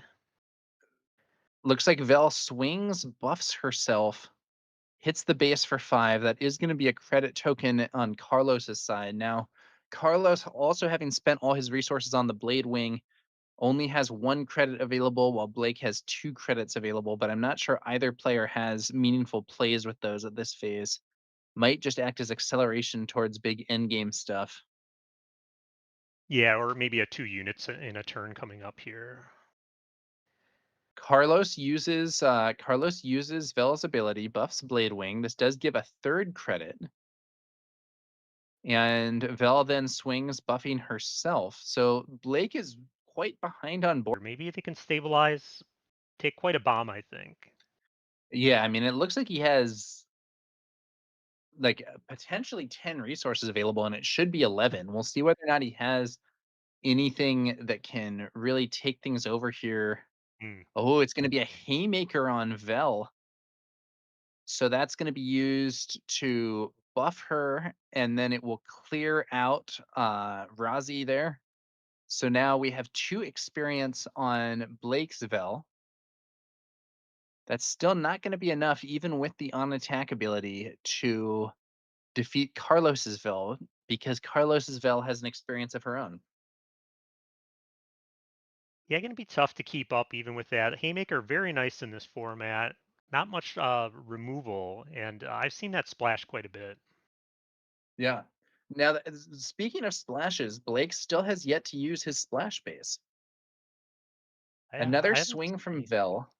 Once again, it looks like the credit token has been forgotten again here. I think Blake should be up to 5 credits at this phase. Yes. Yeah, their opponent's not really reminding them. Maybe now they're catching it.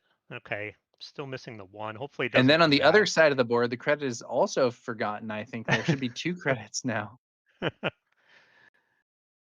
They remembered one there, so it's up to 4.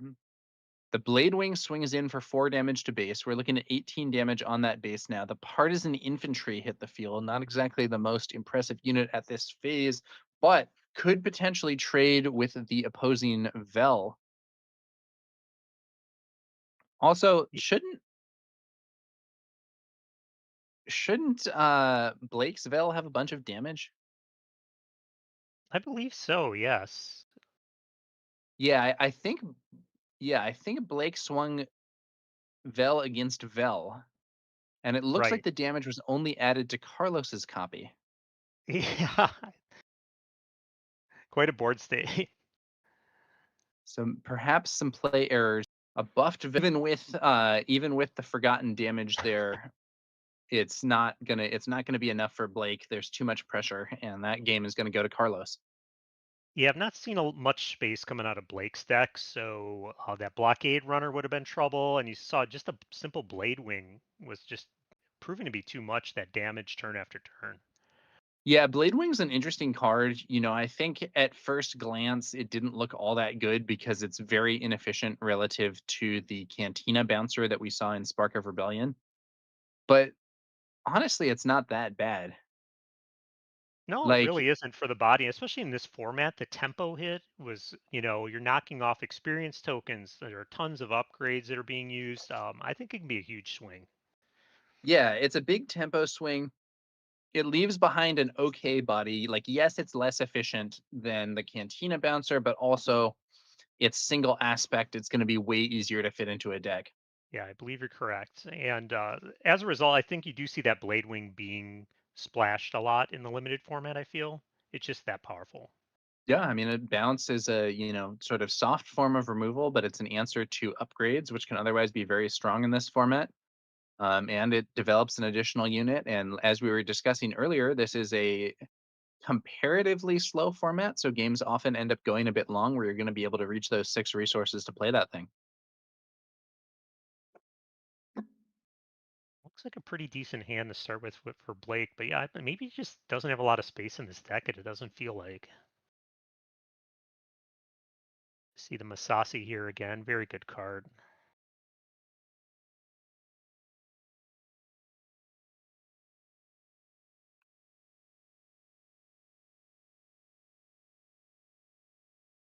Yeah, a pod racer hitting the board. That's the Canyon Frontrunner. It has an on attack ability if no other units have attacked this turn, which is quite convenient for Blake given that he's going first. Chio Fane on the other side of the board. Hmm. So the front runner is going to go ahead and swing, and this time I believe the damage has not been forgotten. The on attack ability is used here to give Chio Fane -2 power, meaning that the front runner can swing in for 3 and take 0 in return. Yeah, quite strong here. Chio Fane splashed in. That's an intriguing play. Yeah, that splash base used very early for Chio Fane might have just been the only turn 1 play available. I'm not entirely sure. Rookie Rocket Jumper hits the field with a shield token, and it's the Masasi Group Marines and a Vel Sartha trigger to buff that Canyon Frontrunner out of range of the Rookie Rocket Jumper. Now, of course, we could be getting into that same cycle that we saw last game where the players keep using Vel to bring a unit in and out of range. We'll have to see if that's how it pans out. Hopefully remembering the credits this time. Yeah. And Carlos does have a credit from that first Vel trigger for his opponent. One interesting thing, I don't think we've seen any credit hate this game. And I that do can see be a some. very powerful asset for Vel. I do see a Gorn in his hand. I don't know if he'll be able to get it out and have it survive, but you're right. We haven't seen hate to this point. I assume they had some, or maybe they just were unlucky not getting it. But the fact they're undefeated, I would assume they'd have something good in their deck. But Yeah, credit hate is like arguably worth playing even in non-credit decks. Like I have some decks that run Gorn in constructed. mhm. Yep. And if you're Vel, it's especially worth playing because you're going to be giving your opponent a credit. Now we see Chio Fane attack using the ability both players draw a card, 2 damage inflicted on the Masasi Group Marines, and then it looked like it looked like Blake was going to make an attack with the Canyon Frontrunner, but then maybe realized that the on attack ability was off because it only works if you make the first attack of the round. So instead, the Masasi Group Marines are going to swing into base for 4 damage. They are in a position to potentially be picked off by the rookie Rocket Jumper, but now we're going to potentially see that Vel Sartha back and forth with Carlos using his Vel Sartha leader to buff the Rocket. Blake does not opt to do another buff of his own, just swings with the front runner. We are up to 8 damage on Carlos's base. Yeah, it looks like just willing to give away the units here, not give away too many credits, and just go base and just deciding that they're going to be the aggressor here. Yeah, I also think in this situation, buffing your own unit it wouldn't necessarily get you all of what you want because we would then be in a situation where the rocket jumper could just take out the Marines. So even if the front runner were buffed, it wouldn't like prevent the opponent from removing a unit. Now, Yep. interestingly, no play from Carlos this turn. Mm-hmm. I wonder what's in his hand. That's unusual. It was the ace on attack ability going off to draw a card. That's a nice ability to have. Yeah, great card and limited. I don't know what's going on. I could have swore I saw a Lieutenant Gorn in the hand, but maybe just thought it'd be thrown away, but it's better than nothing, I thought. Maybe just waiting to build. I don't know. Strange. Here comes the Blade Wing. Could also be that the strategy there was just I want to go first so that I can take this trade before the opponent Right. attacks. Not entirely sure. Blade Wing bounces the Swoop Bike Marauder only to be ambushed and defeated by the Smuggler's YT-2400. Yeah, a lot of familiar cards coming back here in game 3. Yeah, and that Smuggler's YT-2400, now the only unit on the field, does have the ability to swing for 4, though, which is a pretty play before the opponent has a chance to recover. Smuggler's YT-2400 swings on in. We're up to 16. Vel attacks. The first 5 damage going on Blake space here, and a second credit token created for him. Let's see what he does here. A lot of resources available, and Vel could flip this turn. Yeah, a lot of options to choose from in that hand. Looks like Rogue One being played. Yep, just lane dodging here. A smart move. Yeah, avoiding being in the opponent's arena. Another 3 potential damage, has a decent ability there to kind of fix your deck or whatever if you're losing units. Looks like Blake's space units just waited until game 3 to arrive. Now we have the that same stalwart fleet trooper that's been an obstacle earlier shows up to be an obstacle once again. Oof. And a droid laser turret. It does not look like Blake's Vel is going to be getting through to that base anytime soon unless he has something to grant Saboteur. 2 different sentinels on the field and one of them with shielded. Howard, would you attack here just to help start pumping up those space units and try and race hard, even if it means throwing the Vel away? I think there's at least an argument for attacking to kill the fleet trooper. That reduces incoming damage. You buff one of your units, and then maybe the opponent spends an attack to kill Vel, which you're fine with. I think that's fair. I think that's solid. Yeah, the droid's going to just be a tough beast to deal with. Yeah, I don't think attacking the droid's shield makes very much sense right now unless you have something that can grant Saboteur. But I think clearing the fleet trooper makes a lot of sense. Mm-hmm. I agree. And as you suggested, Spags, I think buffing a different unit probably makes more sense than buffing Vel for 2 reasons. First off, the space units can reach a base and Vel cannot. But the second one is even if you buff Vel, the opponent could attack with his Vel, get another token, and would defeat you in 1 hit. So your buff wouldn't actually take you out of range, and it makes more sense to go elsewhere, as we see with Rogue One receiving the buff.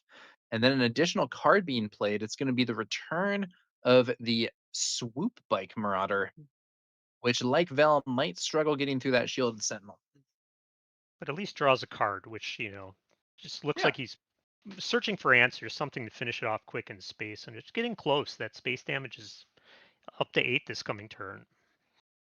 Yeah, 8 damage in space. I Oof. think we see a mastery in hand, which could be played Yes. on either of those space units, at which point we would actually have lethal damage in space alone, even if Vel doesn't get a chance to use her buff. But we'll see whether or not Carlos has a chance to counter that.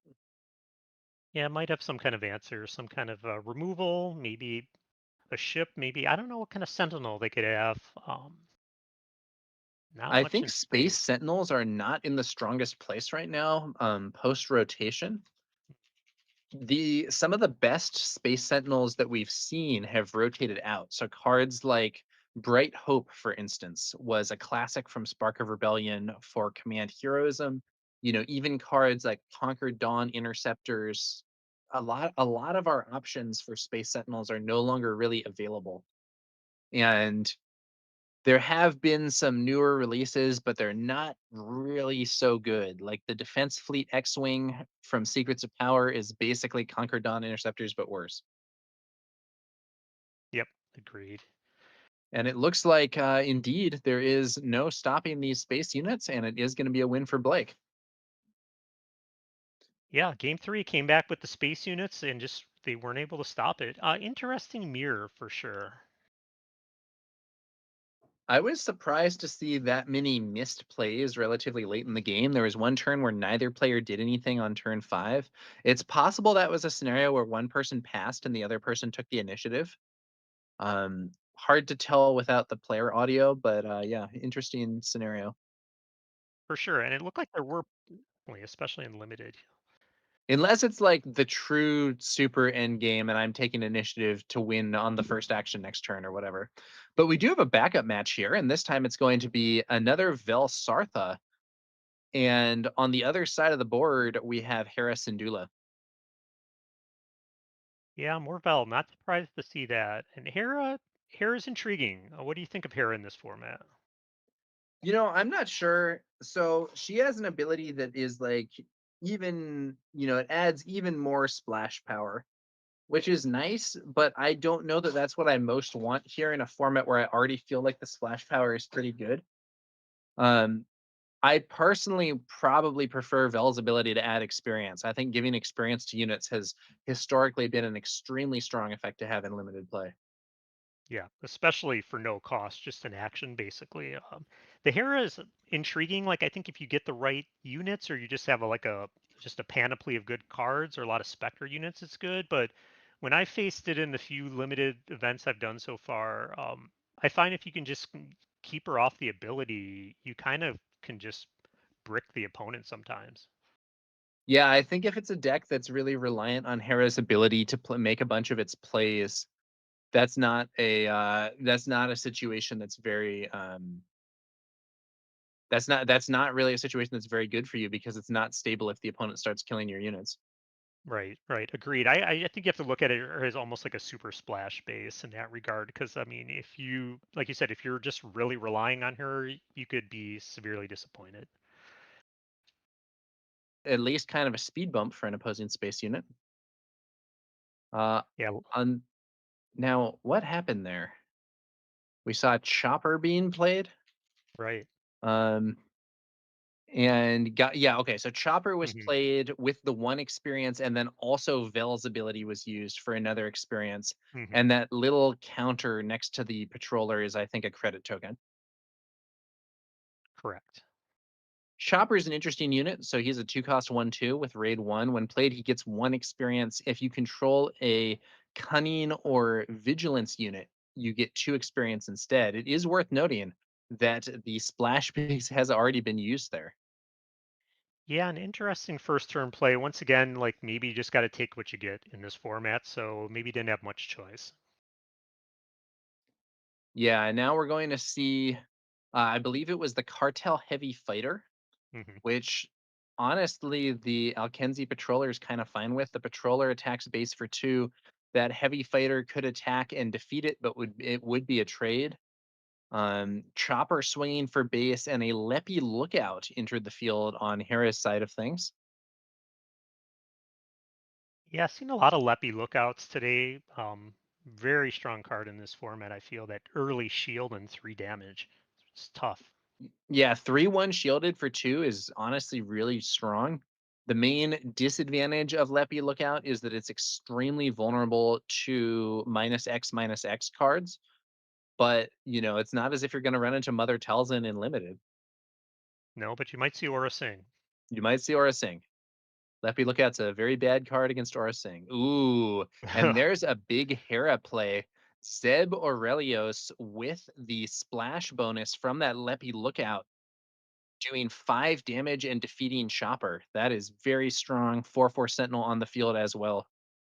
Yeah, one of the monsters of this format. He's almost like a mini wrecker in that regard. Yeah, and I believe the credit tokens there let Zeb actually be played early. So Yep. tough situation. But the Cartel Heavy Fighter was buffed by Vel's ability, allowing it to clear the Alkenzi patroller and remain on the field. And so now I think it was a Scarif lieutenant that we saw Mhm. there. And on the other side of the board, we saw the seasoned tracker. So a 4/4 hidden and a 2/1 with when defeated. The seasoned tracker might be in a position to trade with Zeb here, or even to attack Zeb, defeat him, and survive if we see Vel's buff used on the tracker first. Yep, definitely a possibility. At this point, maybe just they're going to keep giving credits away. It might be the way for them to trade favorably, but it looks like they might get raced out on the ground. We'll see how this goes. Oh, very nice play. Yeah, nothing left to fear. That's going to buff the season tracker and clear Zeb off the board. The old Let's see craving what the power at response home is from here. our Hera player. Yeah, craving power at home. That's a yeah, nothing left to fear. Cool card. Is as good as craving power. Usually not, although there are niche situations where it's actually better, mostly just because it does not deal damage. It's a direct defeat effect. So there's situations where you can get past shields. Yeah, that's where I found it to be really powerful. However, nothing left to fear does also say non-leader unit, which limits its application. So I do think craving power is the stronger card. Yes, agree. But in this format, you'll definitely take that card. Yeah. 5 damage on base for Vel. Yeah, this helps a bit. Hera's going to be coming out a turn early, though, earlier than Vel, so that Yeah, might that's right. swing things. But that buff from nothing left to fear does put the tracker at 6/6, which means that Hera might not necessarily survive. Looks like Rose Tico played by the Hera player and does come into play ready because the Lepi Lookout is a non-unique unit, as is the Scarif Lieutenant. So that's a 5/5 coming into play ready. The tracker is going to take out Rose. That, of course, puts the tracker into position to itself be defeated at the end of the turn when that buff wears off. Now Hera deploys with the tracker having already swung. Yeah, I decided to throw Rose in the way as some bait so that Hera could survive, it appears. Yeah. And I think that another advantage to that approach is that if the tracker attacked and defeated Hera, it would only take 3 damage in return and would remain alive. Whereas doing it this way means that Rose's retaliation damage will clear the tracker once nothing left to fear wears off. Damage adding up. Yeah, this ground race is going to move quick here, just swarming. Yeah, a lot of units there, and The I Bunte believe the Eve boy. Bunta Eve flag bearer was added to the field as well. So that's going to Yep. be one where if you essentially if you make the first attack of the round, you heal 2 from the base. So we really are seeing kind of a race dynamic.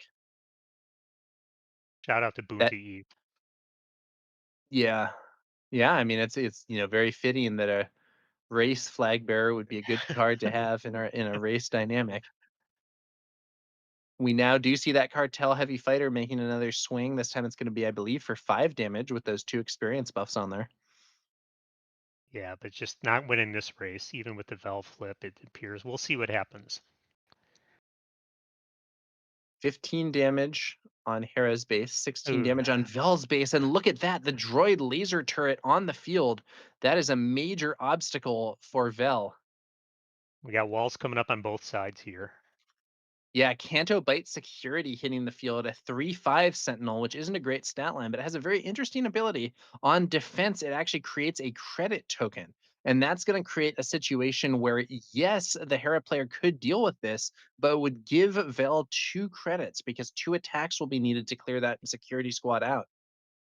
Yeah, a perfect thing needed for stabilization at this point. A nice Sentinel, like you said, also building up this next turn. Could be a huge turn next turn for Vel. The Scarif Lieutenant attacks into Canto Bite Security and is defeated. It generates this generates a credit for Vel, but the when defeated effect on the Scarif Lieutenant allows an experience to be put on Harrison Dula. Vel is still facing off with that droid laser turret. She goes ahead and swings. If she buffs the Canto Bite security, though, that'll be another credit that will have to be created. Yeah, I think Yeah, kind of has to here. Otherwise, the Leppy's going to just one-shot it. right. So the buff there. Now, this could still be cleared. Oh, but it's actually going to be initiative taken, which is a cool move because here he'll be able to swing with Hera. Hera will defeat the Canto Bite security in one hit, and that will trigger the Boonta Eve flag bearer's ability to do additional healing to the base because it will Yeah, be the first attack of this round. yeah, just a smart claim right there. Build ambush team. Ambush is in. That does trigger the flag bearer as well. So that is going to be some healing.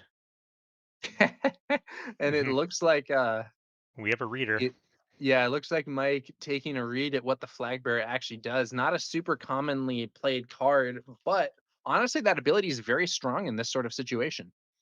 Yeah, any kind of restore is great, especially in these race formats. Between that and the droid, the Vels, it looks like they're going to have a tough time getting through. Yeah, Vel's attack is still blocked by that droid laser turret, even though it no longer has a shield. Looks like Vel will clear the turret. Might send her buff to the cartel fighter in order to get some damage through to base. Actually, looks like the buff maybe not being used. Maybe worried about giving the opponent a credit here. Not sure. Yeah, possibly. I think they almost need to use it. They could put it on the Vel to prevent the Leppy from just taking it out, but at this point, I think you almost have to try to race if you can. Yeah, I think it's quite possible the Leppy will just go to base anyway, given the overall dynamic here. And the We restore have coming, I think so. yeah, it looks like 11 HP left on Vel's base and 14 HP left on Hera's base. And with that 11 HP left, we could see 8 of it being removed just from the units currently on the field. Hera also triggering her own restore ability there. Yeah, it's funny we talked about this format going longer, but these 27 health bases, you'd think that it would just lead to quicker games. Mastery played for the more expensive cost, Mm. buffing the cartel heavy fighter even further. That unit is now swinging for 8 damage. Leppy Lookout comes in for 3. We're It now is in putting them on range for lethal. 1 attack. Well, but we're going to be healing 2, right? For the flag bearer is. Yeah. Both Hmm. players are now actually in range of 1 attack. But it's just Ezra Bridger here for our Vel player, and that's not going to do it. Hera can just Nope. attack base and win. Right. Just an action short. Oh, and Showing I flash the see here the vents. player shows flash the vents, which could have got even more damage in there. Ultimately, Vel just a little bit slower. You know, the healing and the potential big plays from Hera did prevail. That, and I do think if you're going to play that Zeb or Elios for the 5 damage when played, that's one of the strongest things you can do with Hera. Yep, I would agree. That's a great reason to use the Hera, although you can splash that almost anywhere. It's just such a great card. Yeah, it works with the splash base anywhere. Hera just has, it's kind of like you were saying earlier. Hera's kind of like having an extra splash base. That might be it for the match, I'm guessing. Yeah, I think they could be. It doesn't look like they're racing to set up a new one, so I think that might well be it for that round. Tower, have Not you sure if played that was a much? game 2 or game 3.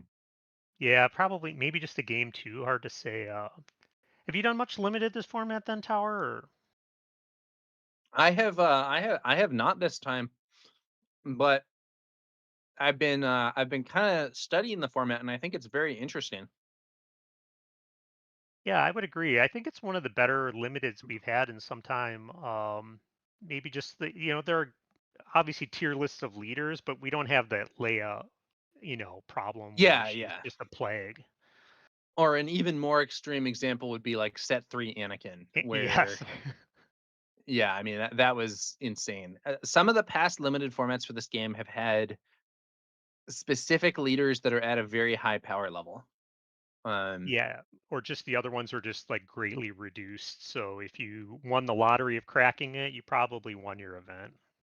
Right. But this format does not seem to have. I do think Vel is in a very strong position, but as we just saw, Vel is very much not unbeatable. Vel right there, defeated by Hera. Yes, agree. Especially if they don't have any kind of credit hate, then they're really not able to mitigate the downside of their ability. And also part of this format is just like I think you're playing more to your pool than your leader. So if your leader complements your cards like Hurricane, all the more power to you. But you might just have a cracked pool. Maybe the leader doesn't matter as much. Yeah, I think we've also seen, we've seen some other sets where there have been some leaders that are really strong. Spark of Rebellion, I think, was a good limited format in many ways. But we also had, Jin Urso in that format was actually super good in limited. Boba Fett was very scary in limited in large part just because of his stats. Hmm. Um, One other interesting thing is the difference between things that are good in sealed and things that are good in draft, which I think can be relatively pronounced. Talking again about Spark of Rebellion, Grand Moff Tarkin, I don't think was actually very good in sealed, but in draft, he could turn a lot of cards that were really low priority picks for other players into things that were actually very valuable. A great example would be the basic TIE LN, where it's a one cost 2/1.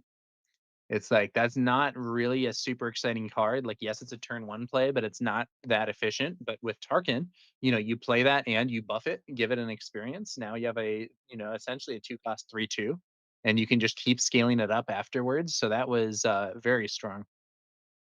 Yeah, that's And fun. you, Having like a yeah, tribal effect, you don't have a lot of that in this game, right? I don't think I've seen a lot of.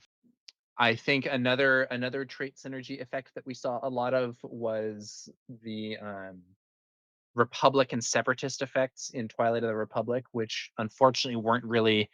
It's kind of crazy too, because some of those cards are genuinely really good, but the power level was just like not quite there for competitive play.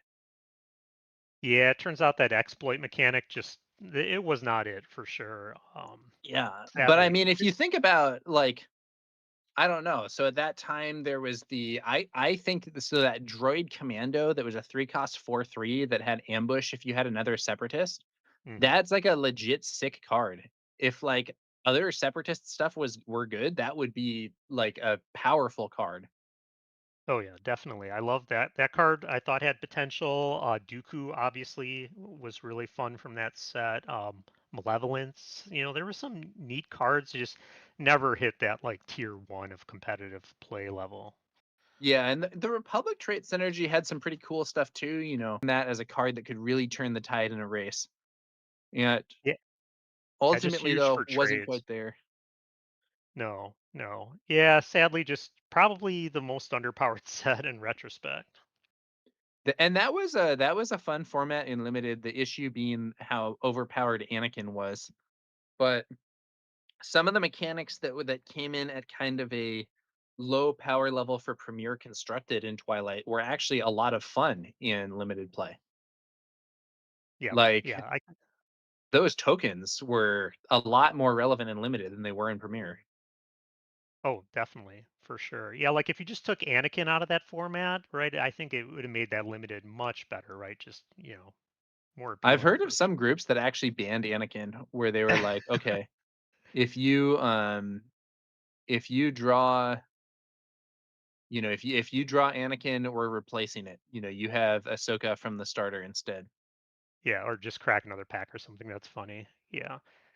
What do you think of that idea? Maybe it did, what doesn't feel as necessary here. Like people always grouse or like say like, what if could you just pick like some kind of like generic heroic or villain leader? Because there's always that time you're at the mercy of the pool, and what if you crack an awesome villain pool but just don't get a leader? Like, um, it does feel unfortunate.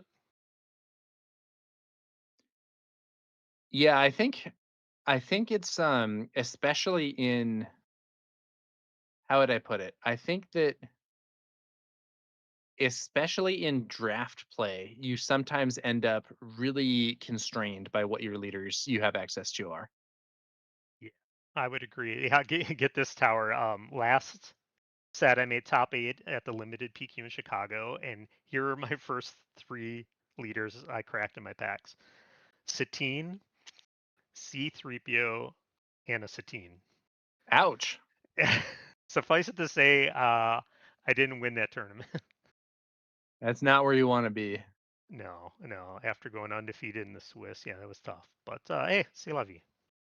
Satine is Satine is a very uh how would I put it? Satine, I would say that Satine over specialized in that. Yeah, I would agree. I thought you were going to say she's really good at losing games, but No, no. no. You But know, you I know, mean, it people is have genuinely really annoying for aggro if your opponent has a leader that can flip on 5 and has restore 4. It's like kind of crazy. yeah, Like, for sure. People have joked like in this boba, lake country meta we're in currently. Like, what if you just play a Satine deck that just has like shields and healing and just is going to draw the game out to an yeah, you just inevitable heal end? out of all their indirect damage. That would be funny. I think historically speaking, I think that Leader Ray from Shadows of the Galaxy was kind of a better version of the same concept, where you have the leader flip with big restore, but Ray also generated a lot more value in the course of normal gameplay, especially in limited, where once again an experience token leader can be very relevant. Shadows was actually a really good limited format. Yeah, yeah, for sure. I can see that. Yeah, permanence is better than just the healing. The healing is eventually going to get overcome. Right. Well, I think we're going to take a quick break before moving on to the 5th round of Swiss play here at Hobby Nights. I'm Tower number 9, joined here by Spags, and we will be back soon with more Star Wars Unlimited coverage.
Welcome back to the Star Wars Unlimited Planetary Qualifier here in West Bend, Wisconsin. This is Spags here with you. Looks like we are starting up round 5. We have a Hera versus a Vel here.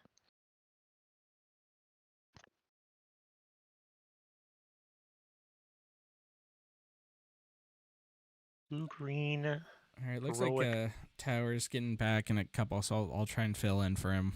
It's feels like it's pretty prevalent. So it looks like we had table 1 intentionally drew. I think there's supposed to be 6 rounds. Based on the number of players, there should be, but there's only 5 right now in Melee. So this might be the last round of Swiss, but I don't think it should be. Yeah, did they somehow screw that up? Maybe. It wouldn't be the first time I've seen that, but let's like, are they 4-0? Can they can just draw in though then, right? I think these let's see. Like that table 1? I think these players are 3-1. Yeah. Well, is this the table at Julio? Because the thing is, Julio did draw in round 2. I saw he was paired with another local of his, Adam, so they just decided to draw. So I think Julio has to play because he's already on a draw. No, this is table 3. This is Chris and Braden. So these are both 3-1.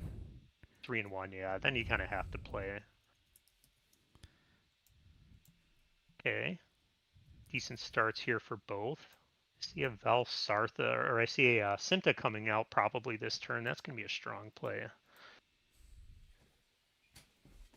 Look like a pretty good hand for the Val player here.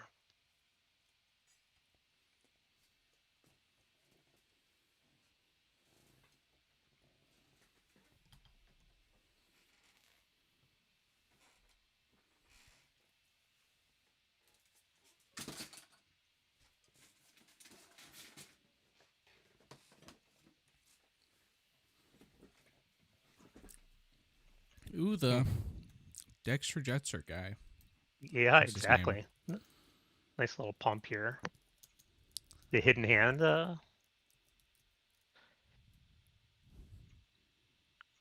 Hidden hand. Trying to do their a Vel imitation here, giving out some experience.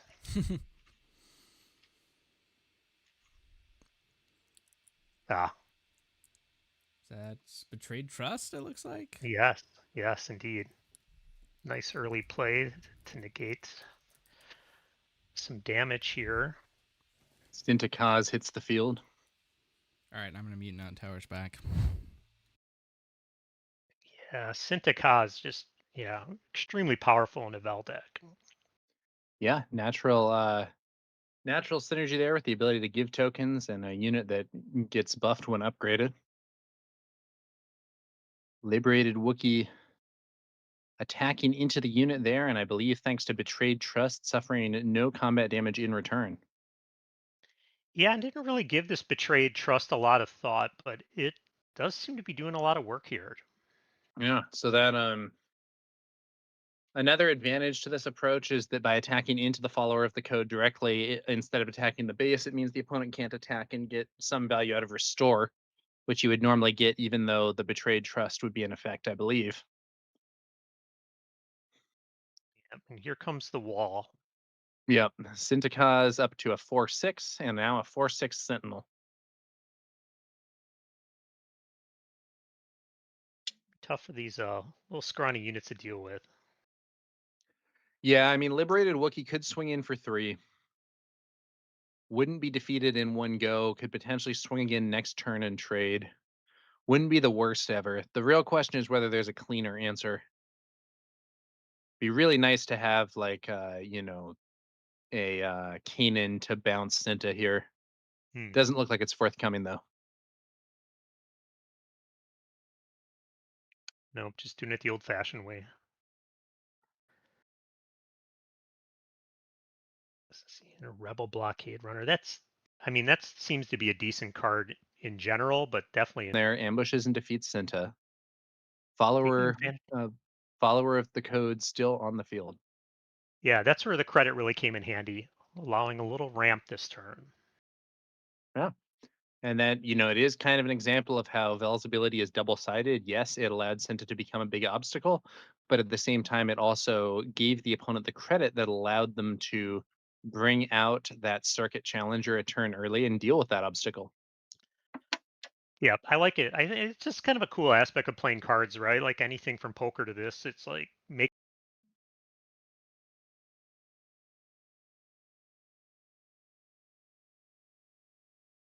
Moving on to the next turn, I believe. hmm Players thinking about some resource choices. I think we might see that the old droid sentinel come down here, just kind of slow down this asymmetric race right now. The droid laser turret. I think I spotted that in the hand there. For now, at least, we're seeing just some racing dynamics. The liberated Wookiee swings in for 3. The Rebel blockade runner swings in for 4. Appreciate them tilting the hand there so we can see it pretty well. Yeah. Looks like Harris and Dula may be about to deploy here. hmm Her 3 power and restore 1, certainly much appreciated, I think.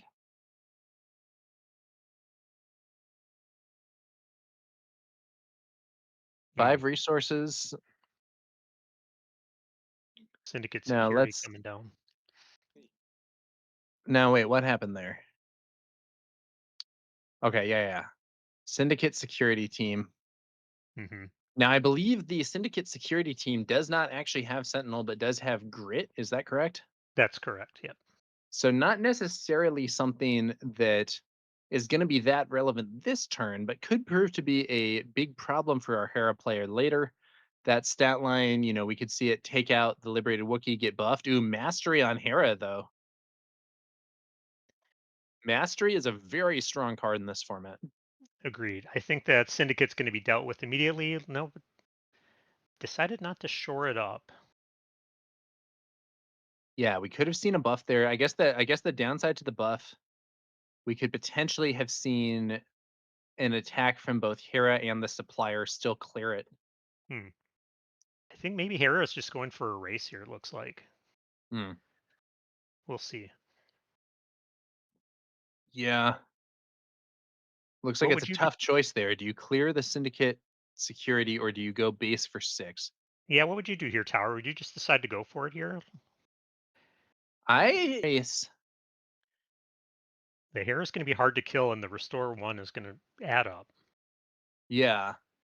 We'll see what happens here. Yeah. There's that droid laser turret though. That's really going to slow down a race. hmm Severe roadblock. Is there some -X that Kill switch can you'd get need. this turret off the field? Yeah, kill switch would be great here. Yep, definitely. I love that card. I think it's really good in this format too. Kill switch would be great here. Incapacitate would be great here. hmm All good blue cards. Yep. Nah, just gonna have to batter through. Very awkward scenario here. Yeah, the fact they're not even looking at their hand means there's no answer. And like you said, here's the trade into the Wookiee, really going to beef up Yeah, this also security. attacks in the wrong order here. I'm not sure. Right. I feel like that Wookiee should have swung before Hera since the Wookiee was in position to be removed. Yep. Didn't realize that they were giving them the grit that we saw coming. Okay, so we're gonna see Ezra Bridger shows up and heals Hera. That is nice. It takes Hera out of range of the Syndicate security, but it does feel to me like our Hera player has fallen substantially behind by not being able to easily answer that droid laser turret. Yep, I would agree. And next turn doesn't appear to be much easier.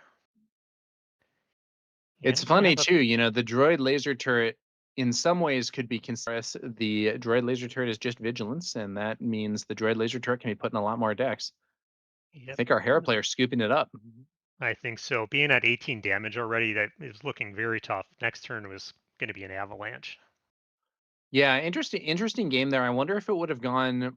I'm not sure. It would be interesting to see whether that would have gone the Hera player's way if we had seen them go for the trade instead of trying to push damage to base, because I feel like the racing game plan just got shut down by that droid laser turret.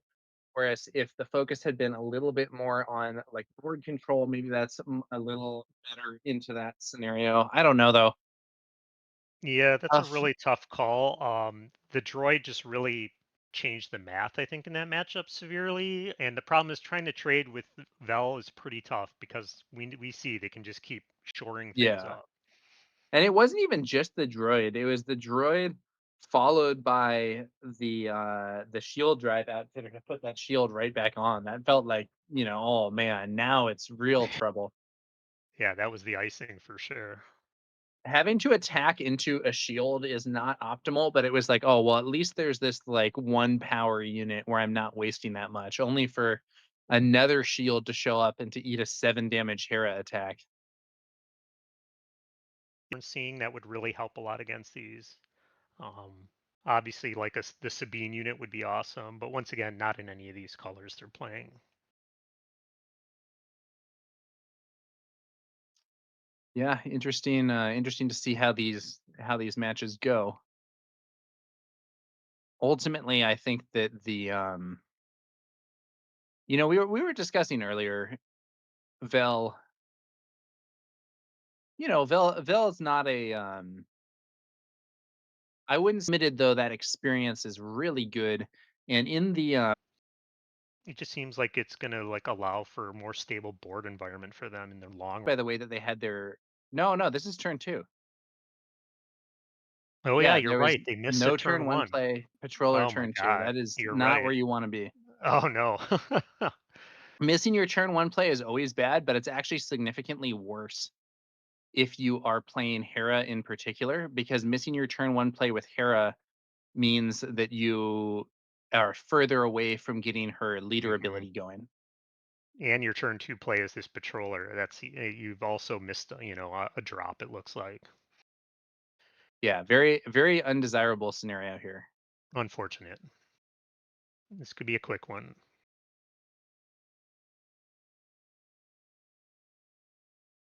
Don't even need to turn on the Synthicaz when there's nothing in the ground arena. There comes something. Hmm. Wow. Yeah. That is also so what I believe it was I believe that was the jaunty light freighter there being played. It gets an experience token for each different aspect among units you control. So Hmm. in this case, that is only one aspect, or that's one aspect already on the field plus the 2 from the freighter. So it's going to be a 4/4, which is really not all that. I mean, it's okay. It's like decent at 4/4. It's cool in Hera. Hell, here's the kill switch. You But needed the that last ideal is game. that you're setting it up in a scenario where you have a bunch of other aspects and you're getting a lot of value. In this case, just playing the Jaunty Light Freighter is a 4 cost. So, if you were in a scenario where you were just playing the Rebel Blockade Runner, you would be in a better position here. You really want to be scaling up to 5/5 or higher for it to be strong. Yeah, definitely.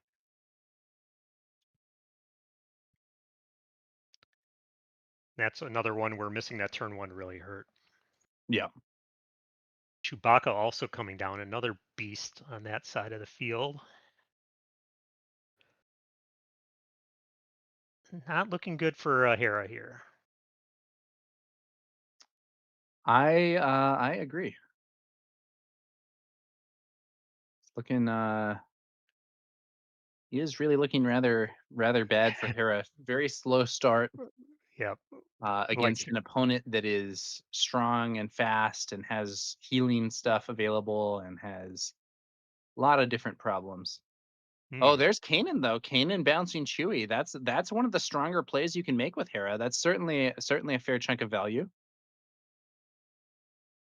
that definitely helps. I was gonna say that'll help her flip because I was like, does Hera even want to flip into this mess on the ground? But Kanan is helping greatly. Cinta's still a sentinel though. Yep, truth. And only getting bigger, maybe? Nope, going to the followers of the Buff. code. Yeah, so now the follow the yeah, that is now poised to remove Kanan in one hit. Um but actually doesn't care to. It's just going to be intensifying pressure on the base. which I guess makes sense here given that Hera can't actually attack the base. Wow, and there's that Syndicate Mhm. security again as well. This is a really bad spot for Hera to be in. Yeah, and that restore one that definitely helps. You might as well race when you got that out there.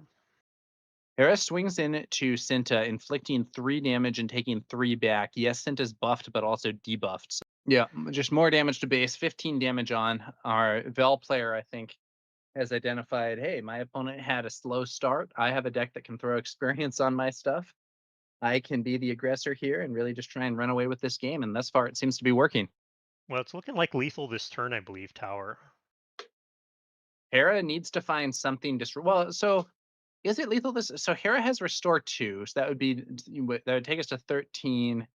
Then we'd Sure. have 8.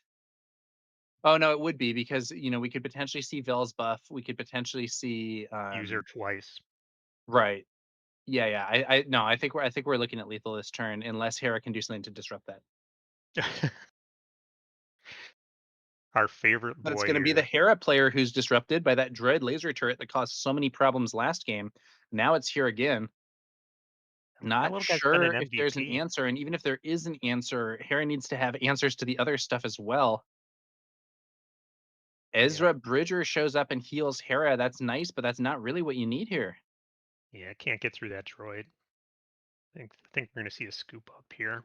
The humble droid laser turret does it again, really impeding the opponent for a pretty cheap cost.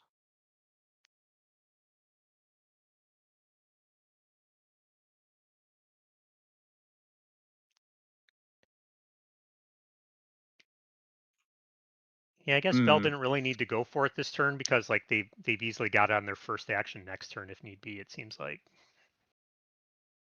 Yeah.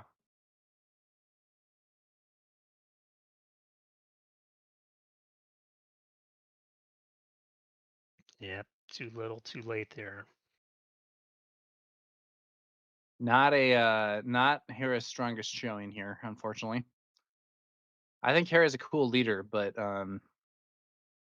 missing that turn 1 play and then once again getting stuck facing down a droid laser turret. Didn't lose the game this turn, but needs to do something really, really strong to survive this upcoming turn.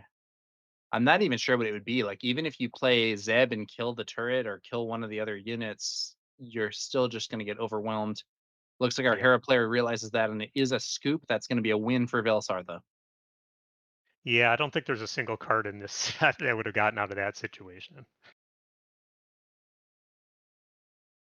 Well, we saw Hera defeating Vel previously, but this time Vel is able to put together a very convincing win.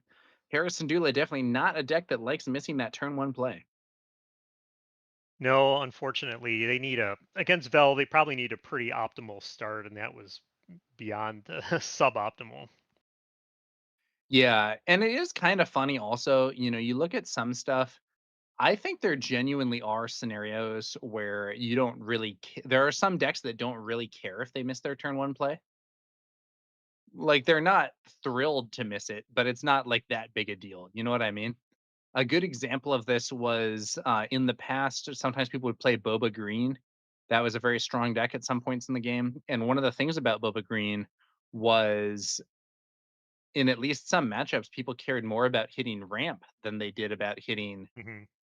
any turn 1 play. And they would accept hands that didn't have a turn 1 play if they had a resupply or whatever. Yeah, for sure. I can see that. Um, I think I even did it recently at a PQ or first PQ of the season here where I was on Chewbacca against Talzin, and I just did it because I wanted to ambush in with Sabine and kill like a secretive sage, something like that, where you just like, if you can take board control and keep them off the force in that regard, to me it was worth just skipping a turn 1 play to put like some garbage ship in space. So yeah, there are definitely times like you could. I'm love being proactive, taking initiative, even if it means skipping a play. But in limited, it's pretty tough to miss that turn 1. Yeah, I think missing turn 1, and it's not the end of the world if it happens, but it's a very it is a very undesirable state. And Yeah, sometimes unfortunately you do, and it's definitely not what you want to be doing. And especially No, not when you have a leader like I Hera would that's reliant on building up a board. exactly going up against one that's buffing their units as well, making it even more difficult to kill them when you're already behind. Yeah, I think it's tough. This is a game, you're right. You can come back, but it's like any game like a card game like this where it's about like units smashing each other, like losing that board state unless they're like you have some like Magic where you have a lot of cheap board wipes. It can be tough to come back. This isn't Netrunner we were talking about where you can Hail Mary and maybe rip some agendas off the top of the deck and win. It's like there aren't a lot of Hail Yeah. Mary plays in this game. And especially in limited, where you end up very often being in a situation that's more dependent on just sort of unit combat scenarios, uh, missing an opportunity to build up your board is really not where you want to be. Definitely. Yeah. I mean, a lot of the game is just basic math coming down to it. And yeah, when you're that far behind in the equation, then yeah, you're going to get minused out usually. All right. Well, I think that is going to do it for our 5th round. We do not have a backup match this time. So thanks to y'all for watching. This continues to be the Hobby Knights Planetary Qualifier. I'm Terra number 9, joined here by Spags.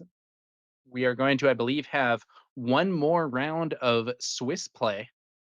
And then following that, we will have coverage of the Top Cut draft, including both the draft process and the games itself. Spags, I believe you are signing off. Any messages you want to send to the viewers, things you want to give a shout out to?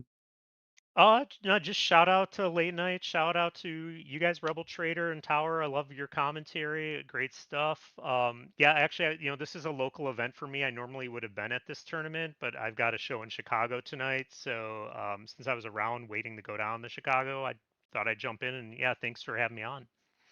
Yeah, no problem. It was definitely fun casting with you here.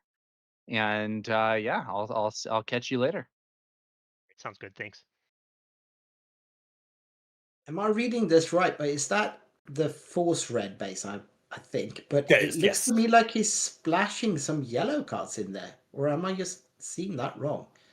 Yeah, I am. That was not. Yeah, no, that's the artifact of the camera there, or the sleeves. One or the other. Because that was a constructed lightsaber, I believe we saw there, and it was very yellow looking to me too. So I see what you saw. It looked to me like it was a yellow ship of some sort first, but that would have been. Oh, yep. I can totally see that. Very weird without the splash base. One of the things that Talzin Red can also do is pop a sudden ferocity onto Talzin when she flips, and then the next turn give her a constructed lightsaber or some other kind of red upgrade that says "deal with me or die."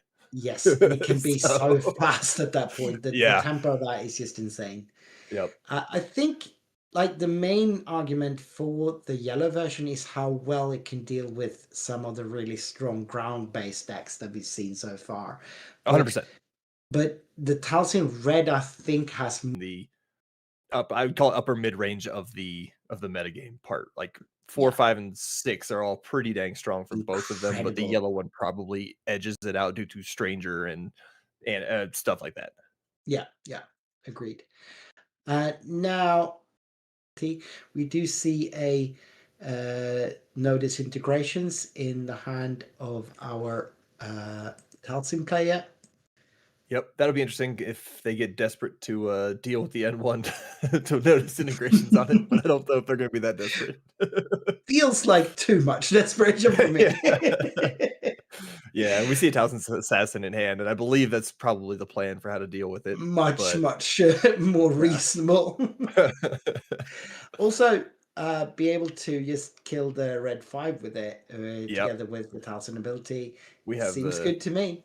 We have a pretty, what I would say, typical start for both of these decks. Like when I saw Loopy play this, he wanted these 2 ships, and when you play Talzin, you want to go Karis into Grand Inquisitor, or that's all I can really think of in terms of force units you want on that turn. So that is, we're getting a good example of what these decks can do. Right. There's no damage. Reduce the red 5's attack. Yes, because you can't kill it in one. I agree with this play. I agree too. You don't want to show your hand just yet because you don't know what's coming down. And the other part is it's safe to do it because you're probably going to get the force back, so you can then play Talzin's Assassin here in a second. Exactly. So we're paying 3 to do, oh, really nice, Ooh. Beguile. At least he knows Very it's good coming. play from Loopy. Yeah, But we looks do have like a the assassin Shatter. there. We do have Shatterpoint. We do have emergency powers, which could be very devastating at the wrong. Yeah, and while 4 damage doesn't look that threatening compared to what Enfys is able to put out, because by the end of this turn, Talzin will be at 8. I have a feeling we're going to see the assassin come down and finish off that red 5. Oh, But Loopy the doesn't. dice will save it. Ooh, yeah, that does save it. I believe that's the Stolen Star Path unit. Oh yeah. And since It's he not the knows lucky what's in dice. hand, he's going to generate at least 1 spy. Yeah. I thought it was the lucky dice, but it's definitely. Oh the yeah. Stolen I Star can Path see. unit. Yeah, they do look a Yeah. little similar, don't they? Mhm. Big cubes and stuff on the art. Yep. I think this though is a much better play because credits won't do him much good at this point. True. I also believe that Loopy's intent may have been to draw out the Shatterpoint as opposed to Oh, he's not dying here, is he? Why? the Shatterpoint will get it because of the Oh, force. Shatterpoint. He Yeah. played the Shatterpoint instead. Oh, Yep. yeah. That's sensible. I believe that threat was to draw out the Shatterpoint, but Yeah. maybe I'm misreading it. No, that's probably correct. It's just, there were too many dangerous cards in that hand. Unfortunately for Loopy, those assassins will still be able to do a Yeah. lot of harm to him really Yeah, soon. this turn especially, it being the flip turn of Talzin means that Enfys may just not do, even with Oh, the but sudden he's ferocity, may just yeah, not do that yeah. much. No. Nicholas, do you want to kill the Naboo fighter or do you want to shrink the Emphys? Yep, that's a good question. And I mean, you always want to put your opponent in difficult decisions, right? Yeah. And That's how so you make them do the mistakes. let's see what plays he's got here. He's got 5 resources open. Yeah, it should be an interesting one because there's a couple of options I think that Talzin has, and I don't know that Talzin is extremely worried yet because No. being even going into this flip, which is a lot of times where emphasis power shows up, Yeah. is probably feeling pretty good. Yeah, and apparently he since he's not using carries at this point, he might be looking to use. Yeah, exactly. Yep. The That's a assassin good call. here, and he is the Naboo fighter are already attacked, so he Oh. is shrinking Emphys, but Emphys is getting stronger with the helmet. I think that was right. Ah, yes, that makes sense. So Emphys still has 6 health remaining, even Hmm. through the -3/-3. Yeah, and he should have spent the force there when he played the assassins. He wouldn't have the force right now. That may, I mean, you're correct, but it also may not be relevant as soon as the Exactly, 1,000 since- attack anyway. So But it means that he couldn't first shrink it, then flip, and then shrink yes, it. that's a good point. But they are playing as if though he didn't have the force. So It's interesting. an interesting race. I'm not actually sure how it's going to play out. Partially because Talzin is building a board that's starting to be pretty threatening, and Enfys's But board that is significantly smaller. Yes, but that Emphys is getting very tall. Yeah, it's true. Let's see. Now that there's no more Talzin's assassin effect, we have a 6/9 Enfys nest, which is a massive threat. That is something. Technically, Look- if they just bash each other in the base for this turn, Enfys is threatening, I think, lethal next turn. So yes, that'll it be will be. But then I don't think the Naboo fighter is going to live that much longer. true. Oh, we have an aggressive negotiations Oh, though. and that is. That appears to be 9 damage. Yeah. What is this? I'm not 100% sure What is what that's happening here? from. But +3/+0 from That's the the helmet. arm Yeah, attack from twice. the helmet. Oh Oh my yes, god. That's he is amazing. threatening lethal here. He That's is threatening 9. lethal, which Yes. means that he has to use his cards to deal with it, which I think he'll have cards to deal with it, but Oh, that threat yeah, there he means can deal that with it. Enfys probably survives. Yes. So Chatterpoint will be, because at this point he would have got the force back when he attacked with Talzin last turn. So it's correct. He did have the force there. Yep. And he didn't need the force either because only 2 health. Yeah. Yeah. So it's interesting. What does Loopy do? Does he have a way to keep keep Enfys Nest alive through an assault of what looks to be effectively 10 damage because 7, of 9. Oh, yeah. Maybe even more than that, because Karis can do the -2, then the assassin, then Taliesin herself. They can all trade into Enfys, I believe. Yes, But she's at 9 health, but they yeah. can deal more than that with Yeah, the the proper shrinking. sequencing can kill Enfys. It's a matter of, can you play another threat that says, well, if I have an aggressive negotiations, I win. Right, exactly.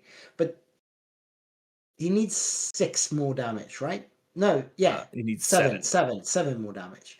Yeah. Is there 7 damage units that he can play on 6? No, there is not. Not really. So if he plays like an N1, right? Oh, there's Karis. Oh, That's interesting Karis. too.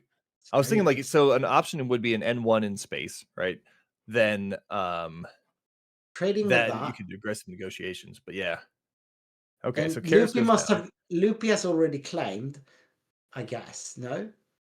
I don't No, he believe so. couldn't. So He he couldn't. played, He couldn't have. So yeah. if he's got red units, can he trigger Karis at this point? It looks like not. It may not matter because Karis, the force unit Karis attacked into Enfys instead. Yeah. Shrinking it and Yep. dealing 2. Yep. Right. Yeah, because you don't want Loopy to be able to do 2 more damage at this point. Right. We're running into what do you do territory. That Right. Loopy seems to be asking the questions, and it appears that answer a few of the questions, but Right. Yes. Taking.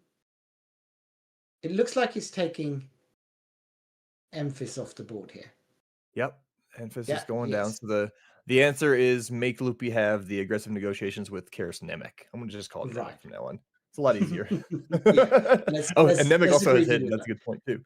Yeah. So, does how many cards is he going to be lethal with an aggressive If he negotiations here? has, he would need to have 4 cards on top of aggressive negotiations. So I don't know that he has Right. that. But the other thing to think about though is if he does that and then you kill Nemec and you get a He spy, can't. that might Yeah. be lethal. Exactly. He can't. Then he puts Taliesin in a very awkward spot. But that's not the case. He's just going in for 3. I think he's just But going to it's spread the still threats and awkward. say answer them all. Yeah, it's very awkward still because can you kill Karis at this point? That's a good question. I mean, I guess you theoretically could, but should you is the better question. Yeah. True. Now, do you have any good sentinels now? Sure, it is a possibility. Oh, this is about to get fun. This is about to get very fun. Loopy's got 6 open resources, and he's still putting it on the assassin. That is a big very assassin. ballsy. That's very. That is ballsy. also going to be, I think, threatening lethal next turn. Right. But I think Loopy has enough actions to be able to play something that says deal with me. Oh, there. Okay, so that's check right there. Right. Yeah. And as Taliesin's you like, have to oh, claim, you're so right? close. I think you have to because you have no resources, and a claim from Loopy does end it. Yes. Yep, that's what happens. Looks like a claim.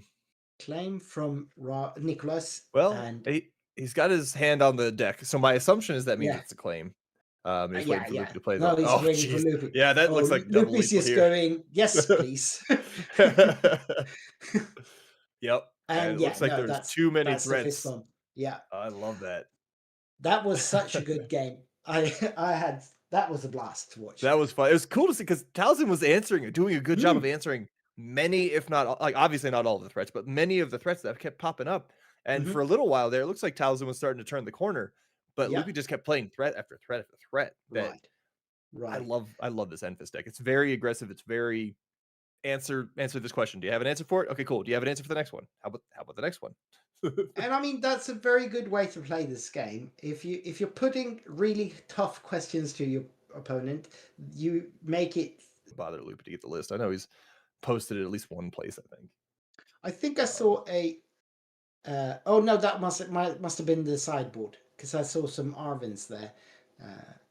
So that was that was probably the Taliesin sideboard. Yep, and that makes sense. You would not be putting Arvin Skeen into the deck at this point, I don't think. I don't think so either. It's still a sideboard card enough because there is a lot of credit generation going around. However, it's not something that it might be getting to the point where it's a main deckable. Like we were talking about earlier, it's Hmm. it's a tough one to gauge because Lando is all around right now. And do you really Right. want to throw the first game to Lando and hope you win the next one with Arvel? But Yeah, we're starting to see those questions. I think with the stats of Arvel, some decks might really need to consider having maybe 2 in the main deck because I can see that. it's a really good stat line. Yep, it's a good stat line. Plus, when played, ping effect is also fairly solid if Mhm. if they're doing the credit thing that early. So Yeah, yeah. No, yeah, for decks that like to ping, and you can ping the base with that. It's actually one of few pings that can really that's a be good point. burned. I'd actually forgotten about that. It's very meta dependent. Yeah. The yellow deck can run Chin Flurry with Vader, which is True. super strong That's into a some decks. very devastating combo. hmm But yeah, I also just like Talzin. Talzin's fun. yeah. No, Talzin's such a good constructed leader. They really built that the right way. And I even think they without Force Lightning, red is still fun. That's how few sets that have been very well sort of put together. Like they present unique takes on the game. Talzin's Yeah. one of them. Sabe is definitely one of them. That there are I think Beckett's very another one to unique talk about there, leaders yeah. here, which I'd really like. The design team has been knocking it out the park. I agree. And there's a lot more. I don't want to call them like all stars because I feel like a lot of the leaders are very good now, but like there's a lot less difference between what I would consider to be the top leaders and the quote bottom leaders. Mhm. It's not that there aren't leaders who aren't as good at, but there are definitely like times where you can easily misread or evaluate certain leaders. Like I think Beckett is a good example. I don't think the Yeah. leader is like going to carry you to a world championship, but if you can learn how to play the leader, he can be very rewarding and in the right hands still carry you to something. Like it rewards player skill very much. Yeah, he did. He was all right. he is he's all right. He's not bad. We may hear his name later in the year, right? It could be the fact. Yeah, no, it's Yeah, I don't know that I could tell you like this isn't one of those like I don't think either of them is particularly favored in the matchup. no. It can definitely come down to can Enfys keep asking questions and can Talzin keep answering them? Exactly, And yeah. sometimes what's interesting and fun about this game is that a resourcing decision may come back to bite you later. Yeah. Because of the question being currently answered and you didn't think about the next question that was coming down the line. Or maybe you did and you kept the right thing and it pays off. Like Yeah. that kind of decision making and player skill reward is something I really enjoy about this game. Yes, it's the chess nature of this in a way. Yeah. Your ability to think ahead. So we're Alright, looks like waiting we for got a something mulligan. here. Just the resourcing, I think. Loopy's just Yep. gonna He's have looking to at his hand resource. trying to figure out which card he doesn't want. Yeah. Or maybe he does want all of them and he's having trouble with it. I think Nicholas kept that Curry's for a reason. So I think Nicholas is just gonna slam Yeah. as soon as he gets to play. But he does have a Mystic in hand as well, I believe. Yep, there is a Mystic as well. And he is slamming that Curry's, yes. I do And think we have Karis the is definitely Nemesis. the best one. Yeah. Yeah, and we've got Nemesis on the other side. Not ideal, I don't think, for Loopy. I don't think it's the worst. Nope. He does get a spy out of it. Although I don't remember the timing. Oh, it doesn't matter because Karis the Karis other has Karis, initiative. well, the Force Karis, Karis won't die, the so he witch, can't do the exactly. -2. Yeah. The witch Karis will be able to take out the Nemesis, and Karis Nemesis will then create a spy that can trade right back. Yeah, so it could be worse, or the spy could just go to base. Yeah, either or. I was thinking like if Witch Karis kills and dies into Karis Nemec, do you get to do the -2 to the spy? Will the spy be there? No, because it dies before. It'll die when it trades, right? Well, I was just thinking like ahead, like if Witch Karis had like 2 damage on her and then attacked into Karis Nemec. then creating the spy, and then can you use the force after? I guess you'd get to choose the order, and I think you could pull it off, but I'd have to Oh go look yeah, at it. yeah, because both of them are then when defeated. So Yeah. since you're in turn, you can tell your opponent to create the spy first, and then you can Okay. trigger yours. That will That's an work. interesting Yes. thought for other Mhm. ones. That And definitely will work. Loopy's getting his red 5 out here Yeah, that's to go exactly what he against. wants. Unfortunately And for Talzin, who wanted to do Krennic plus thing, there's no thing to go with him. no, and now we've got 2 sudden ferocities in the row, which isn't ideal when you flip on 5. Oh yeah, that's true. He- Not the greatest draw there, No. but we'll see. We will see. And given that Emphis flips on 5, right? Yes, emphasis is also a 5. Yeah, so you can't really delay your flip then. Ooh, Loopy does not have the disclose for Nimic to get the spy. Oh, and there's no, since there was a shield obviously on Krennic, he doesn't have damage. Correct. And Ooh, with the perfect Shatter Point answer. punishes Shatter again. Point, perfect there. Oh, and the Hauler comes down right after though, so Yeah, that Hauler feels is a little good, bit bad though. for Talzin.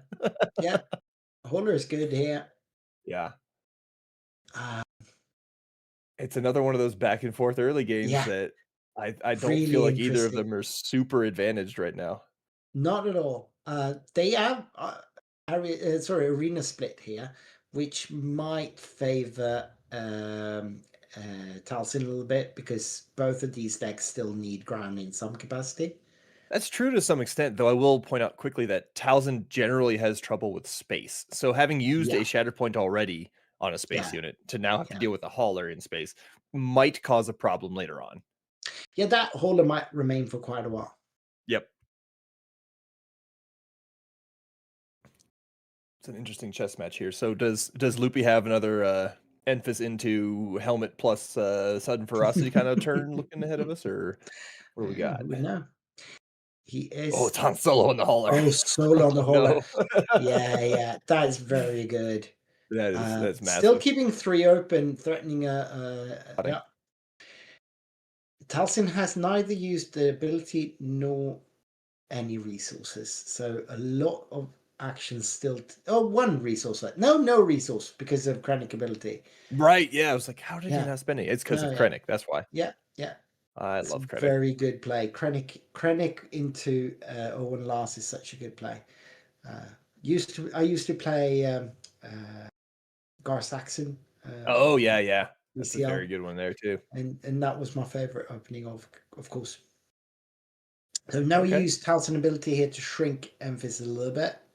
I have a feeling Enfys is going to have a hard time surviving this game or this turn, Yes, partially because of yes. how much minus that Talzin can put out. Yeah, Talcin's going to hit for shrink and hit for 3, which will bring Emphis down to the range where she can be. Oh, and we do have one of the 2 Talzin's going to hit for a lot more now. Yeah, Talcin can finish that Emphis on her own now. Yeah. I was thinking Witch Karis could also run in and help if needed, but at this point with the sudden ferocity on Mother Talzin, that's not a necessary That's a map. I think Loopy knew that too, just using Enfys as a effectively a Kind of a- sentinel or extra hit yeah. points on your base kind of thing. Yeah, that's certainly a possibility that's how he's playing this because of now spending 3 for another Hauler.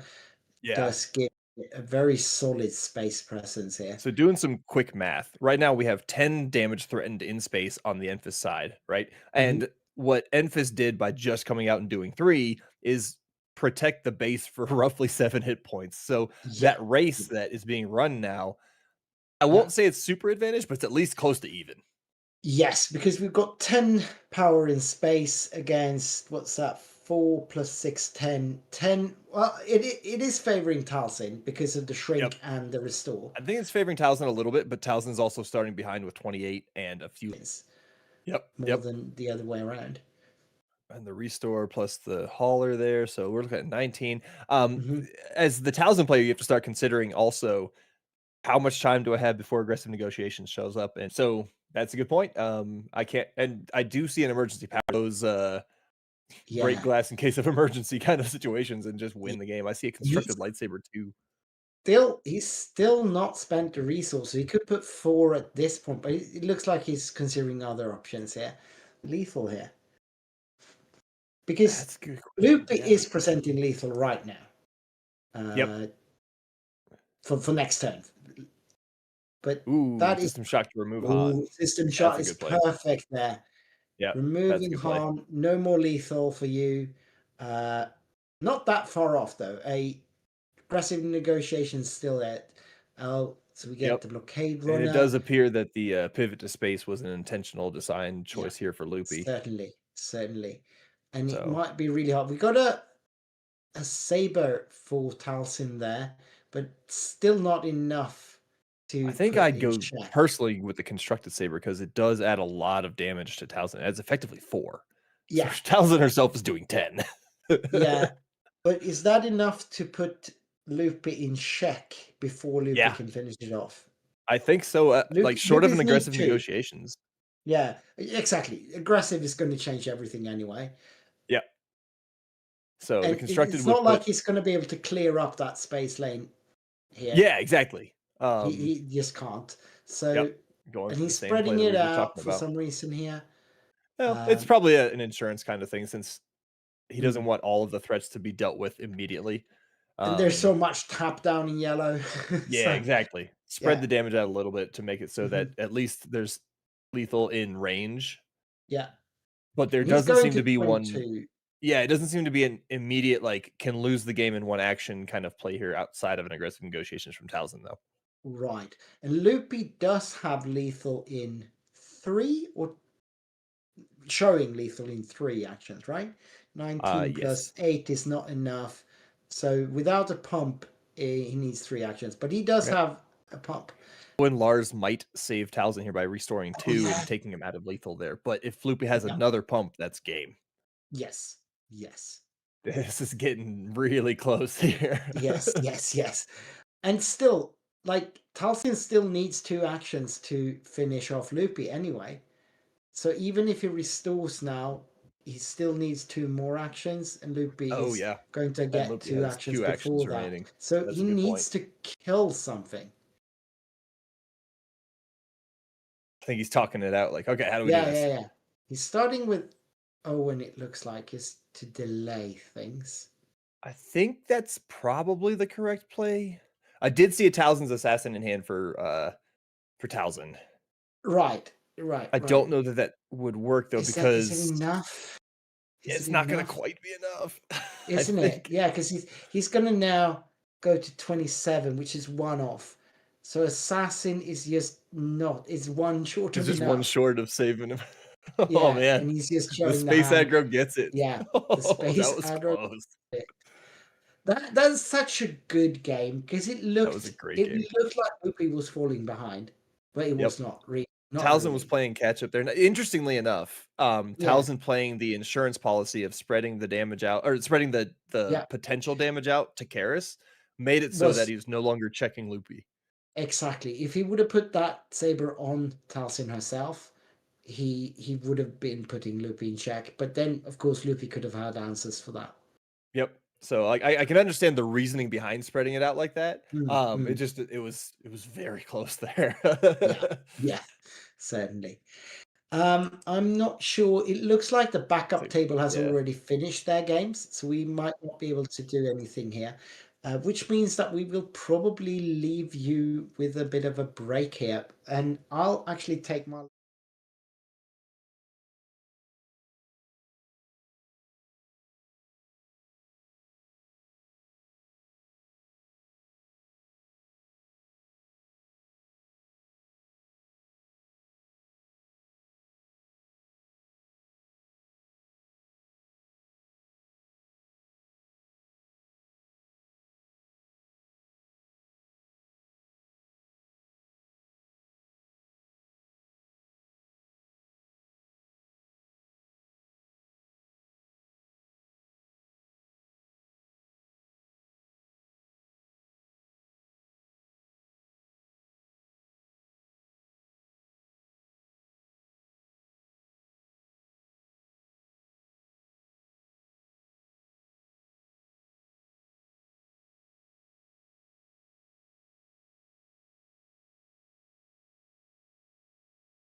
Welcome back, Star Wars Unlimited fans. We are here at the Hobby Knights Planetary Qualifier in Wisconsin. I'm Jeff Creasy of the Boston Network, here with my buddy Kyle Kraft of the Colorado Cantina Crew. How you doing today, Kyle?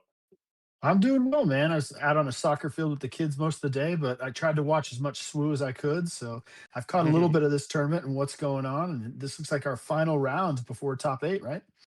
Yeah, not exactly what you want to see in your final round if you're the Vel Green player who apparently missed their turn one play against a Chio with an experience. Oof. Interesting to give the Yeah. experience there because now they already didn't have a 2-drop, so now they could potentially play a 4-drop, which they do. So yeah, interesting. What are your thoughts going into this Velmir? Yeah, that's exactly what I was worried about, though, to your point there, right? You already know they had a hand they didn't like, and now you're giving them some options. In a Velmir, though, Mhm. I think the name of the game a lot of time ends up being, how or when do you grant the experience to get the wrong side of that efficient trade, right? But here's the credit hate we were talking about, so good to have. Oh yeah. And even better with skiing because you can put it on right on the unit there so you can get that efficient trade. Hmm. Yeah, fully breaks the parity, and I wouldn't be surprised if they don't have everyone draw here as Chio with the Chio because it is optional and you are very far ahead. All right, opting for the draw. Yeah, they do the draw. You can maybe sneak in with a good play there, but they had really good turn one play into the credit hate to stop to disallow their leader disadvantage, and yeah, just kind of everything going well for the Vel Red player here so far.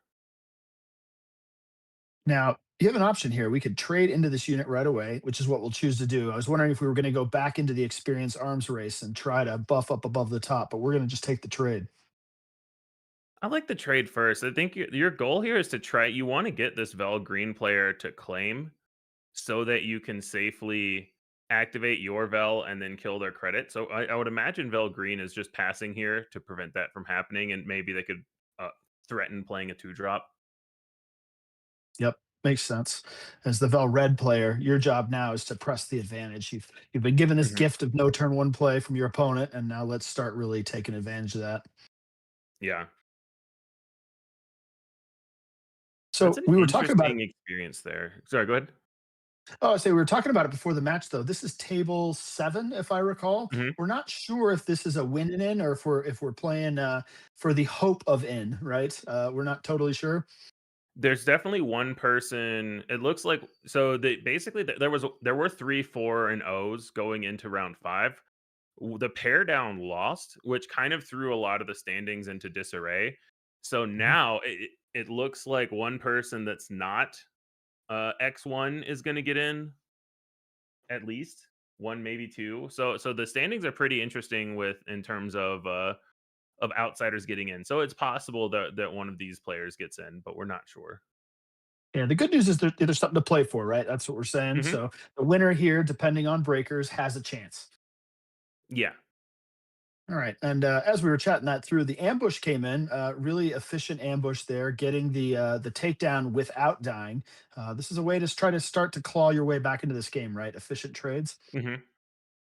Ooh, into a 6-drop. Oh Oof. wow. Yeah. Really tough there. So the dogged pursuer for 5 and then spin the credit to make it 6 to deal the last 2 damage. So Vel Green had to activate there so that Arvel couldn't just kill their ambusher outright, but the dogged pursuer was able to get the job done anyway. And they still lost their credit because Arvel was able to just hit the base for 6 instead. Yep. And this is kind of like an ambusher, right? It's not Mhm. ambush directly, but in limited. Options here. You could attack the dogged pursuers into the Vel because they can't trade, or you could just get 5 damage to base with Arvel. I think here's where decide if Vel Blue is gonna put the pedal to the metal or not, and they go with the Sentinel play. Interesting. Yeah, up 10. I mean, if I'm looking at my opponent's base and I'm seeing that I'm 10 damage ahead, I'm Mhm. probably going for it, right? We're gonna just start hitting the gas Yeah, and make you answer me every turn.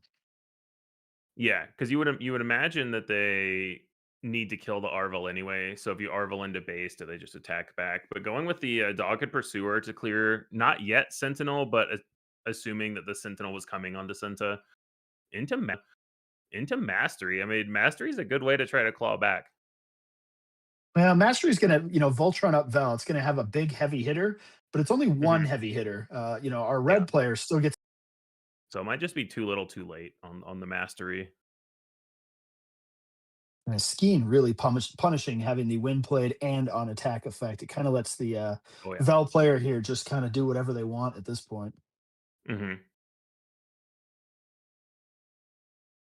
Interesting. Okay, so we're going to take the trade. Our Vel Red player playing very much a controlling strategy here. Hmm. We'll see how it works out. I think we were really advantaged here to just kind of hit the gas and try to put this game away either, probably next Yeah. turn. On the other hand, though, there's so little leader removal in this set.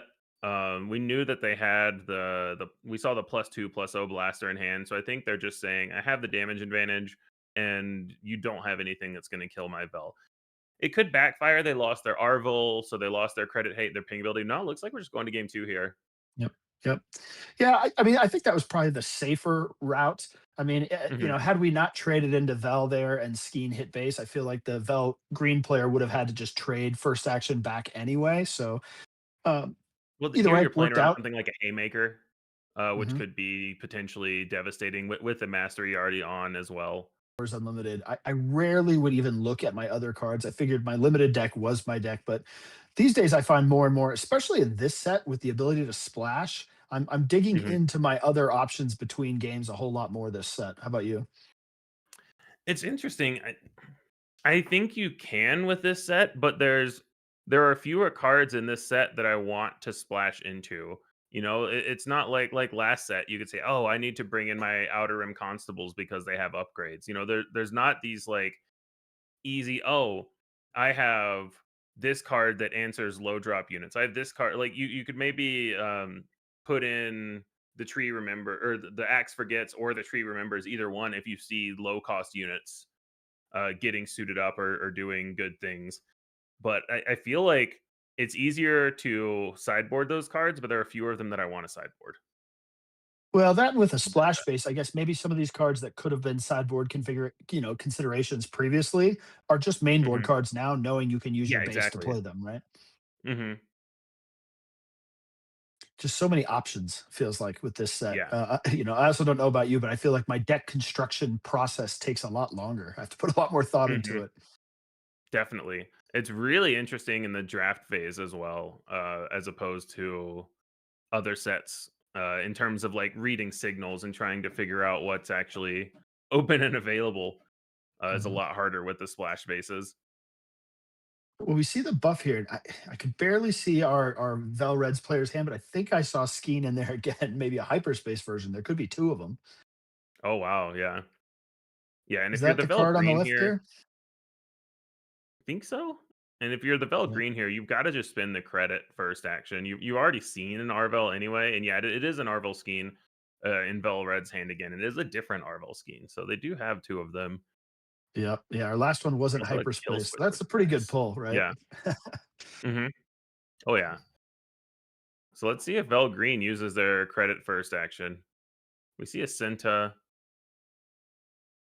Yep. and yeah, they use the Smart. credit to play the Senta. Yep. Yeah. Use it So now it's immediately. interesting And then, here. Yeah, interesting choice from Vel Red because you might want to try to give them a credit again, but also if you don't attack this action, then Senta is going to be a 4/6 Sentinel most likely. okay. Well, we're going to Like, do it. okay. The risk here is that it gets spent immediately for a 2 drop. Hmm. Oh, and the punish. Yeah. On the upside is there's still not a Sentinel, so you can still attack Chio wherever you want. You could go to base and have everybody draw, or you could take out this Wookiee. I would imagine you just go to base, knowing you're about to have to smash into this Senta most likely. Oh, it does trade with the Wookiee. Interesting. At least six health. So once Cinta gets buffed, it will be able to kill Chio. So yeah, I Hmm. agree with you. I think maybe base is what I would have been thinking there, knowing that Vel's going to be able to kill this Chio, likely either way. The one nice thing about trading there is you're forcing the Vel green player to choose if they're going to buff before you spend your resources. I think they passed, but you're making And then a claim. So we're not gonna yeah. we're not gonna suit up. Well, I think especially after the Arvel, because you can just attack Senta and kill it, still have 1 HP left, and still be threatening a Sentinel in an action if you want to. Yeah, it makes sense. And we don't want to give Vel Red the option to play a 5-drop first. Exactly. The Oh, C3PO right. They're both rebels, activation. right? So yeah, Mhm. we're gonna be able to buff with 3PO as they both share a trait there. Okay. So we still get the same efficiency. We get the buff activating Sentinel, but without the cost of giving my opponent a Mhm. credit token, right? Yeah.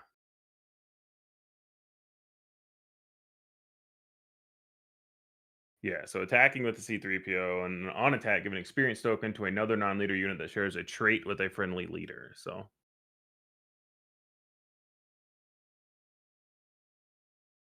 kill switch also giving Senta Sentinel. Yeah, right. Okay. So yeah, I think buffing Val makes sense, right? Because now it's going to Mhm. kill Chio should he come in.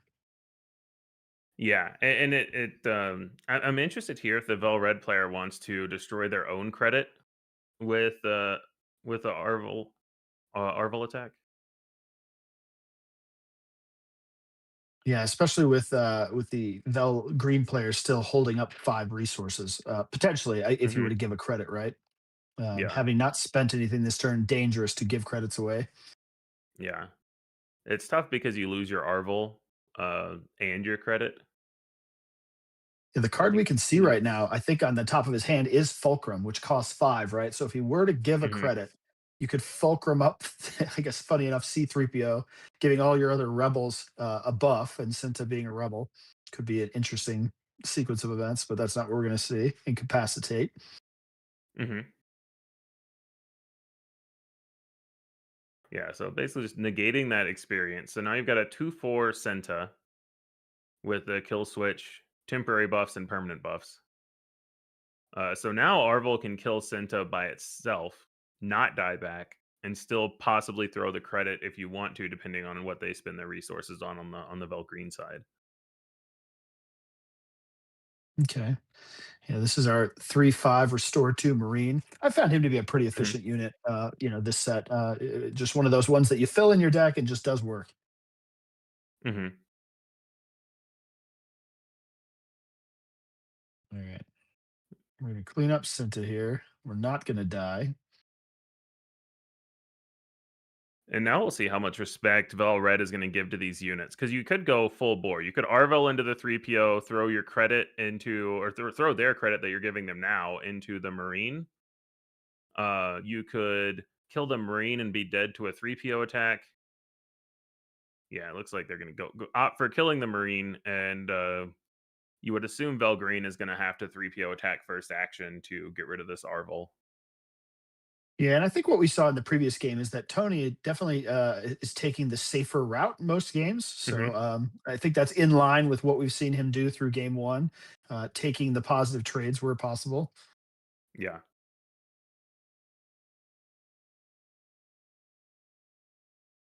So we've got an All Arvel right, with what? 1 HP left and a Chio with 2 HP left on the red side, and just a 3PO on the green side. Yeah, I would imagine this 3PO is going to take care of Skeen here right away. He's not doing much else for Hmm. you otherwise. No more shared traits out on the board to be passing out buffs. Yeah. Feels bad with this Fulcrum stuck in hand, but don't. Ooh, is that 2 Yeah, damage twice? Oh yeah. collateral damage. Yeah, that's a brutal start, right? I guess that's the punish Oh for yeah. doing all of these positive trades and leaving your Hmm. units weak on health. Spreading Yeah. damage like that is real tough start to the turn. Yeah. Collateral damage doing some real damage here. Yeah, absolutely. And it was out of aspect because we noticed he didn't Mhm. choose to use his base. So that tells me that Yeah. I guess he didn't have anything else to spend the 2 resources on. We're going to conserve that base Hmm. usage for later. So you want to have another unit on board so you Hmm. can have more swing or more impact when you're doing it. But with the buff, Yeah. Kanan's still a pretty good unit on board, giving you a little bit of restore. All look great. Oh yeah. We finally see some credit hate coming out from the Vel Green player. We've seen a lot from the red player, but just when played, not also on attack, but still get the credit out of there, which is nice. Interesting. Okay, so choosing to go base this time instead of taking that favorable trade, presumably that would be because then Vel would be able to kill Kanan favorably in reverse. Hmm. Giving another credit now. Yeah, that Still we'll see if he 5 can. And he's going to resources use up. it right away. Yeah, and the fulcrum is still there. Yeah. Oof. So now, So if I recall, giving Fulcrum makes +2, your other +2. units rebel and then buffs them. Is No, this it makes correct? your other rebels +2/+2. It makes the unit Okay, attached to it a rebel. got it. Um, it gets +2/+2, and then all other rebels that you control get +2/+2. That's right. Yeah, when Cinta was out earlier, I was thinking this will help out here, but no Hmm. other rebels present. Yeah, but it's still very threatening of if rebels come out later. We've already seen some in the deck, and we know there are a lot of rebels in this set. Yeah, and alone just the +2/+2 buff making Vel very difficult to deal with at this point now. I mean, sitting Hmm. on with the buff 10 HP, it's going to be very hard to remove Yeah, this leader unit. yeah. Just as a mini mastery, fulcrum is fine. Yeah, and we did see that Drew has mastery in the deck. So should this Vel continue to be buffed, could just be kind of an unstoppable force, towards lethal. Hmm.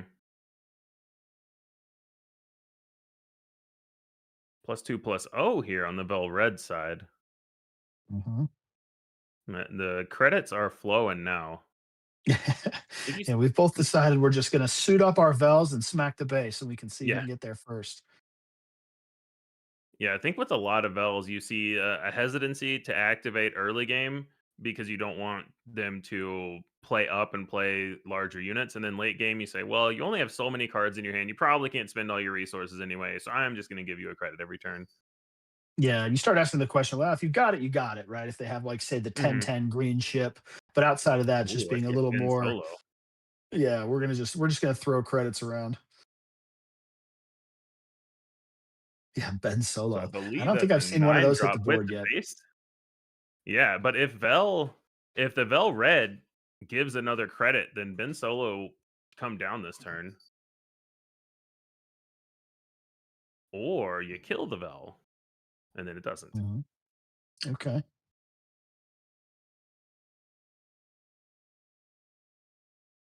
I think a wise move by Drew. I was considering whether Drew should go base or not, but currently behind on the race, and then with restore and a suited up Vel on Tony's side, I think we needed to trade there. It wasn't a race that Mhm. Drew was winning. I don't think.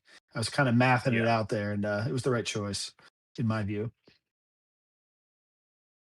yeah, and I think you don't need to get greedy and play your Ben Solo this turn. Playing it next turn is also fine. Mhm. um, you just you have this bomb coming, so you just want to make sure you don't get blown out by anything right now. Is where I think their heads at. Yeah, and this Kanan is also a threat in his own right. Hmm. Okay, a little bit of unit based removal going on. This is looking pretty good for Tony. Okay, Yeah. Houndstooth, another big bomb.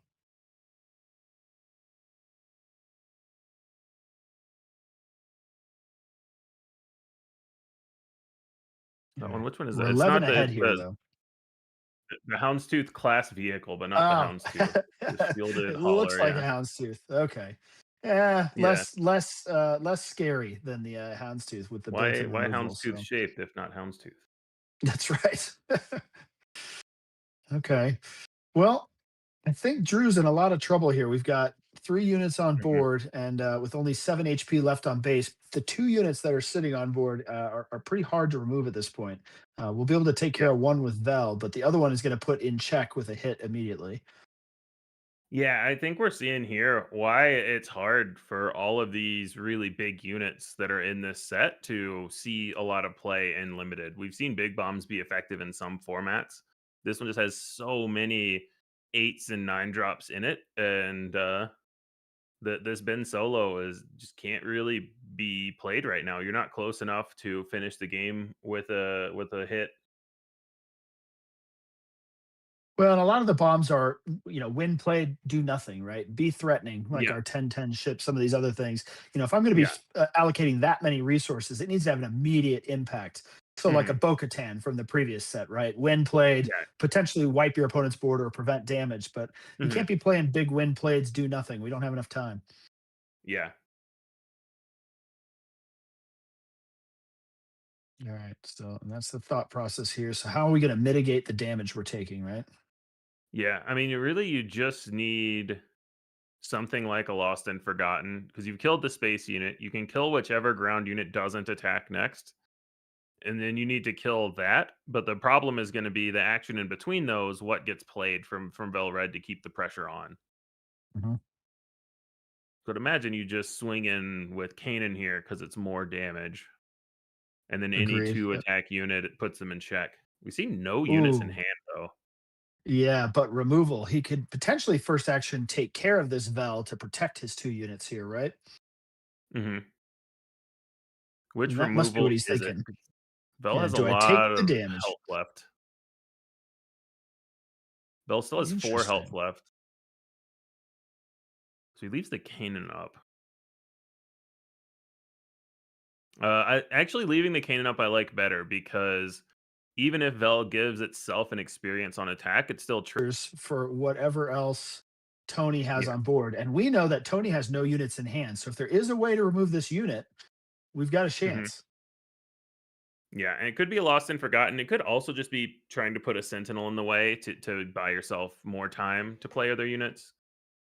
Mhm. I see a couple of cards in hand. The Ben Solo doesn't do it. He claims, so he doesn't have anything to kill that right now. Yeah, it looked like just units, no way to clear, and we're in check, Mhm. right?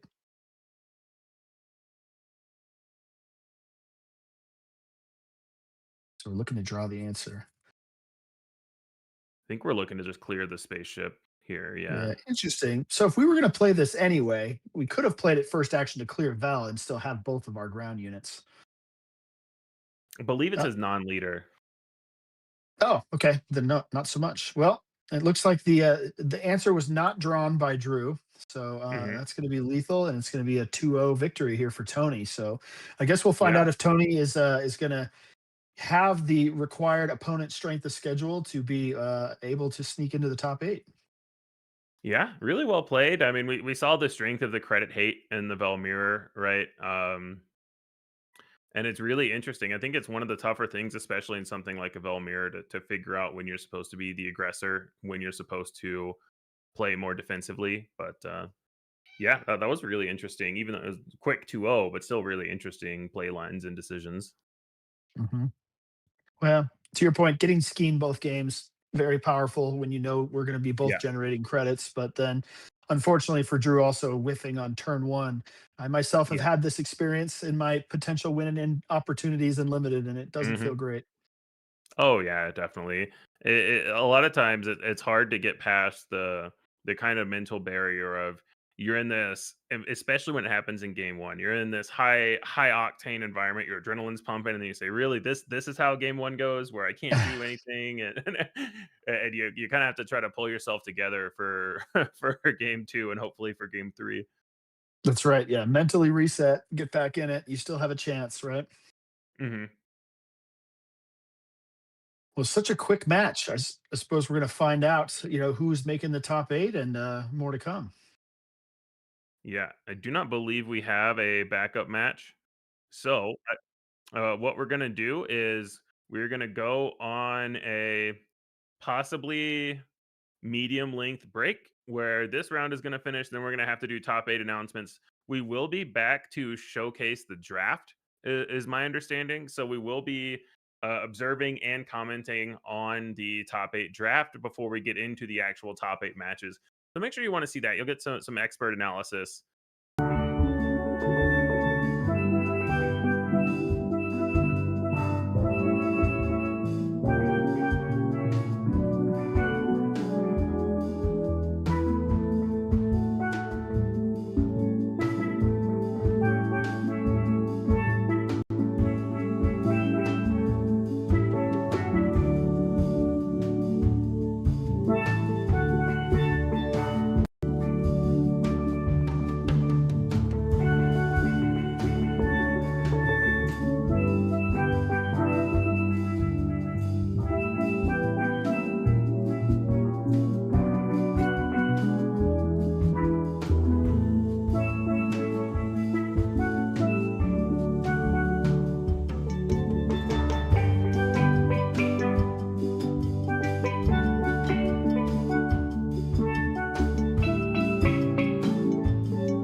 Check the mic and make sure it sound right, boys.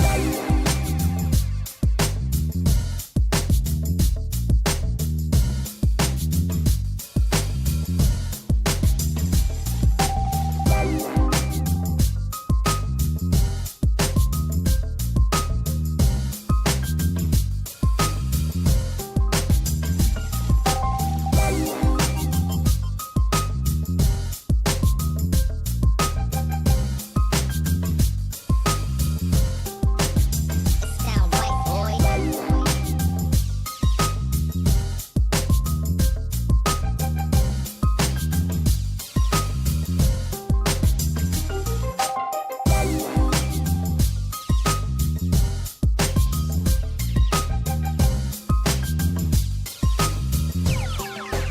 It sound right, boys.